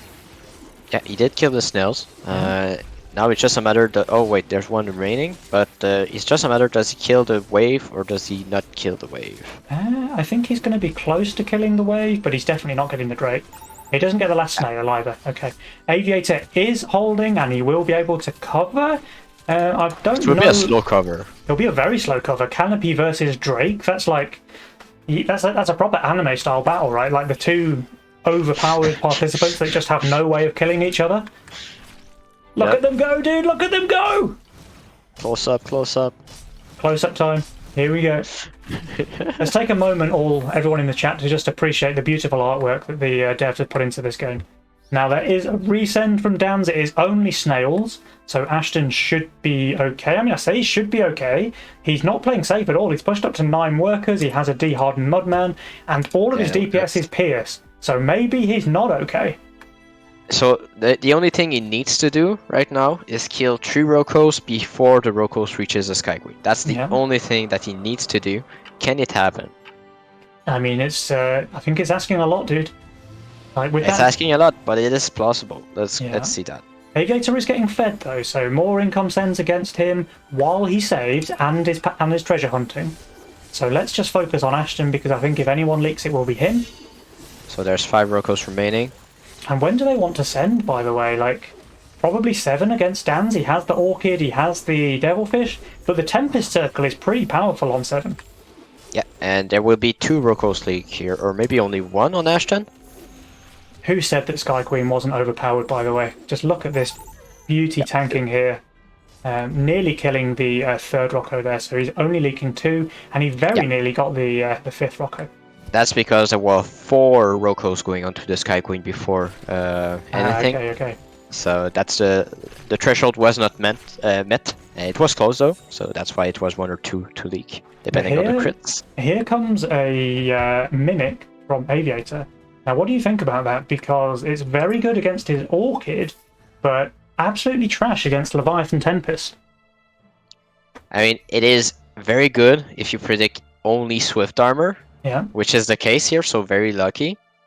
But something like a banana bunk or something like this, it could be an absolute miserable send, right? Like King Dan's and Cyajin, they go back for their income sends. Ashton is also income sending against Cyajin. But I'm gonna explain to you why it's not that bad here, the Mimic, because the Leviathan and the Tempest does have reduced HP due to the recent patch, and so the pierce damage of the Mimic is so high it doesn't matter if it's fortified or not. True.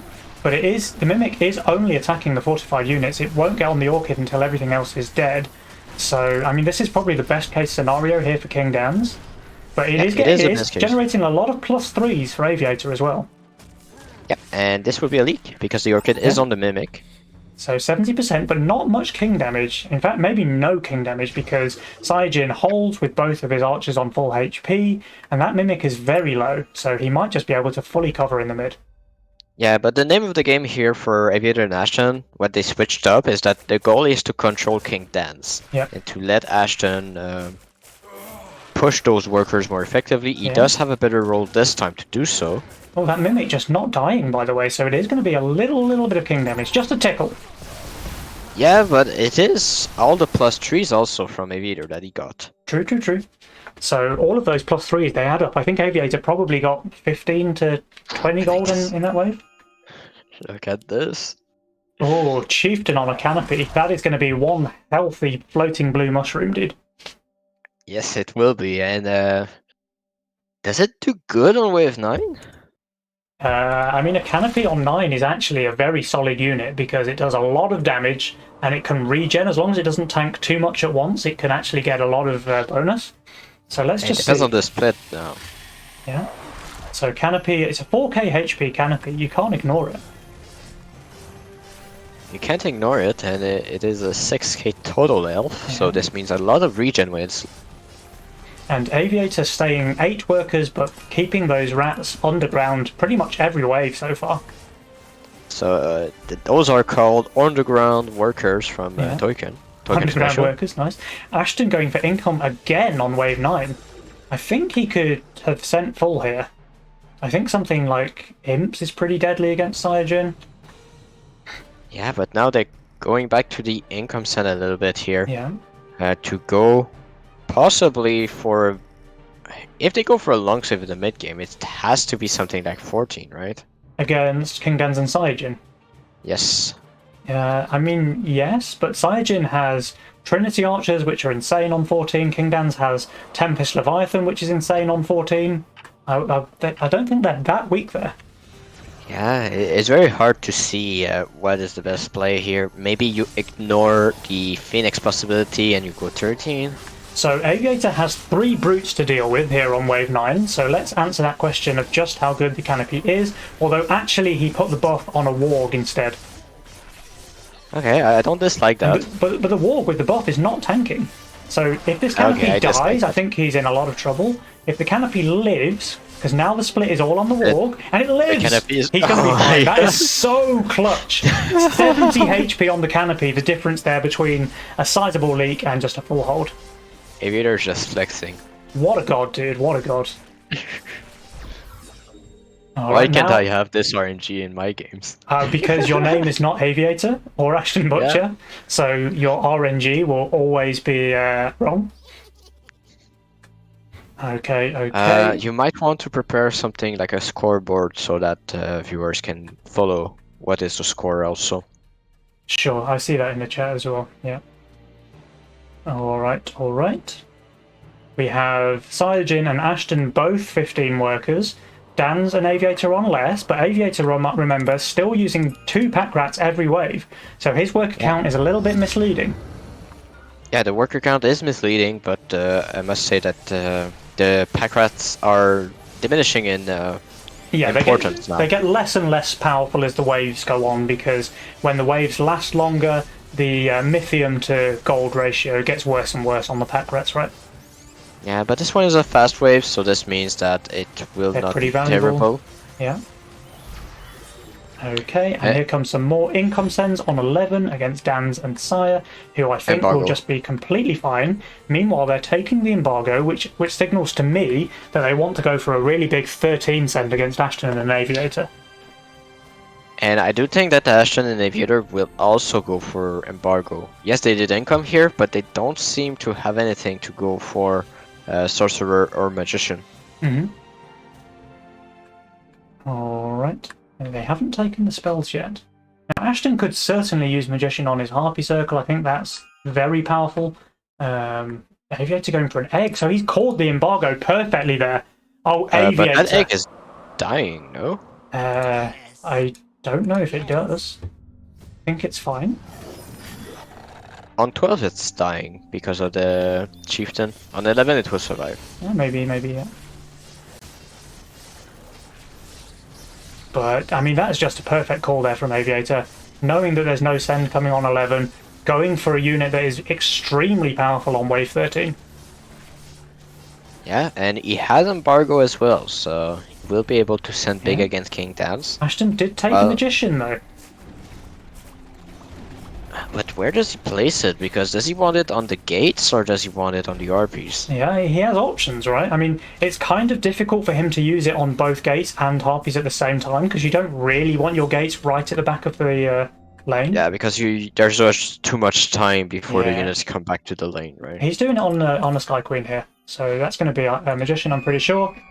Yeah, in fact, he's used it already. No. Yeah. He's not using it. I don't see the effect, but if you click on them, they have the... No. It's just because he has the choice. That you have the option to use it. Yeah, okay. Okay. Now he uses it. Now he uses it. Okay. So I was just seeing into the future, dude. Hey, look at Cyanogen, how weak he was on 12. Yeah. Oh, by the way, he sells his small rats, he hunts the big one, and now his egg is not dying on 12. There's less aggro? Yeah, well, only 2 creeps went right, or 3, sorry, and the chieftain is able to hold That's 4. No, that's 2. Okay, there's 2 remaining. Oh, yeah, so now there's just 1 going on the egg, and that's fine, because the egg will tank that all day long. And that's healing. Yeah. So really nice aggro positioning once again from Aviator, just giving everyone in chat an absolute masterclass here of how to place your towers. But here come the sends, and they are not small. That's 480 from Dan's, that's 500 from Cyanogen, and I mean the values are high, but they've still got some work to do here. I'm not happy, Penny. Why are you not happy, dude? Because it's 2 4-eyes on Cyanogen. Yeah, it is. It is. And yes, I understand the 4-eye against the Lost Chieftain buff, but don't go 2 4-eyes. You're just hurting yourself. You're just denying the ramping damage of one of the 4-eyes. Just go. You can pair it with a witch. It does help very much with the Hydra, with a lower health pool and more of the Hydralings. Just Ashton 2 does not harden, by the way. Play.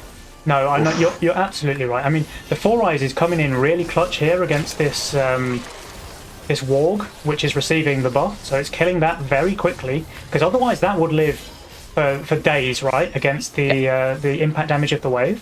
So he does get that kill, which is pretty clutch, but Aviator's just doing so well here. Yep. He's going to kill all of the wave.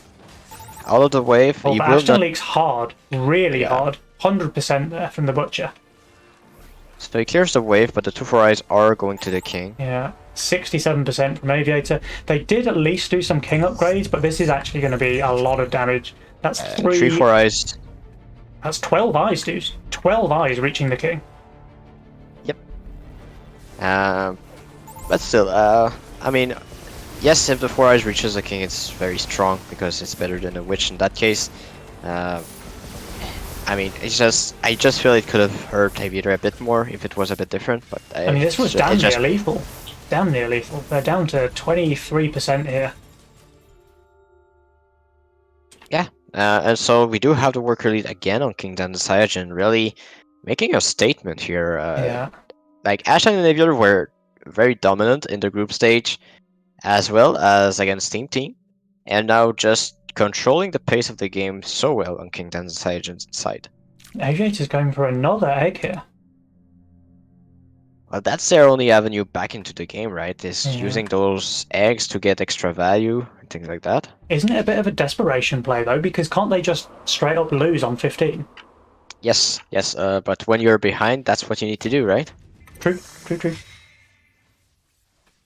So he's relying on his chieftains to do as much damage as possible on 15. Yep. But he's liking the tanks here.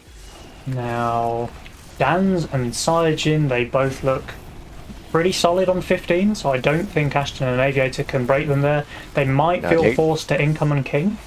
Yeah, it has to be incoming king here. Yeah, and they do. So there's the income already from Aviator, and I expect to see Ashton doing the same. He does. Alright, let's see the king upgrades as well. 29 workers on King Dance. Yeah, he's just going for the throat, dude. Like, Yep. He knows, he smelled weakness, and I think he's right. I think they can just straight up end the game here on wave 15. Especially with Aviator doing this living egg. And that's what a few people only do, right? To just say, okay, I don't need to hold my stuff here. I just need to kill them. Yep. And if I win here, I don't have to worry about my Deer-Hardened Monument on 16. Yeah. Just utilizing all your tools that you have available to yourself. Now, Aviator's built a second chieftain, and he's putting the buff on a wild shroom, which is nice. But, I mean, yeah, like 275 of his value is in this egg right here. Yep, and that's not the best thing. It's a big send. It's a 500 on Ashton, it's a 420 on Aviator. And it's Yikes. only income on King Dance and Saiyan yet again. Yeah, these guys are going to be fine. We don't really need to watch these lanes. They're both going to hold. Ashton is not going to hold. And Aviator is... Oh, he's killing the Shaman at least. But no, he's going to leak. This is game. Yeah, there's one Shaman to the King, and there's 2 full HP bosses. Yeah, this is definitely game. This is GG. So a 2-0 here for King Dans and Sire Jin. I'm scared. I'm scared for the team who will be facing King Dan and Saiyan. They are not looking like slacking off here. No, these guys are playing very, very well. Very well indeed. Just good control. Yes, we did criticize the Sun on 13, but that's just on the eye of the caster. When you're playing, you're looking, okay, we need to reach the King. What's the best against the King? That's pretty much what he was thinking about, I think. Yeah. And so overall, it's still a good scent because it's magic damage, but it's probably maybe not the best scent, but it's always questionable depending on the objective you want. Dans and Saiyajin, they took a total of 2% king damage this entire game. They were just in control from start to finish, and they made this game look like pretty one-sided, and it's against one of the best teams in the world, Ashton and Aviator. I'm going to ask you the question that nobody wants to hear the answer, especially Ashton. Do you think that YOLO killed the game for Ashton and Aviator? I think maybe.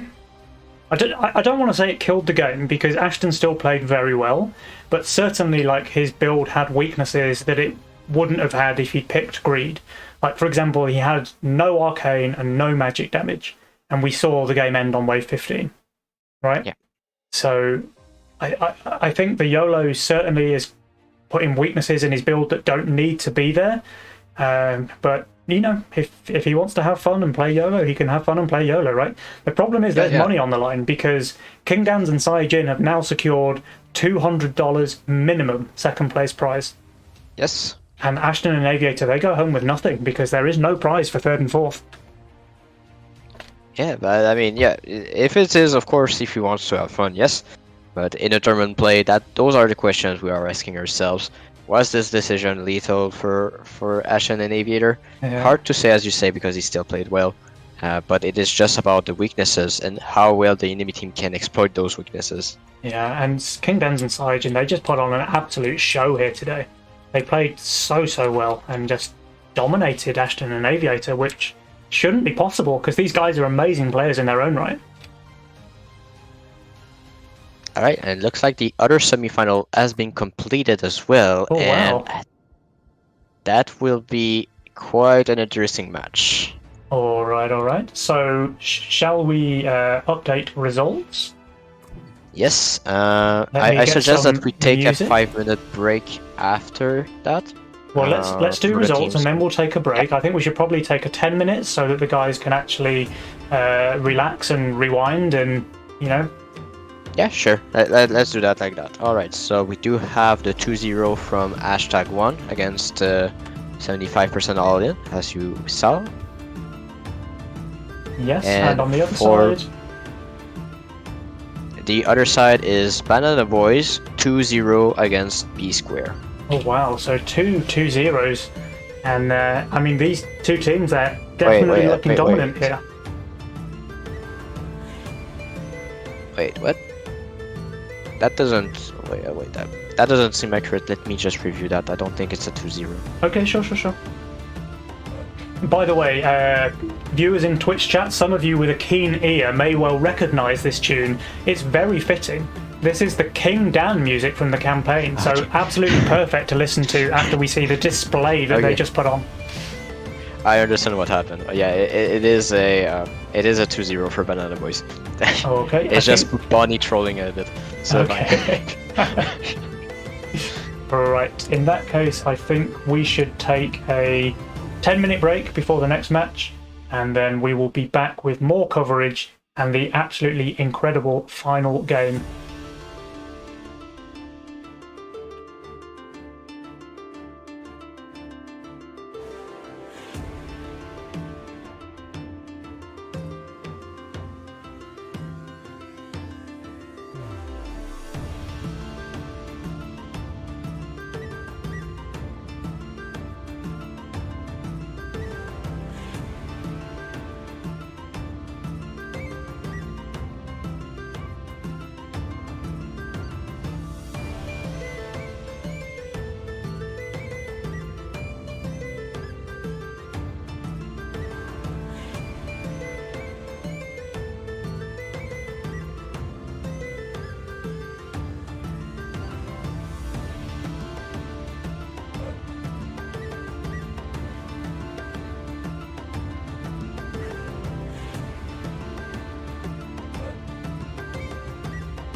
Okay, just a quick update for everyone in the Twitch chat. I have spoken to the Banana Boys and #1, and we will have a 15-minute break.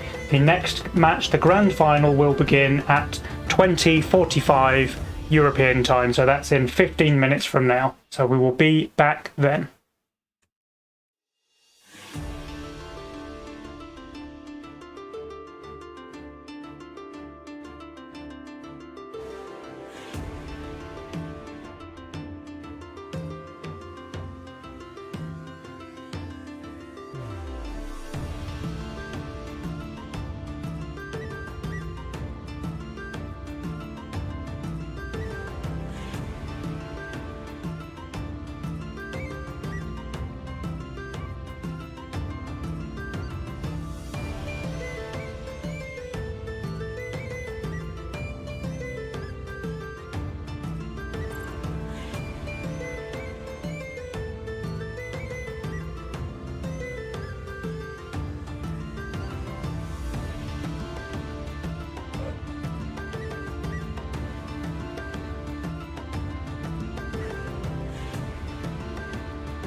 Alrighty then, Twitch chat.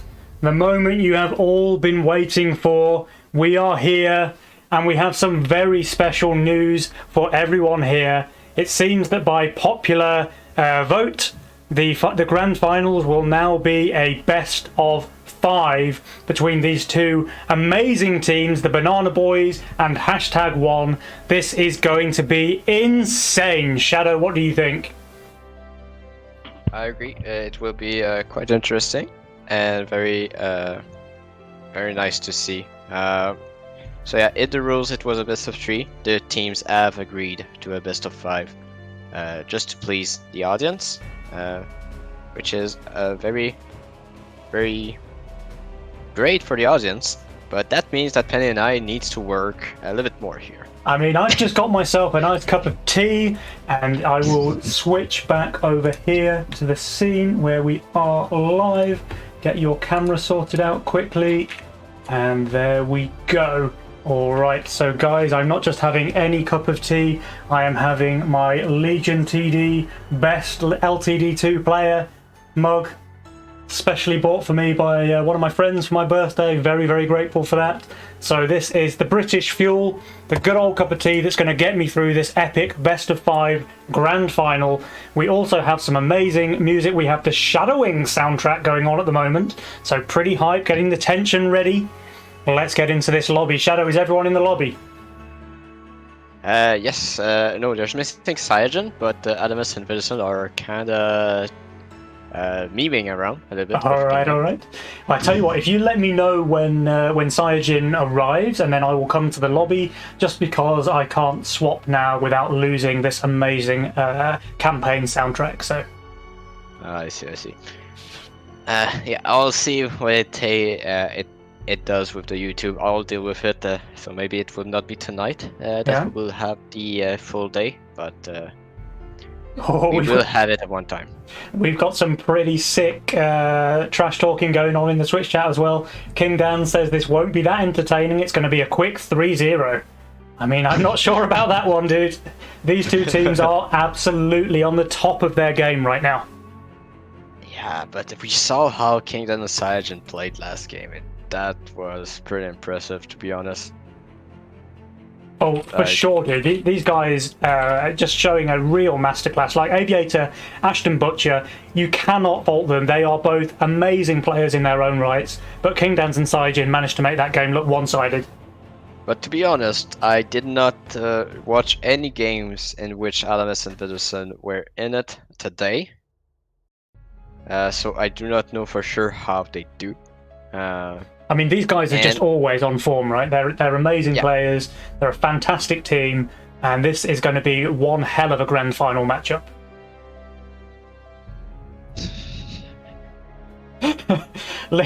Lisk wants the Banana Boys to win. He can't update the code again just so there's more space for King Dan's trophy cabinet. Yeah, well, you said 24:45. It is 20. Wait, no. You said what? Sorry. It should be go time. The game should have started 5 minutes ago. We just had to sort things out in terms of making it a best of 5 instead of the best of 3 that was scheduled. Adams is setting his 420.69 gold and Mythium. Withers is on a 777 gold. I think he can get some pretty impressive openers with that. Yep. He hit the jackpot every time he rolls, right? So, missing on Saya here. Oh, here he is. He is here, alright. Alright, so, just for your information, the VOD from Shay's stream is currently being downloaded as well, so I'll be able to start the upload on YouTube very shortly as well. Alright. And Caster's ready when you are. Ready, yes. Casters, ready! Ready to rumble! Gamers, with, ready! More games than you expect.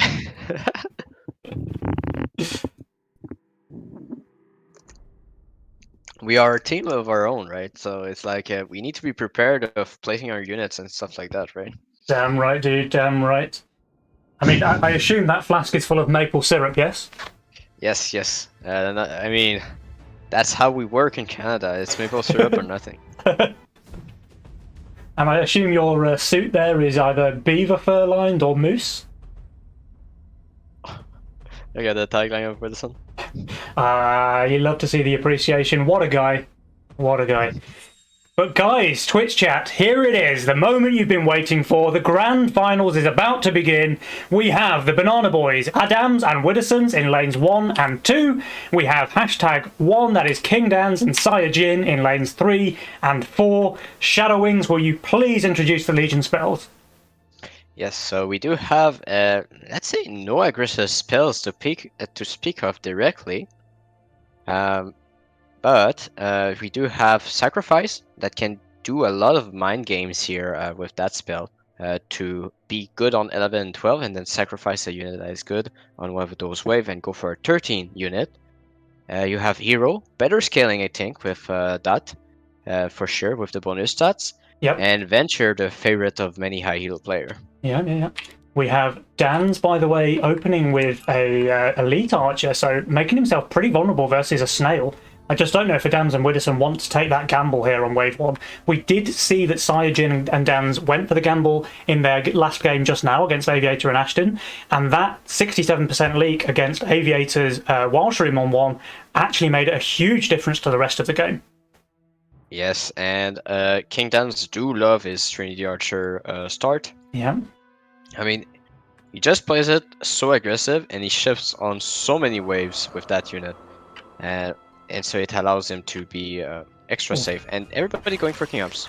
Dan's playing safe as well. He didn't want to leak to the snail. He didn't want a repeat of what happened to Aviator last game. Can't blame him. So playing safe, playing scared though a little bit, some might say. Now, it's worth pointing out, everyone here has taken Greed. In the first quarter-final, interesting story, Adams took Greed, got a really horrible roll. He had like some nightmare Mask build going on with no cheap unit between Mask and Graal or something like that. And he just got slaughtered by Xcod and Sneckles, like they ripped him apart. And then for the 2 games after that, he played Redraw both times. But it seems that now he's got to the grand final, he's no longer scared, he's going for a Greed opener. But that's totally fine because, I mean, in a best of 3, you can allow yourself to lose 1 game, right? Yep. So then afterwards, you go for the safer play, which Adamus taking redraw. We saw him practice that in the ladder as well. All right. So there are no sends on wave 2, of course. Everyone will likely go for their income here on wave 3. But I wouldn't be surprised, honestly, to see something like Saiyajin maybe just going straight 5 against the Dams. We did see some plays like that, especially from Trudeau's henchmen earlier in the day. Well, they're not the only one. We also saw Kingdom Saiyajin doing it against 75% all-in just the previous set. And also we had Team doing it against 75% all-in. Well. So King Dans is saving, but he's not just saving. He's saving with a 6-worker push. So, I mean, he might be somewhat vulnerable here. Widdowson, does not quite get the snail to go with his dragon turtle. Oh, sorry, I'm getting the sends mixed up. It is a dam sending to King Dans. He's only getting 1 snail, so he should be fine, despite the 6-worker push. He will be fine. And if you want my honest opinion, yeah, I don't think the DT was the correct play here for Widdowson. Yeah. Because normally what you want to do is maybe do a little sand. But wait, he's doing way better than I expected. This is maybe leaking with only a DT. I mean, the Sky Queen is very deadly against Wave 3. It 2-shots the wave, it kills them so quickly, and I think he is just clutching it, yeah. So 68 HP remaining on the Sky Queen. That is a hold, and everyone else holding as well. Now, here comes the 60 send from Dans. Remember, he didn't send on 3 along with everyone else. So what is Widdowson's answer? He has 144 gold. He can't shift here. So Widdowson was caught with his trousers down already today by Xcod and Sneck. He shifted on wave 4, hoping for that Orchid on wave 5. And Sneck actually broke him really hard with a Brute Snail. But he's not falling for that one again. He full builds, he gets his Green Devil, and now I think he's just going to be completely fine. But do you know what was the issue here? It was missing only 1 gold to get his Trinity Archer. Yeah. No, you're right. You are right. And he didn't have anything worthwhile to sell. Okay. So that was the only problem, but he will be able to hold the 60 cent here. The Green Devil thinking they have the wave here. Yeah. Very good here on wave 4. But look Does at the have worker lead. reverse damage. There's 7 workers on Cyajin now because Widdowson's forced to send him here again on 4. I mean, that's And, broken queen for you, right? Yeah, Sky Queen OP confirmed. I mean, you're not leaking her on wave 5 if you've sent a lot of Mithium early. Yeah. On 6 you might have a chance, but as we've discussed earlier, if you can reduce the wave to 3 Rokos onto the Sky Queen, she will be fine and hold. Yep, So yeah. those are the small details here to know what are the strong point of a unit and stuff like that. So sadly enough, I do think Widdowson will be caught. Will need to just income send on 6, try to leak him just with income, and then go for something like 9. Yeah. So, well, actually, there's brutes coming out from both Widdowson and the Dam. So Widdowson did go for the after income brute here. Now, let's see, because King Dan's has pretty high value. He did not boost his infiltrators, though. Now, with Cyajin, his tank line is dead, and he hasn't killed the boss yet. This is looking fairly dangerous for his Sky Queen. Yeah, this will be a leak. Wow, It will. okay. I mean, he had pushed up to 8 workers, though, so he doesn't really care too much about what looks to be a fairly small leak. Well, he even gets one more at the last second there. This is And- hold on the Kingdoms. Dan's, he's either holding or just leaking a low HP brute. I think he's leaking the low brute. Okay, it's low HP brute. Yeah, so small leaks here from both Dan's and Sire.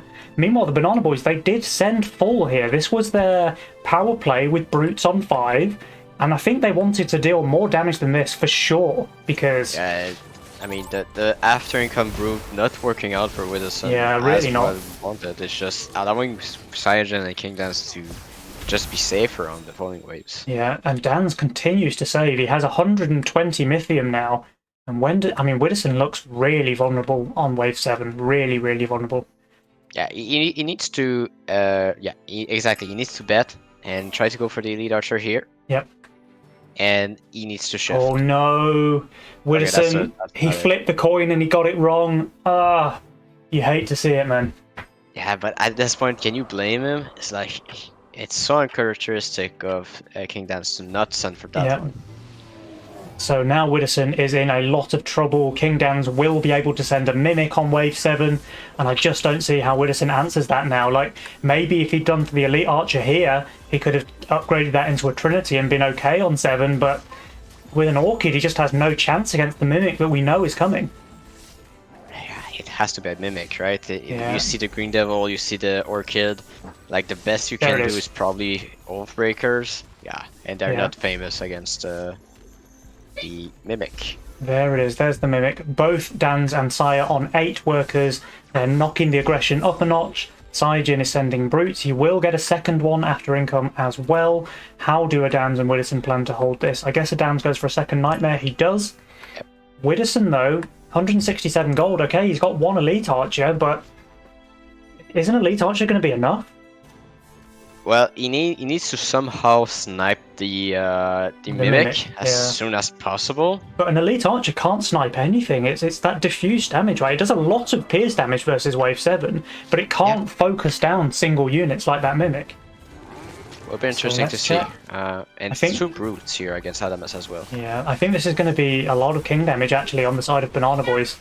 So let's just watch this Mimic chewing through the Green Devil of Widdowson. There it goes. Now it's onto the Orchid. He's at least got his Oathbreaker staying alive for quite a long time, so that is dealing damage while the Oathbreaker tanks. But mean- there's the +3s, and now he's just not going to kill anything else, right?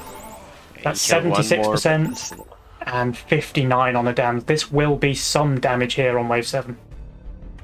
that is more than some damage, if you allow me to say that, because those are not little blobs, those are big sludge. Yeah, and a nearly full HP Mimic and a full HP Brute. This king is going to be looking pretty shabby after this one. It's gonna be chewed up by the Mimic. There it goes. Are we going to break the 50% barrier? We are. And That's he's gonna still be, going. almost 40 here. Wow. Below, in fact. Wow. So the king already now down to 39% HP after one big leak there, wave 7. And that is, yeah. We had Dan's in the chat before the game started saying this was going to be a quick 3-0. It looks like he meant it, what he said, dude, because this is pretty aggressive from them.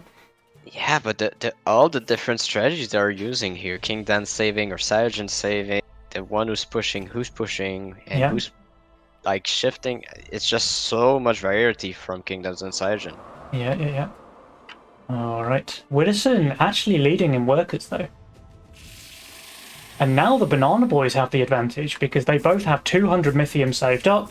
Adams did get an income resend here, which he is loving because he's now that much safer on 9.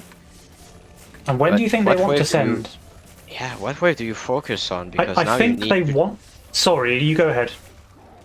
Yeah, because the problem is that you want to try to find a wave where you can get as much king damage as you took, right? Yeah.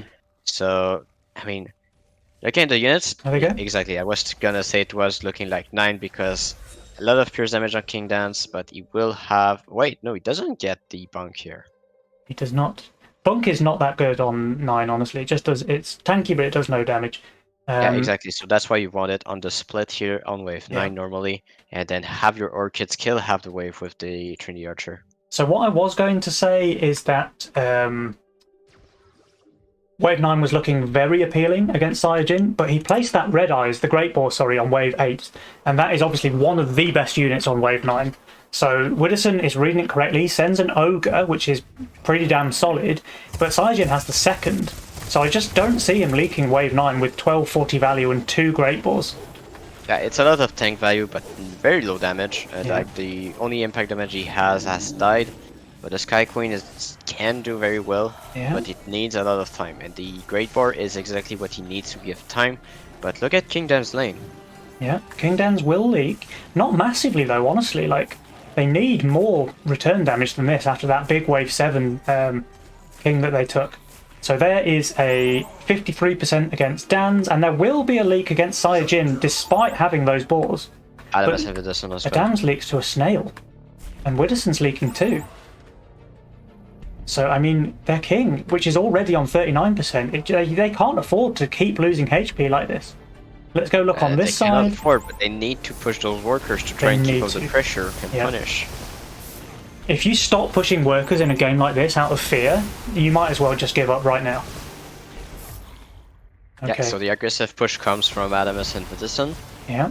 And now they need to try and catch King Daz and Cyanogen long saving. They need to try for an undercut. The undercut will probably be on either 11 or 12.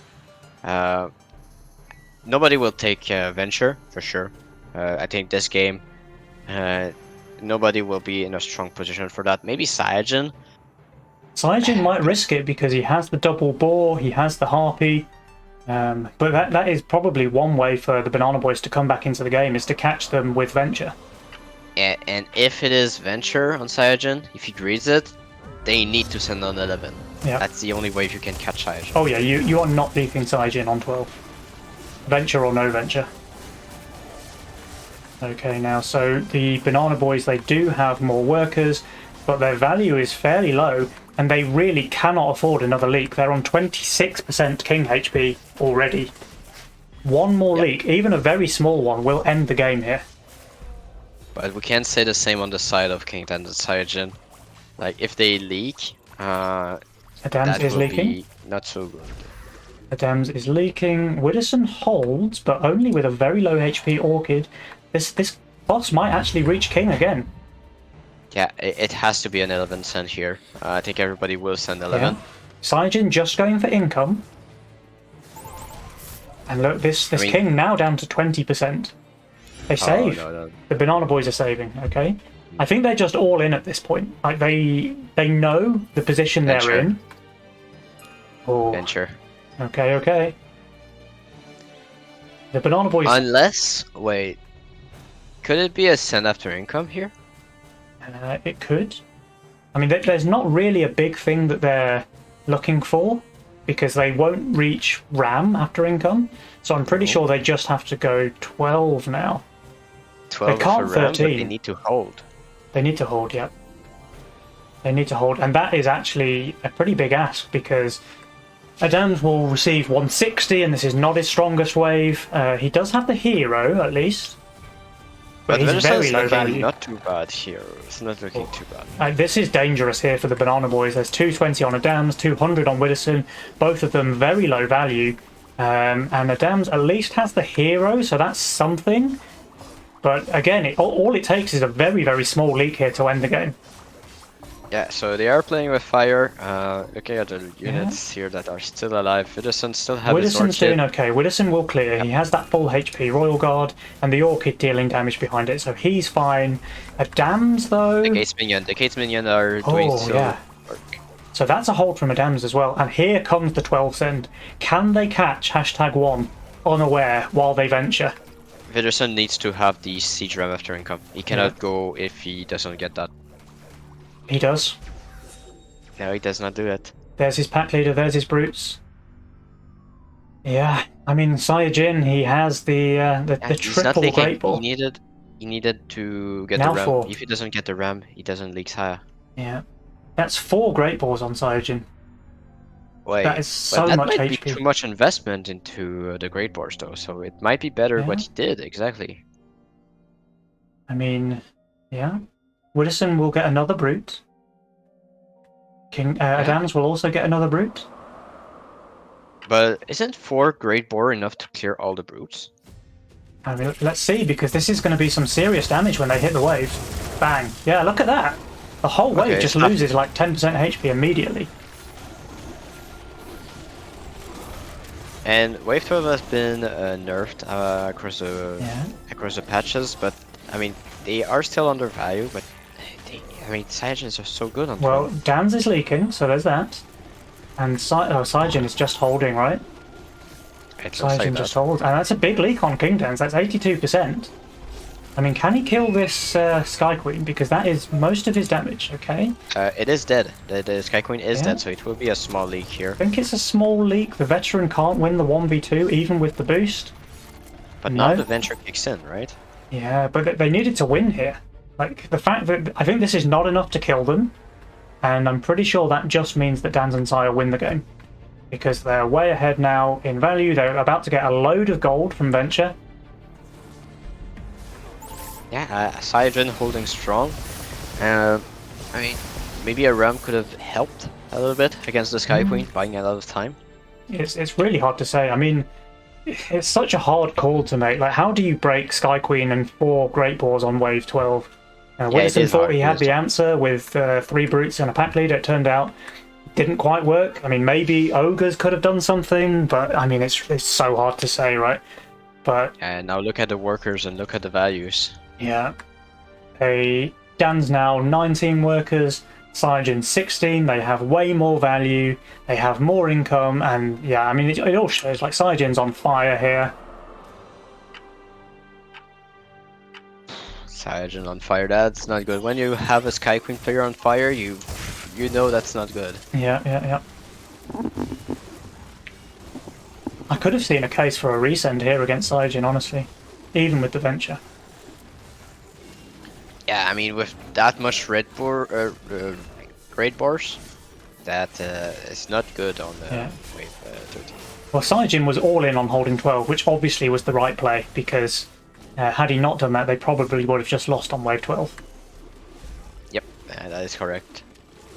But I wonder when the next send comes. I mean, the Banana Boys, they do still have a bit more Mythium, but Dans and Saya will catch up with their worker advantage. Yeah, I mean, Saya's difference will remain constant. He has the same amount of workers. It's only King Dance that will have more workers over more Mythium over time. Yeah. Looking at the values, though, look how far under King Dan is. He is far under, but he does have that worker lead. Now, I think everyone probably wants to go for a 15 send to end the game. But 15 is a race, no? 15 is a race, but I think the Banana Boys just lose it, right? I mean, Adams needs to have this Hellgate. Like, he needs to upgrade that if he wants a chance of holding Wave 15. But you will have a lot of Orchids here. Yeah, which is pretty good, but Adams and Widdowson, look at their values. Like, they're already way under value on Wave 14, never mind 15. Oh, Adams is pushing. Adams full pushing, they will go for the race on 15. But here's he knows that the Nightmare cannot hold here, so he wants to clear King Dan's. It's absolutely the right call. Yeah, pretty sure you can leak him with a siege ram. Here goes Shaman. Okay. I mean, it's not bad to kill the front line. Yeah. But I think siege ram could have been very good. But everyone just playing really on the edge at the moment. Like, Saiyajin, the only one with respectable value here on wave 14. King Dance is pushing as well. Oh, wow. So I think that just favors #1, right?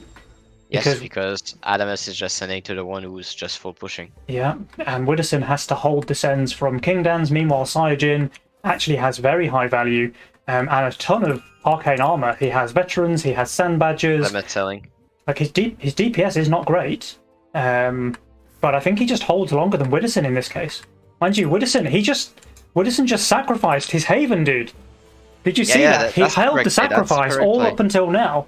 I thought he'd used that already, but no, Widdowson has held his sacrifice, turning it all into gargoyles here on wave 15. That is fantastic delay as well. He's just going for delay. Just going for delay. Yeah, this is going to be an epic race here on 15. It's between Widdowson and Saiyajin who can hold the longest. Yeah, that's a 480 send for Widdowson. So yeah, King Dan is leaking and Adamus is leaking. Another surprise. Yeah. That's a 440 send for Saiyajin. Saiyajin has very tanky units, very tanky, and more value. He's at the boss already. Widdowson is also at the boss, but still has 2 little things alive. I mean, he has a million gargoyles. Saiyajin's just holding, so this is GG. Yeah, this is GG. Widdowson will not hold. Wait. Is he holding? He's killing the boss. But Widdowson is living longer. Widdowson is living longer. Widdowson is living longer. He's delaying. Huh? Their shaman will. Oh wait. This is going to be so close, dude. Like they have less HP, but look at this. The Banana Boys are going to take this. Dude. Are they? Is the boss enough? Is the boss enough? No, it's not enough. Oh! Wow. Man, okay. So the double boss, even though they reached the king that much sooner, wow. That single boss was just not enough damage. The 0% versus 3% HP on the kings there. I was sure that Banana Boys were taking this, but no, #1, they come through. And the delay from Widdowson was insane, though. The delay from Widdowson was insane, but Saiyajin did amazingly well as well. I mean, 1 second more, and Banana Boys would have won. Yeah, but that's also the difference between Saiyajin leaking the boss and not leaking the boss, right? Yeah. Yeah, it absolutely is. It was such an insane race here. Yeah, that was probably the closest game I have ever had the fortune of casting, dude. That was insane. And these two teams absolutely at the top of their game, giving us a real show here, ending the game on wave 15 in favour of #1. Well, that's 1-0 for #1, taking the lead in the series. Let's get straight into the next lobby, dude. We've got a best of 5 to get through. Yeah, and if that's only the first game. I don't want to see the other ones. That was insane, dude. What an ending to that first game. I don't know if my heart can take this. It's okay, I'm here for backup.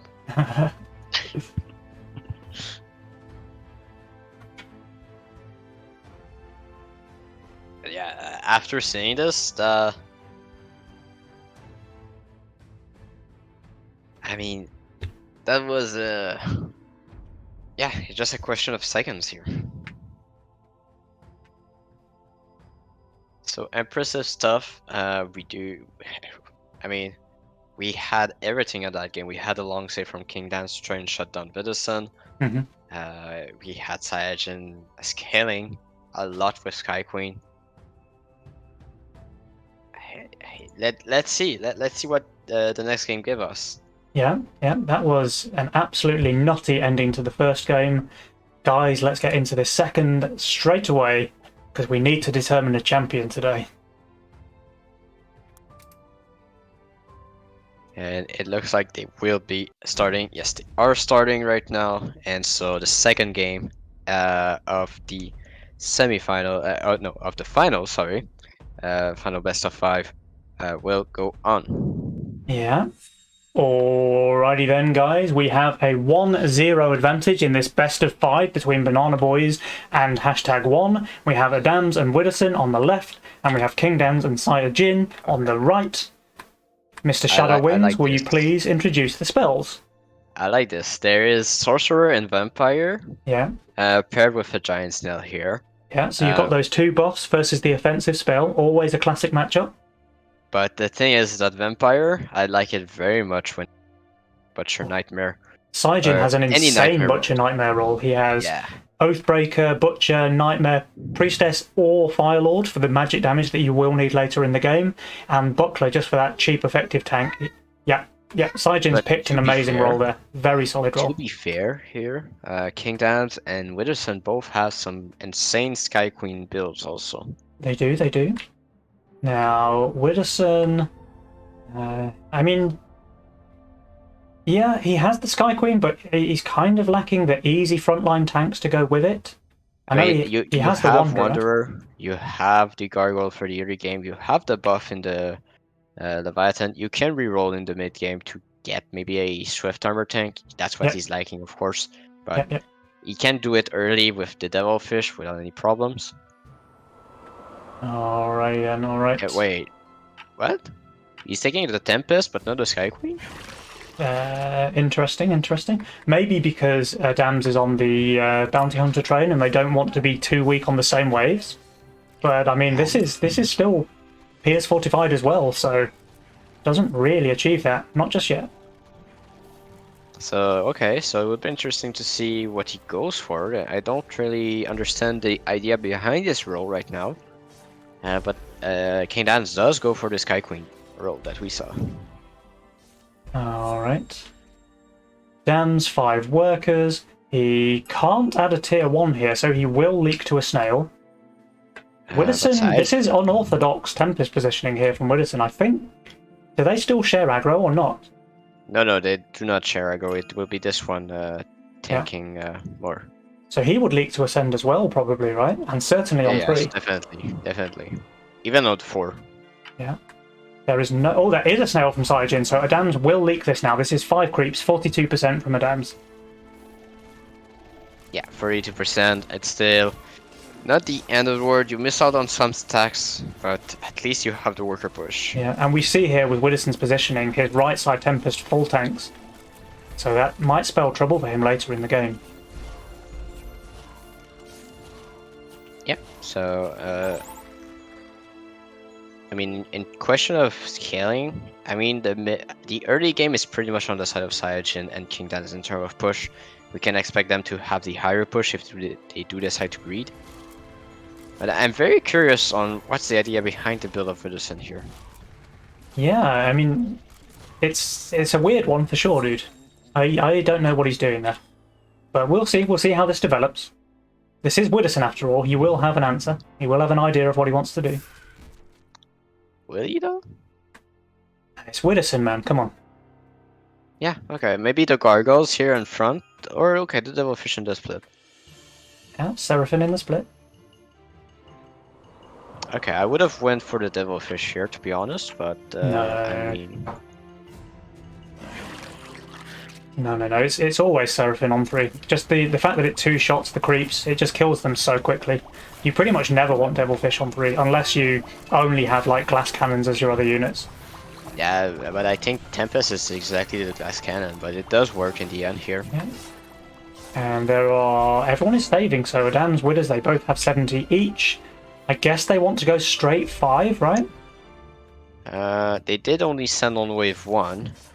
Yeah, but they can't go 4 against Dans and Sire. They have to go either 5 or 6. There's no way they send 4.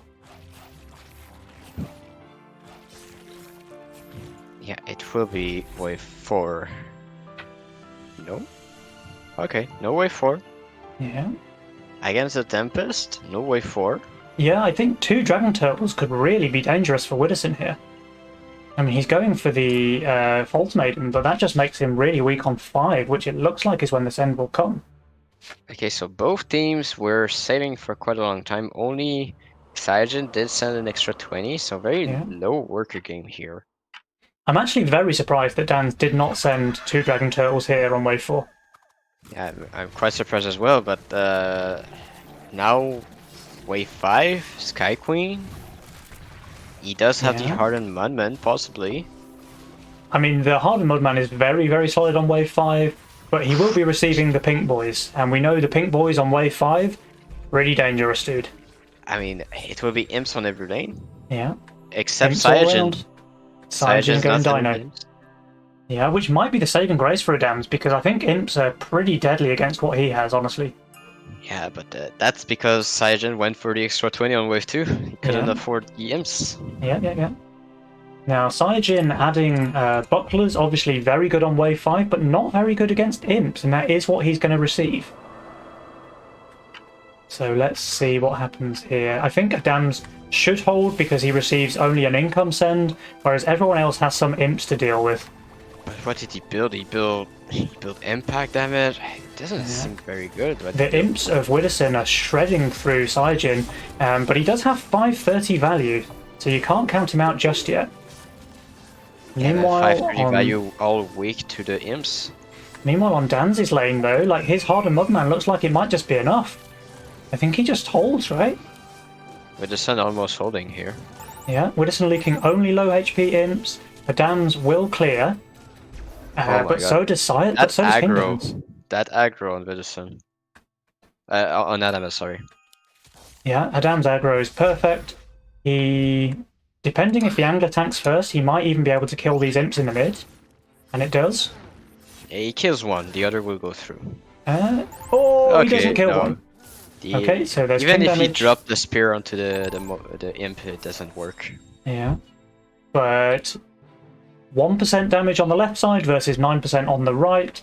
But that's the only difference really between the teams. Like everyone's pretty similar workers. Okay, the Banana Boy's both on 7 while Dan's is on 6, but Cyajin is making up for that with his 8.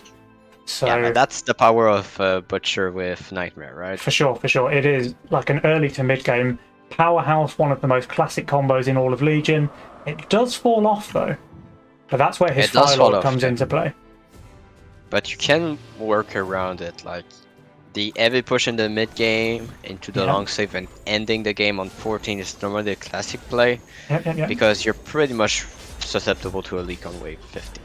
And King Dan's forced to stay lower value here after holding wave 5 because he felt quite vulnerable here on 6 with his D-Hardened Mudman frontline and obviously the Sky Queen being all pierce damage. Yeah, and it's understandable, honestly. Okay, there's a little income send here from Adams. I guess he needed it to be able to afford his Violet. He did.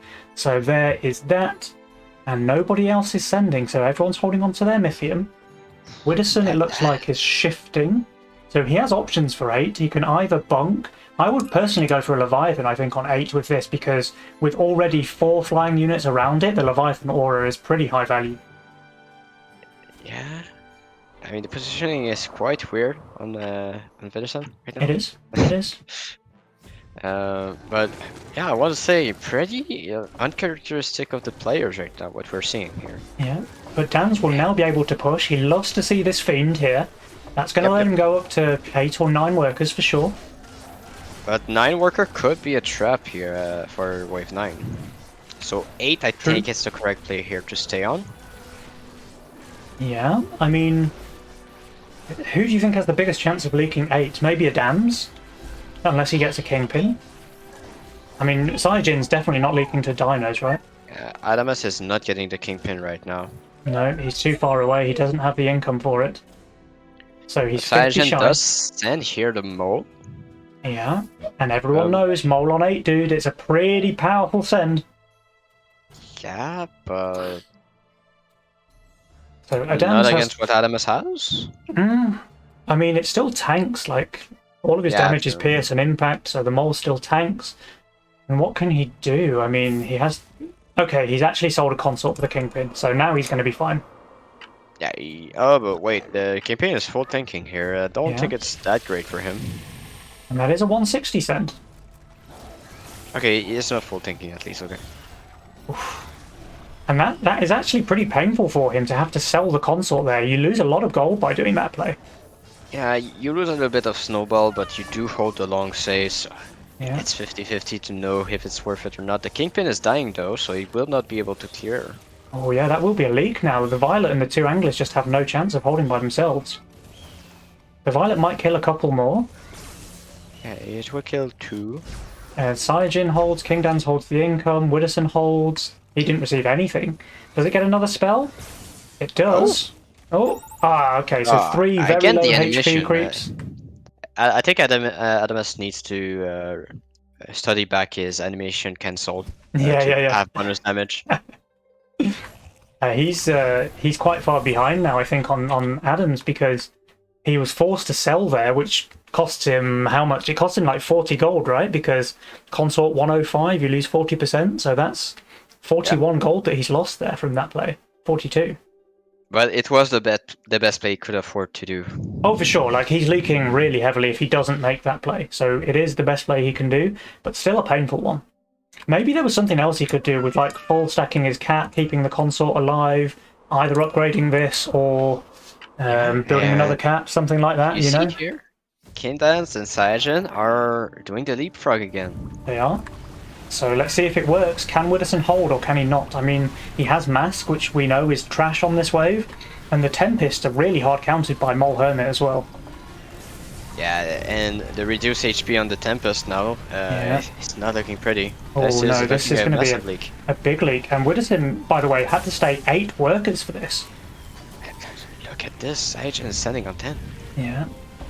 Oh, so that's a 93% leak there on Widdowson Wave 9, while he was 1145 value, just 8 workers. That's really painful for the Banana Boys. I feel this game's slipping out of their control here.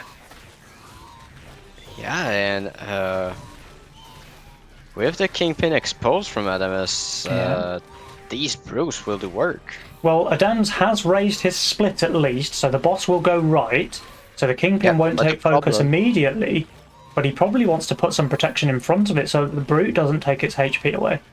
Exactly, because if it takes damage, that's where the boss, when it comes back, will target the Kingpin right away. Yep. But this chip damage is really starting to hurt the Banana Boys. Alright, so King Dan's going income here. Yeah. Now, I mean, it's income, but Widdowson, with his value so low, honestly has a chance to leak against this income send, even with his Halo and his Leviathan. Yeah, he just doesn't have the tank, right, to give time for those. So Adams, he doesn't have protection in front of his Kingpin, so if one of those brutes just taps it, it will open it up to be attacked by the boss really quickly. Yeah, so that's dangerous. It might be tanking before the enter as well. Now there are full sends coming out from Adams as well, but King Dan's, he looks anything but weak here with his Sky Queen and very hefty tank line with Antler, Golem, 2 Mudmen. I think he should be fine there. Saiyajin should be fine versus the income send. He has the Nightmares. He has a Doppel. But Widdowson, I don't know if he holds here. And Kingpin is down. Kingpin is down. Kingpin is down. We have a leak, boys and girls. Not a small one. Widdowson does kill his boss. Okay, so Widdowson won't leak. King Dan's does leak as well. 37% there, quite low HP. Saiyajin will easily cover that with his lifesteal Doppel. That's no problem. And Widdowson, he will not cover this on the left side. So more king damage here for the Banana Boys. Okay, so this is looking pretty sketchy now because looks like the leapfrog strategy from Saiyajin and King Dance is doing work. Yeah. I guess they just really value that chip damage against their opponent's economy. Like, they're not really going for the early game kill so much as they are for going for just destroying their opponent's game. And every time there's a leak, even if it's not king damage, it's more gold for Dans and Sire, it's less gold for Dans and Widdowson. That's Doppel Nightmare with Doppel lifesteal on Saiyajin for you here. 18 workers still rising. Oof, nice, dude, nice. I guess they want to go for a big send on 12 or 13. I mean, yeah. It's gonna be 13, but he needs to be careful. He needs the HF next wave, Saiyajin, that is. Oh, for sure, yeah. I mean, he has got Vamp, so the Butcher with Vamp on top is a lot of lifesteal. How much, in fact? It is 43% lifesteal. Yeah, so a lot of lifesteal. But value is very low, so that's why the HF is essential with that strategy. And Widdowson did take Giant Snails. Do you think if he just sent Giant Snails here on 11, he would have leaked Saiyajin, like, really hard? Yep, quite easily, yes. Because, I mean, you can see from his value here that Saiyajin, yeah, I mean, he will hold because that Doppel has a double buff, so it will be able to kill the remaining creeps quite easily. Yes. But King, Egg. I think they're trying to bait a 12 cent. Yeah, they are baiting the 12 cent here. And I think it will work. It will not. And The no. Banana Boys, they hold their nerve. They do save. Wow, but the 13, that just opened them up to 13, but Witherson building for 13 already with the Halo and the Arc there. There is a hardened Golem here. So King Dan's playing it safe. Oh, he's fully hardening. Okay. Wait. Okay. That is risky now. That is very risky because 13 is now opened and a 4i against Doppel on 13 is quite lethal, especially when you're minus 470. I think he's playing with us, dude, because he de-hardened, he re-hardened. Okay, he is going for the full harden. So now he has opened up a potential weakness on wave 13 where he would otherwise have been very, very strong. Yeah? Yeah, because Saiyajin is not covering next wave. I mean, he will have 2 doppelgangers with triple lifesteal, but they're sending as well, so they will have a lot of income. King Dan's egg will pop. The Banana Boys have got to go here, right? They can't afford to save. Here it comes. They're going for... But income, though. Income from Wait, Adams. what? Why would you... No, he just doesn't value the Witch here. And Widdowson decides- saves? Wait, what? He saved? I mean, is he going for like a centaur after income? Well, doesn't he see the value? Apparently not. I mean, Saiyajin, he's on 2,000 value just. He has 70 gold, so 2070. It has to be a send after income, right? I mean, this can just be a game-losing decision here from Widdowson not to send, because he also needs value himself to hold his own lane. I know he has the Halo, I know he has the Arc Tear, but he's receiving a not small send there from Dance.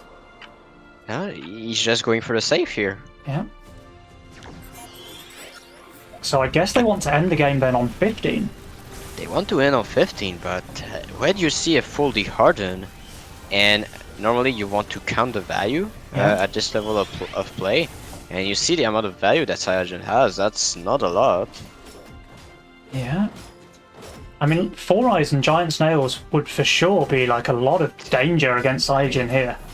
Look at this, almost leaking. I think if Widdowson sees this, he probably wishes that he had sent here. He leaks 50% because he didn't get the income, and Adams leaks 83%. Isn't this just game? That's a 4i into the king, no king ups. Yeah. King does the king massively.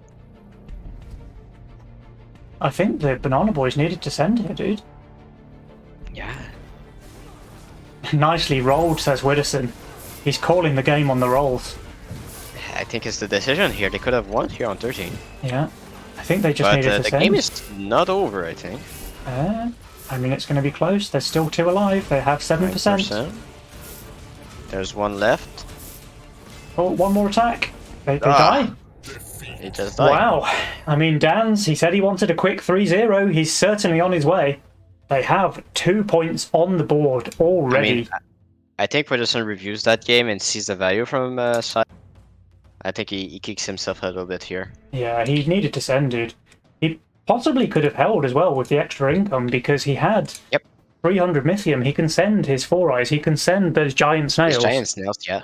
4i Giant Snails probably leaks Saiyajin with the amount of Mythium he had. And then he might have a chance to hold himself as well with the extra, 100 gold or so that he gets from his own send.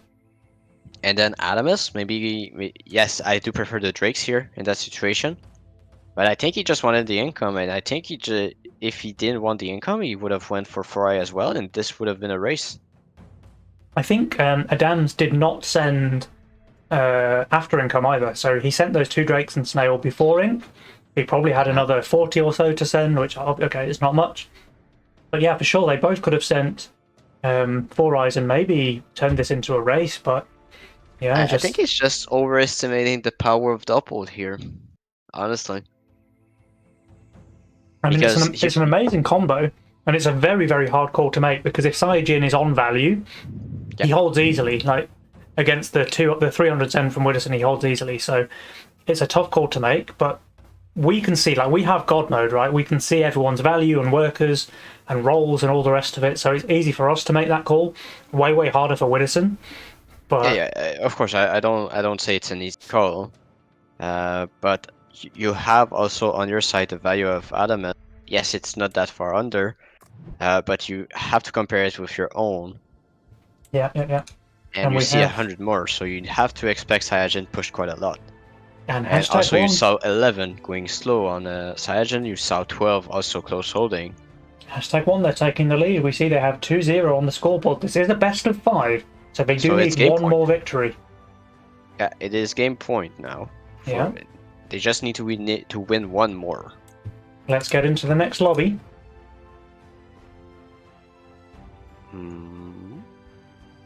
I don't see it. I do see it. It is there. I see 2 Pennywise. I see one. All right, I will just run to a very quick break and be right back.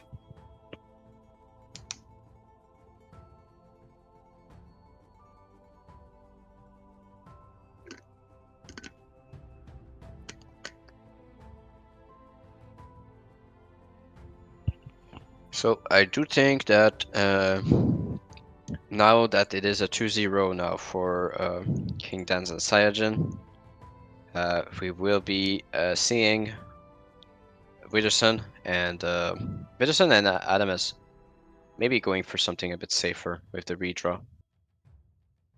So it'll be interesting to see.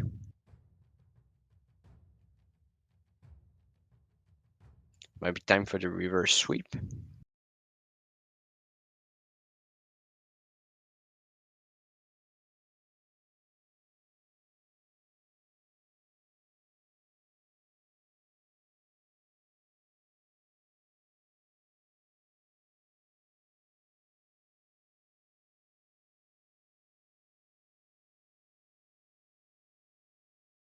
So King Dance and Cyanogen are coming back on here. All right, I am back. Yeah, so do you expect the reverse sweep here with Adamus going for redraw? I certainly expect Adams to go redraw. I think he can't afford to lose a game now on roll, so I think he decides to play it safe. I mean, it's a tall order for them to be able to get a reverse sweep, but probably if anyone can do it, it would be the Banana Boys. But I mean, this is just proof of how scary King Dens and Saiyajin are when they're on form. Like, he's not playing around when there's money on the table. This guy is an absolute beast. He is a beast indeed. I mean, the calls are solid. The push are on point as well. Yeah. And I mean, the push is always aggressive. They never back down into a push. Yeah. I mean, remember the game 1 was extremely close. Like 1 more second would have been the Banana Boys' victory. Literally 1 second would have been their win. But yeah, it went the way of hashtag 1, and now they are up 2-0 in this best of 5. So 1 more win is all it takes, and Banana Boys, they need to get 3 on the table in that time. So it's a pretty steep hill for them to climb. It is steep, but they have done it before. It's not the first time they are in that situation. Yeah. And they do decide to swap the sending order here. Yeah, so Widdowson will send to Dans and Adams to Sire.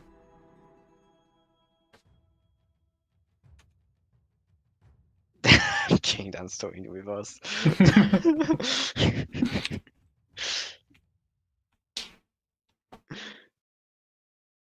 But yeah, so King Dance and Cyanogen only. King Dance and Cyanogen only need to win 1 more game here, so they will be in a decent position here. Yeah. They can do mistakes if they want, but I do think that they will prefer to end it as fast as possible. Yeah. I don't know if they've started yet. They have. Okay, so let me swap back to the game. All right, and so we do have the third game. Here we go, guys. Let's get into it. This is match point now on the side of #1. They have that 2-0 advantage. Can the Banana Boys bring this one back with a reverse sweep? Redraw. Or will King Dan's win his 8th Masters Cup in a row? That's a redraw on Adamus. That is a redraw on Adams, and that's exactly what we thought, right? We thought that he would decide to go with a safer option now that they are on their last legs. And I like the roll already for Adamus. Despite it being a redraw, that's like one of the dream nightmare roll you can have. Yes, you don't have the Butcher, but you have Nightmare, you've got Dark Mage, you've got the Green Devil, and you've got also the LOD. Yeah, and Widdowson has Priestess. Now, if Widdowson was going to be in a do-or-die situation, I think Priestess might very well be the unit he chooses to take into that situation with him. And Dan's, he goes for... Dan's role, I think, is not ideal here. I really don't think it's ideal. Like, he has the Berserker. But that's a Berserker start. It is a Berserker start, but he doesn't have either the Serpent or the Oathbreaker, like the classic pairings with it. Saiyajin... Saiyajin has a very expensive role. Yeah, Priestess, probably, but very expensive. Like, look at that gap. 50 gold Buckler, straight to 190 gold Priestess. So he doesn't have any mid-range units. I don't agree with him not taking the Elite Archer, though. Yeah. But we'll see how he plays it, because it can still work. But the Legion spells now, that we look at the rolls and the starts here, we do have Dark Ritual, Adventure, and Guardian Angel. I think Nightmare with Guardian Angel is a must-take, even with Priestess, I think. Well, the thing is, Nightmare with Guardian Angel, yes, but he doesn't have lifesteal. Now, the real beauty of Guardian Angel on a Doppelganger is that it dies once, comes back to life with full stacks, and lifesteals its way back up to full HP again. So Guardian Angel on a Doppel with lifesteal is worth 2 or 3 times more than it is on a Doppelganger without. But don't forget, Adamus has redraw, so he still has a he chance can to go get fishing this for the buff. Butcher. You're right. And the newly reworked redraw, really solid. So I think the idea from Adamus is to drop the Antler as soon as possible, redraw, and try to get another buff for the Nightmare, like an APS or a Butcher. Yeah. Okay, so nobody sending here on wave 2, as to be expected. Widdowson hasn't sent anything yet. So Dan's, meanwhile, he has pushed 5, but obviously I don't expect him to go 6 off a no-send. Where, yeah, he might leak to a 60 send on wave 3 here. But Widdowson will only get it after income, though, so I don't think he will. No, I think, no, there you go, look, he sends the Dragon Turtle. Yeah, just income, just to delay the Fire Elemental push a little bit, but, I mean, with the units that King Dan has, he might try to risk the 7 workers, but that's quite risky with the new Fire Elemental. Well, everyone else is saving as well, so let's see if Widdowson holds on to his 20. I expect that he does. Oof, that is risky from Saiyajin. If it's DT coming his way, he's peak, but it's not. But what is Saiyajin's answer for 4, though? Because the only thing he can build is Bucklers. He won't have any pierce damage. That's playing with fire. That's gonna leak on wave 4 indeed. Yeah. But he obviously wants to go for the big leak on Widdowson as well. And meanwhile, Widdowson, he's not amazing on 4 himself. I know he has the Ranger, but he needs some tank value, and he can't really afford to. The Ranger is misplaced. The Ranger is misplaced. It's not tanking the split. Unless he goes for another one and the tier. I think he goes Hardened Mudman, right? Yeah, it has to be a Hardened Mudman, yes. He goes for the Hardened Mudman on the half square lower than the Priestess. Yep.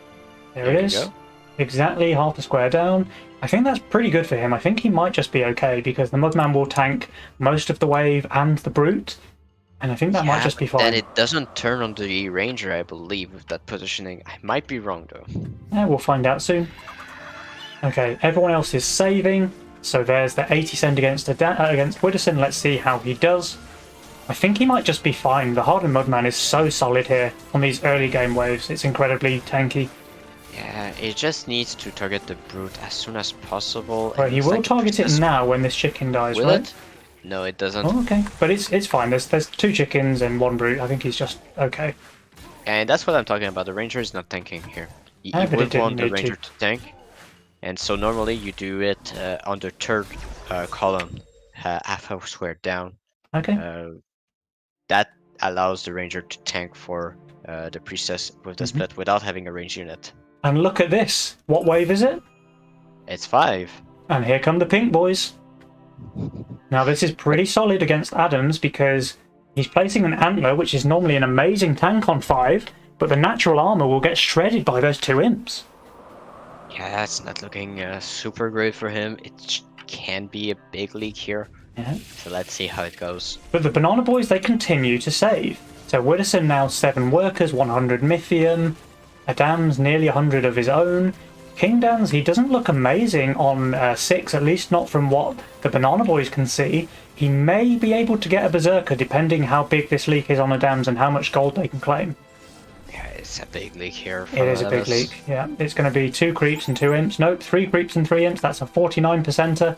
Widdowson will hold his own lane. I don't know if he can cover, though. Maybe he can. The healing does take place in the middle here, so it's the best case scenario. And his area's going to get another spell out. And then reset. Yeah, he's just going to hold. He's just going to cover. Alright, here come the brutes from Saiyajin. Do the Banana Boys send? Okay, he's not covering, so 1 imp will reach King. Okay. Here come the brutes from Adams. And Medicine. Setting the mole. I mean, the mole is crushing against the Aquas of Dan's, and now he currently can't afford. Yeah, there he goes. He sells the Proton. Here comes the Zerker in the split. That is very, very strong build there from Dan's. He has 630 value. He's still undervalued though. He's still undervalued, but he has a nice split. However, this side is quite weak on this side of the Aqua. And I think the mole goes left here, right? I'm not sure. The Berserker might walk up and pull the mole. That's his best case scenario here for Dan's. Yeah, he wants the mole to be on the Berserker, but I do think the mole will go on the Aquas. No, it pulls. The mole is pulled onto the Berserker. Now that swift armor Berserker just tanking the mole for a very long time, where it would have otherwise killed the Aqua quite quickly, I think.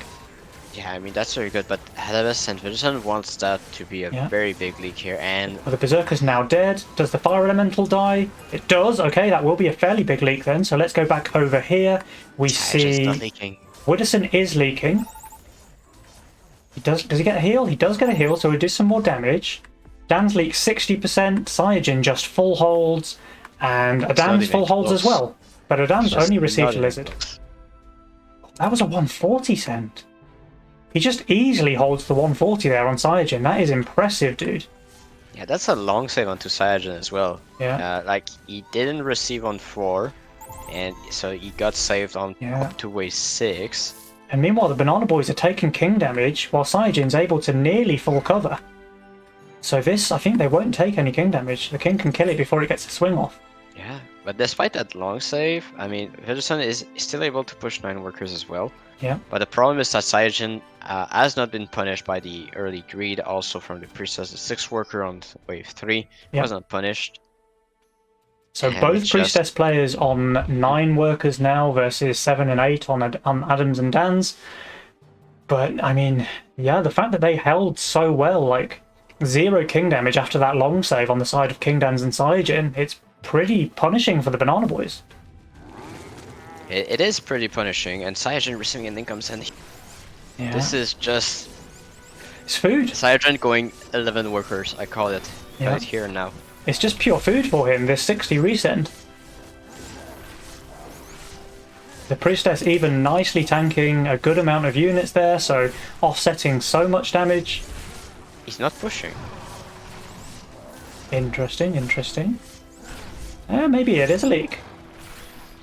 Okay, it is a leak. Okay, so the resend does work in the end, so underestimating the power of that send. But he's going to kill one more? He is. Yeah, Saiyajin deciding to not push that send here to try and get a bigger unit on wave 9. Well, that's a 38% leak. I mean, it was only income resend from Adams, so maybe that's okay. But meanwhile, both members of #1 continue to save their Mythium. And they are saving. They're sending now. So okay. I'm a little bit confused on why Saiyajin does not push if he goes for income here, but let's see. Maybe he sees something that we don't. Does he think he's going to catch Widdowson shifting here for his Azaria on 9? Maybe. Maybe. And I mean, from that should be the play that saves Widdowson on wave 9 if he goes for that. That's probably his only play, right, on Widdowson? I mean, I think he needs the Azaria to be able to hold 9, but okay, he does go for a Mudman here. Will it be enough though? Well, he's shifting 59 gold. Okay, but that's a lot of tank value, giving time to the damage in the Daphne. Yeah, it is, Priestess. yeah. And the Priestess stays alive because it didn't tank too much, so nicely positioned there from Mr. Widdowson. But it should still result into a leak here with Yeah. the Cannoneer onto The Cannoneer just kills right the now. Priestess very, very quickly. So Daphne now won't be able to hold. She might get one more. No. 64% leak there versus income send on Widdowson. And he's still not looking amazing on either 9 or 10. Yeah, and that might be part of the reason why Sygen did not push as well. Yeah. Realizing he was weak on 9 and 10, and just wanted to get the Priestess on wave 9. And sometimes they do some weird stuff, like praying for 10 in advance. Yeah. So maybe a Fertilizer already? No, okay, playing it safe here. Well, Realizing that wave 9 is just obvious, so going for that. I see a lot of imps from a lot of people. I see double imp from Widders, I see double imp from Dans, I see single imp from Adams. But do you know what unit is good against those imps? Priestess? Yep. Oh, Azaria. Yeah, Adams is sending imps into an Azaria here. Yikes. So Sygen should just full hold comfortably. Yeah, exactly. And so what the idea behind the Son of Adamus is that he was expecting Sygen to go for bucklers and not the Azaria, because he expected him to push the Sand on wave 7 and not save it to shift on wave 8 for a wave 9 Sand. Oh, and by the way, Widdowson went for a Harden here, so he's mega vulnerable on 10. And Sygen did not send. You say that, but he's not that screwed because he does have the Daphne, but he's vulnerable to any kind of income send, yes. But look, Adams is leaking. He has 7 workers, and he leaks 51%. Dan's leaks 51 as well, so identical leaks there. But King Dan's received a much bigger send. It is not pretty. Sygen holds. Yeah. I mean, Adamus got saved from 5 to 9 here. For that to happen. And he leaked wave 5 quite heavily, so that's why he was low worker. And Sygen was just given a free game. Yeah, because King Dan's controlled Adamus. Okay, Widdowson goes income. Oh, he only hardened 1 of the Mudmen. Okay, maybe he's not that screwed on 10. He even goes for the Azaria upgrade, by the way, here on wave 10. Yeah, because he doesn't need more than 1 Daphne. Of course, I would have preferred to have this one as a Daphne, but that's just my personal preference. And meanwhile, nobody is sending other than Widdowson's income. King Dan's kind of low value, but he has 2 very strong units on this wave. And of course, these are just very, very good tanks in their own right. So Dan's should be fine against a single dino. But yeah, and King Dan's does have the Royal Guard already for wave 11. And he just needs to protect this Fire Elemental. That's the only thing he needs to do. I mean, he just holds the dino resend, it looks like. The Halo with its exponential damage is really starting to kick in now. It's going to be close, but no, it's just a hold. With the Rogue Wave, it increases the damage ramp up as well. It does, it does. Now, everyone is saving. When do we think the next send will be? Maybe 12? It has to be 12 against the Priestess. I don't see Sygen that strong on 12. Yes, he has the possibility to go... Oh, I don't agree with that venture. Yeah. Oh, that is a risky venture for Sygen. A risky venture. But Widdowson does the same. Widdowson does the same. Widdowson has the Harden, right? But he's... He does. He's so far under. Look at his value. Oh my god, okay. Now, either they are crazy, or they know Priestess better than I do because in my situation I always league 12 with Priestess even if I do full Arden here on that side. Yeah. Okay, okay. So, I mean, these sends can be pretty big. We have one player venturing, one player Guardian Angel on both teams, although neither has used it Guardian yet. Angel's shown? No, okay. Neither of them have used it yet, so I guess Adams will be able to do that Guardian Angel Doppelganger with lifesteal because he did redraw into that lifesteal. Yes, and So he will can be have very also strong. The Antler to buff it as well. Yeah, it'll be a very, very strong Doppel with GA, White Mane, and Butcher Auras on it. Yeah, I think all of his gold needs to But go here on come that the sends. unit now. Here come the sends from everyone. Okay. Now, Adams, he still actually can't afford a Doppelganger without selling, so he needs to get rid of one of these gargoyles to be able to buy that. There It's it not goes. a big loss to kill one gargoyle, to be honest, so I think it's totally worth it. There goes the gargoyle, and Widdowson, he knows this is coming, he's fully hardening, he's boosting, he just needs to hold this send. There is the Guardian Angel used on the Doppelganger as well. I mean, this is a very important wave now. Is either team able to hold these sends? Right, the 4 eyes are crucial here. Which target will the 4 eye target? That is the most important thing for King Dance and Cyanogen. And Dan's also using his Guardian Angel over here. So let's just see. The 4 eyes, it seems, is not on the Doppelganger, but it is taking focus. Okay, the 4 eyes is now on the Doppelganger. It will die very quickly.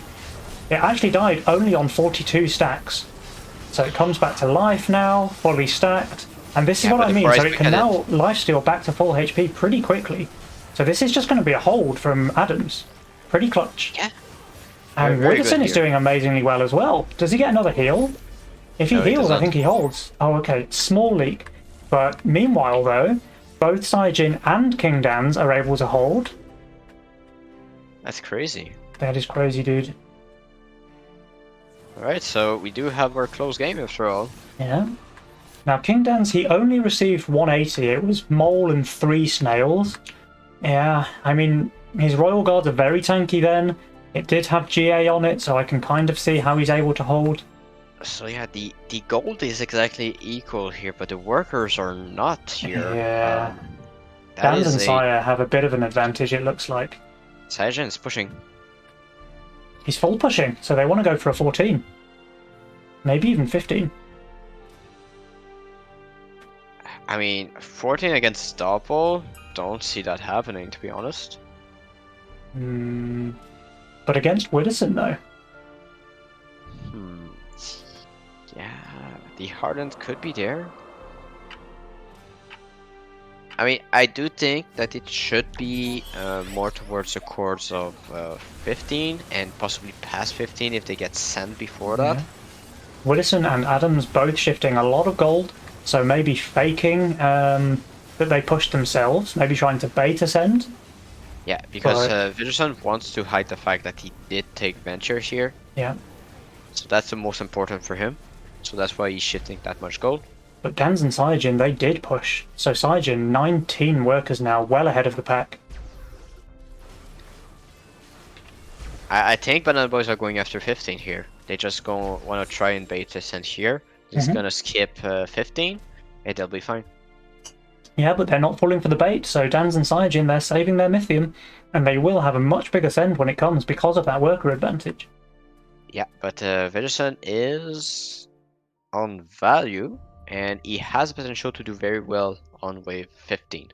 Do you think he goes for a second area? He should, right?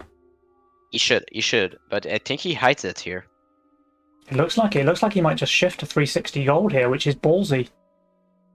Okay, he's gonna build some stuff here. It is a Pilgrim coming out. Alright, so he can then get the Chieftain for 15. Two Pilgrims are coming out, so he chickened out a little bit. Alright, that's fine. So no one will leak the no send here. I think everyone's pretty solid. Alright, so are they brave enough to skip? Is King Dans and Saijin sending on 15 here? No, they King send. is sending. Does he know that Centaur's not a tank anymore? Did anyone tell King Dans? I don't think Centaur is the right play here. That might give Adamus a chance to hold. It might, but I mean his value's very low. His value's very low, and Doppelgangers are notoriously weak on 15. and Saiyajin's making for a very long wave. Are the Banana Boys going to skip? Are they going to go 16? They need to skip if they want to win. Yeah, they do. I mean, yeah, you're right. They need the 16 send. It's where Dans and Saiyajin are weaker. But saving for 16 when you're pretty vulnerable yourself on 15 and there's a massive send coming? I mean, either you play to extend your game to lose, or you try for a risky play to win. True. And I do love the king ups here from Widdowson. I do hope Adamas do a little bit himself. I think Widdowson needs to full harden. I think Adams needs to spam Green Devils. If they skip, they need to commit fully into it, and so admit that there is a send here. So one harden coming, only one harden though. One harden, and he does have a Pee-wee with a lot of HP, but it still dies very quickly. So Widdowson... So it's all about the priestess. Yeah. Turns out Widdowson had a very big Pee-wee, but it didn't help him too much here on 15. It looks like it, but let's look on Adamas. Adamas, the Doppel is dying. The Hades is not enough. So the Doppel's now going to go on the boss, not be able to kill it. That will be a big leak from Adams. And Widdowson, he's leaking as well. Sniping the Shaman, but it's not enough. He's leaking as well. He might kill the Shaman. The Shaman dies. Okay, that's big. The Shaman dying is very, very big. Yeah, no Shaman to the King. That is not lethal. Yeah, I think if Shaman is there, it probably is lethal. Yes. So they still have a chance to do something here, but it is still not the best situation. It is a lot of gold onto Kingdoms and Saiyajins, so they need to go for a wave where they can kill both of the opponents. This will bring their King HP very, very low. I mean, that's look gonna at this. Be 20%? Oh. 20%. Yeah, the Shaman would have been lethal for sure if it had managed to squeeze through. Yep. So 24%, and they're still saving the Banana Boys. They want 17. Yes, the king ups here from Saiyajin is now we need to see a suicide play from someone. Yeah. One of the two players need to suicide. I think Ferguson needed to full push here, and he does not. But they also can't afford a leak, right? Like one more leak, it just spells end for them. This is not dying. This is not leaking. True. It's very, very good here. And we do see full King upgrades from Kingdans and Saiyajin. They're even putting the regen in there as well, so they are scared. Yeah, they are scared, but also this is just safety, because any stance now from the Banana Boys is not likely to be lethal. Yeah.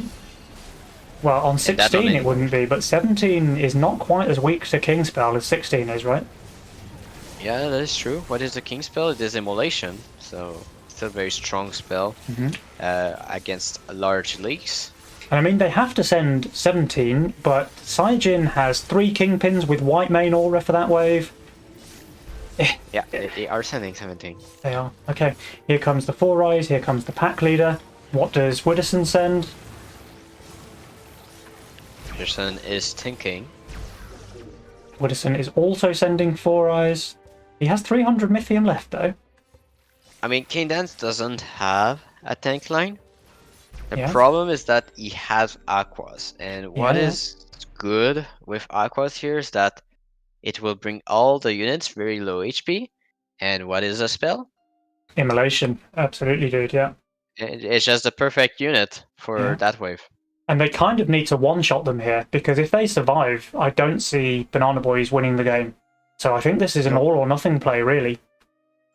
I mean, King Dance does not have a weak wave after 17. Yeah, it has to be here.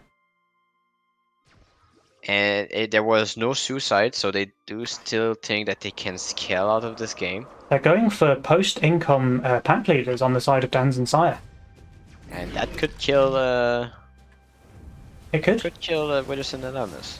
Well, Widdowson at least has very high value, so I think he might be okay. He kills the pack leader on his side. And meanwhile, King Dan's, his tank line has crumbled, so his DPS glass cannon units are now going to get focused. That will be a leak. Look at this Arc of Justice just ramping up. It is doing a ton of damage. He kills the pack leader and the hermit. Okay, 68% on Dan's, and Saiyajin's doing damn well as well. Adam's 59% versus the pack leader, and Widdowson's leaking as well. This is game! This is just game, so the long send into... doesn't matter, because #1 win anyway. The clean Yep, 3-0 sweep from the hashtag boys. This is incredible. Hashtag really showing it today, what they were able to do. I mean, close game 1, Magician and Elemis could have taken it, Yeah. but just a better control of the game here on Kingdom and Cyagent part. Yeah, really impressive, dude. Really impressive. That was an absolute masterclass how to play this game by King Dens and Cyajin, taking a 3-0 against what a lot of us, including myself, called the best team in Legion TD, the Banana Boys, when we started the this event. So the fact that they were able to 3-0 against Witterton and the Dams, I think, is just incredible from King Dens and Cyajin. Really, really well played, those two. Really well played. Very well deserved victory. Look at this here. The strategy also from King Dens and Cyagent that they brought up on the 3 games, I believe. Just one sending on one wave, the other sending on the other. They don't care. They just want to aim the weakest wave in the early waves and just maybe leapfrog, extend the wave for one so that the other cannot be as safe as they were. Yeah. So the leapfrog strategy working out here in tournament play. Yeah, that was very, very impressive play from King Dens and Cyajin. And like you say, they weren't going for that king damage early. They were just going for destroying their opponent's game as much as possible. Not sending together, just sending when they know they can leak their opponent, getting that damage done, getting the chip damage, getting the economic damage, and it really paid off for them in all 3 games. Very, very well played, King Dens and Cyajin. I mean, yeah. I mean, it has been a lot of seasons where we just thought that sending together was the better way to do it, right? Because that king damage is so valuable. Yeah. But King Dan and Cyajin just proving us that maybe it's not always the right decision. Yeah, absolutely, dude. Absolutely. Maybe we can see if King Dens and Cyajin want to do a little winners interview. Yeah, we can if they want. I mean, I don't know if they have access to this channel, so we might have it through Swap Place.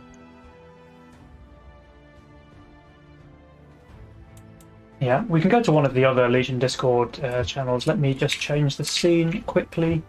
Yeah, let's just ask them first. If they don't want to, it's totally fine. Yeah. Let's update the results spreadsheet because this was a 3-0 sweep from the hashtag One Boys. And I think we need some King Dan music to celebrate, right? Yeah, King Dan music, and I'll deal with it later on, I guess. Alright, let's join one of the... Alright, I will go to Game Room 1 in the Legion Discord.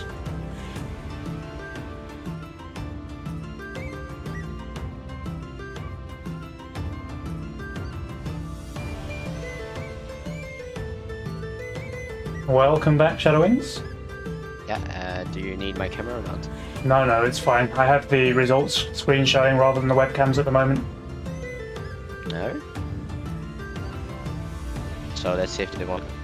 Oh, we have someone. Hey, King Dans, Cyajin, guys, well Hello, guys. played. That was incredible. You took a 3-0 against the Banana Boys, man. I called it. You did. I saw you calling it in the chat before the game, man. You said you wanted a quick 3-0. And yeah, you proved it right, man. That was really impressive work. Well played, both of you. Thanks.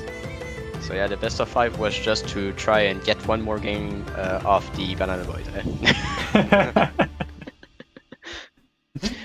But yeah, I think those games we saw something that came out that was out of the ordinary in tournament play, and that was something that we call the leapfrog strategy, that you weren't sending on the same wave and were pretty much looking at the weakest wave of the opponent, so pretty much focusing on the breaking.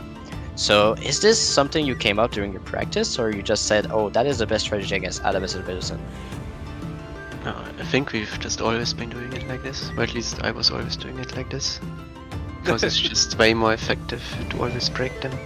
Yeah, I mean, so you were never really going for big king damage early. You were just destroying the economy of your opponents. Like every time you get a leak against them, they lose gold, you gain gold, and it was just building up that advantage step by step. Yeah, like, because if you send on a strong wave of a guy and he holds, he can just snowball so hard after that. Especially if he also holds the leaks from his teammate. Yeah, for sure, for sure. And you just know that if you get those incremental advantages time and time again by leapfrogging, like we called it, you can just build up an advantage so big in economic terms that there's no way you can lose. Yeah. And yeah, you really showed it here because that 3-0 was very convincing. I mean, game 1, sure, was incredibly close. One of the closest games I've ever seen. Like, you guys were dead. 1 second longer. Like, Widdowson holds 1 second longer and they take the victory there. Yeah, I know. But I should have rolled with my build there, I believe. Like, I have to test it out in the sandbox if it would have been better just to spam some PVs instead of the giant boa. I actually think if you hold, you lose. Because if you hold, it's with one very low HP unit, and then your gate opens, right? Yeah, but it's not enough king I don't damage. know. It's not enough king damage. Because it was a shaman that got through, right? Yes. So that was pretty impressive. And then the second game and the third game, I mean, they weren't close. You guys just pretty much gave a masterclass to the Banana Boys. I mean, I want to ask something, because on the second game, there was something happening on your lane, Saijin, and that was you being minus 400 value on 13. Did you expect a send from them, or did you expect a no send, I would say? No, I think we were expecting the send on 13 because King didn't look the best, and also like with the de-hardened golems from 12. Actually, we expected 12 obviously, otherwise he wouldn't have hardened everything. And I was like really much under, even though I had really strong build. But I thought like I won't leak that much on 13 because King starved also a little bit, so I won't get a really super big send, something like 400 or 500. I was expecting something around 300, and maybe I would have leaked only the 4-eyes there, not sure. Yeah, not sure. It always depends on how soon the 4-eye goes on your doppel on that build. Yeah. It would, I think, like sometimes it's luck based, but since I did the upper split, I think it would lastly go on the Doppler. Yeah. But And I Widdowson thought had like, giant snails as well. Like, I think with your 2,000 value there on wave 13, I think a 4-eyes and a few giant snails is certainly enough to leak you.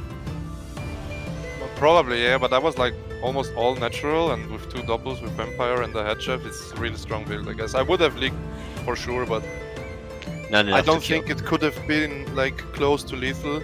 No, you're probably right. But Widdowson maybe would have been able to hold with the income Yeah, because that's like, what an I- extra 80 gold in his lane would have gone a long way, I think. If they both send and I leak, then they would probably survive, and it would be really close in the next waves. They had also good rolls. Yeah, absolutely, dude. But, I mean, guys, congratulations. King Dan's, have you got any space in your trophy cabinet for another Masters Cup victory? I saw this say that he needs to make more space now. Actually, during the training time, we were not like super impressive together, and then in the tournament somehow it worked out super well. Like Yeah. there was. Have there you was lost a game? almost- Have you No. lost a game in the entire we didn't tournament? lose. No. No, they didn't.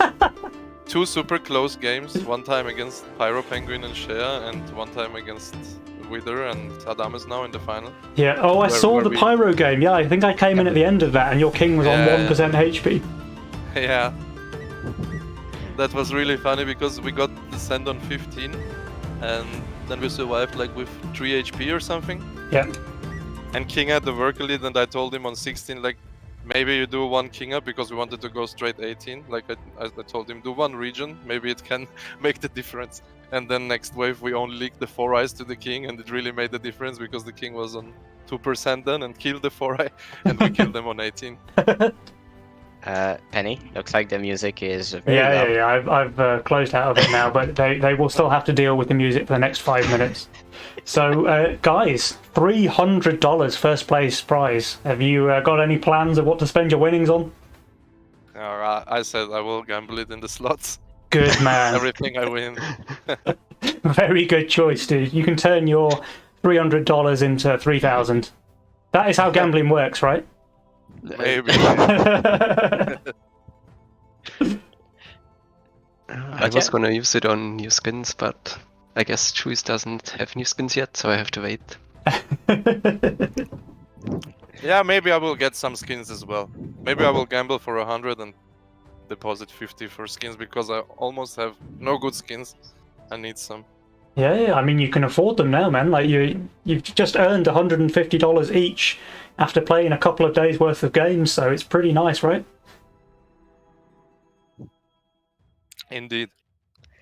I mean, they separate the money how they want, right? Yeah. So that means Saiyajin takes 290 and King Dance takes 10, yeah? Because we know who was the real carry in this duo.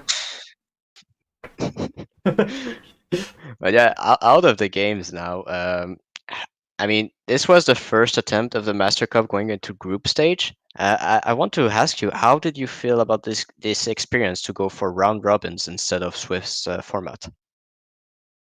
I liked it a lot because it ensures that all the top teams like really get a chance for the spot, and they don't get like dropped out because they fight against all the other top teams. Yeah, and then the finals bracket was, I think, very high quality then because of the format. You had all of the best teams playing best of threes.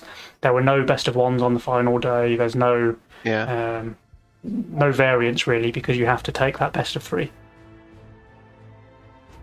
And yeah, I mean, but yeah, you guys, you just haven't lost a single game in the entire tournament. I mean, that's a fantastic record, a very well deserved first place prize, and just, yeah, well done again. Fantastic play from both of you.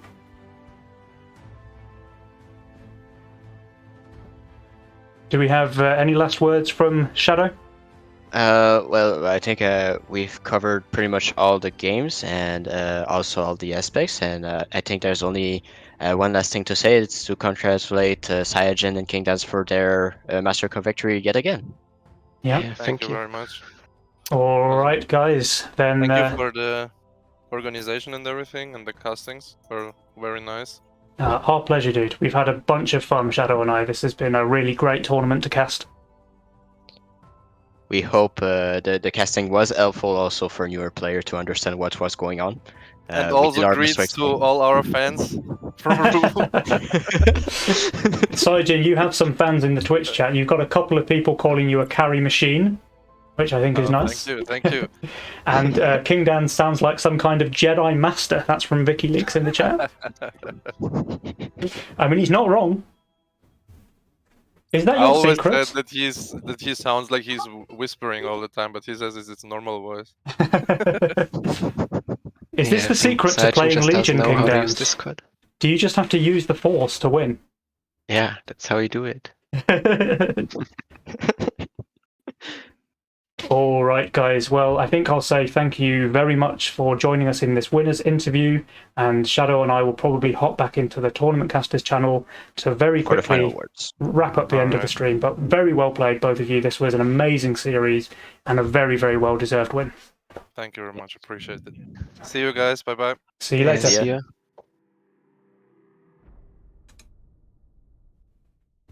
All righty then. So, guys, this has been a hell of a tournament that we've had over the past couple of days, and I just want to say a few last words of thanks to everyone involved. Obviously, all of the developers of this amazing game, Legion TD2, that we all know and love so much. This wouldn't be possible without them. They also are the team who put up the prize pool that goes $300 to #1 and $200 to Banana Boys. I also want to say thanks to everyone behind the scenes that has made this tournament happen. That's Seraphin, who's been keeping the bracket going and totting up all of the scores. We have many other people in the mod team that have made this tournament happen with organisation and support, and thank you very much to everybody involved. And finally, a massive thanks from me to Shadow for being an amazing co-caster. There's no way I could have done this without you, dude. Also, a shout out to Shay to allow us to cover a little bit more of the final stage here, covering one more quarterfinal that was expected, as well as the other semi-final that will all be on YouTube as well. Absolutely, dude. So make sure everyone to check out any of those games that you happen to miss. They will all be up on Shadowings' YouTube channel in the next couple of days. And yeah, just what an amazing tournament, dude. I mean, we weren't deceived or disappointed by the matches, to be honest. I mean, just the three-way tiebreaker on the group stage on the same same group of #1. It was just so much more games, so much more Legion and high action, and yeah, very close games sometimes. So yeah, the players really delivered. Yeah. Awesome, dude. Awesome. I think on that high note, we will end this Masters Cup 8. And yeah, definitely looking forward to the next one. Not super close, I hope, because we need time to recover. But yes, we are excited to have another one. And guys, anyone who has enjoyed this stream, make sure you follow the LTD2 channel. Make sure you follow Shadowings on Twitch and YouTube so that you can get VODs and catch up on any matches you might have missed. And there will be a Shadowings Cup coming up in a couple of months' time as well, so make sure you watch out for that one.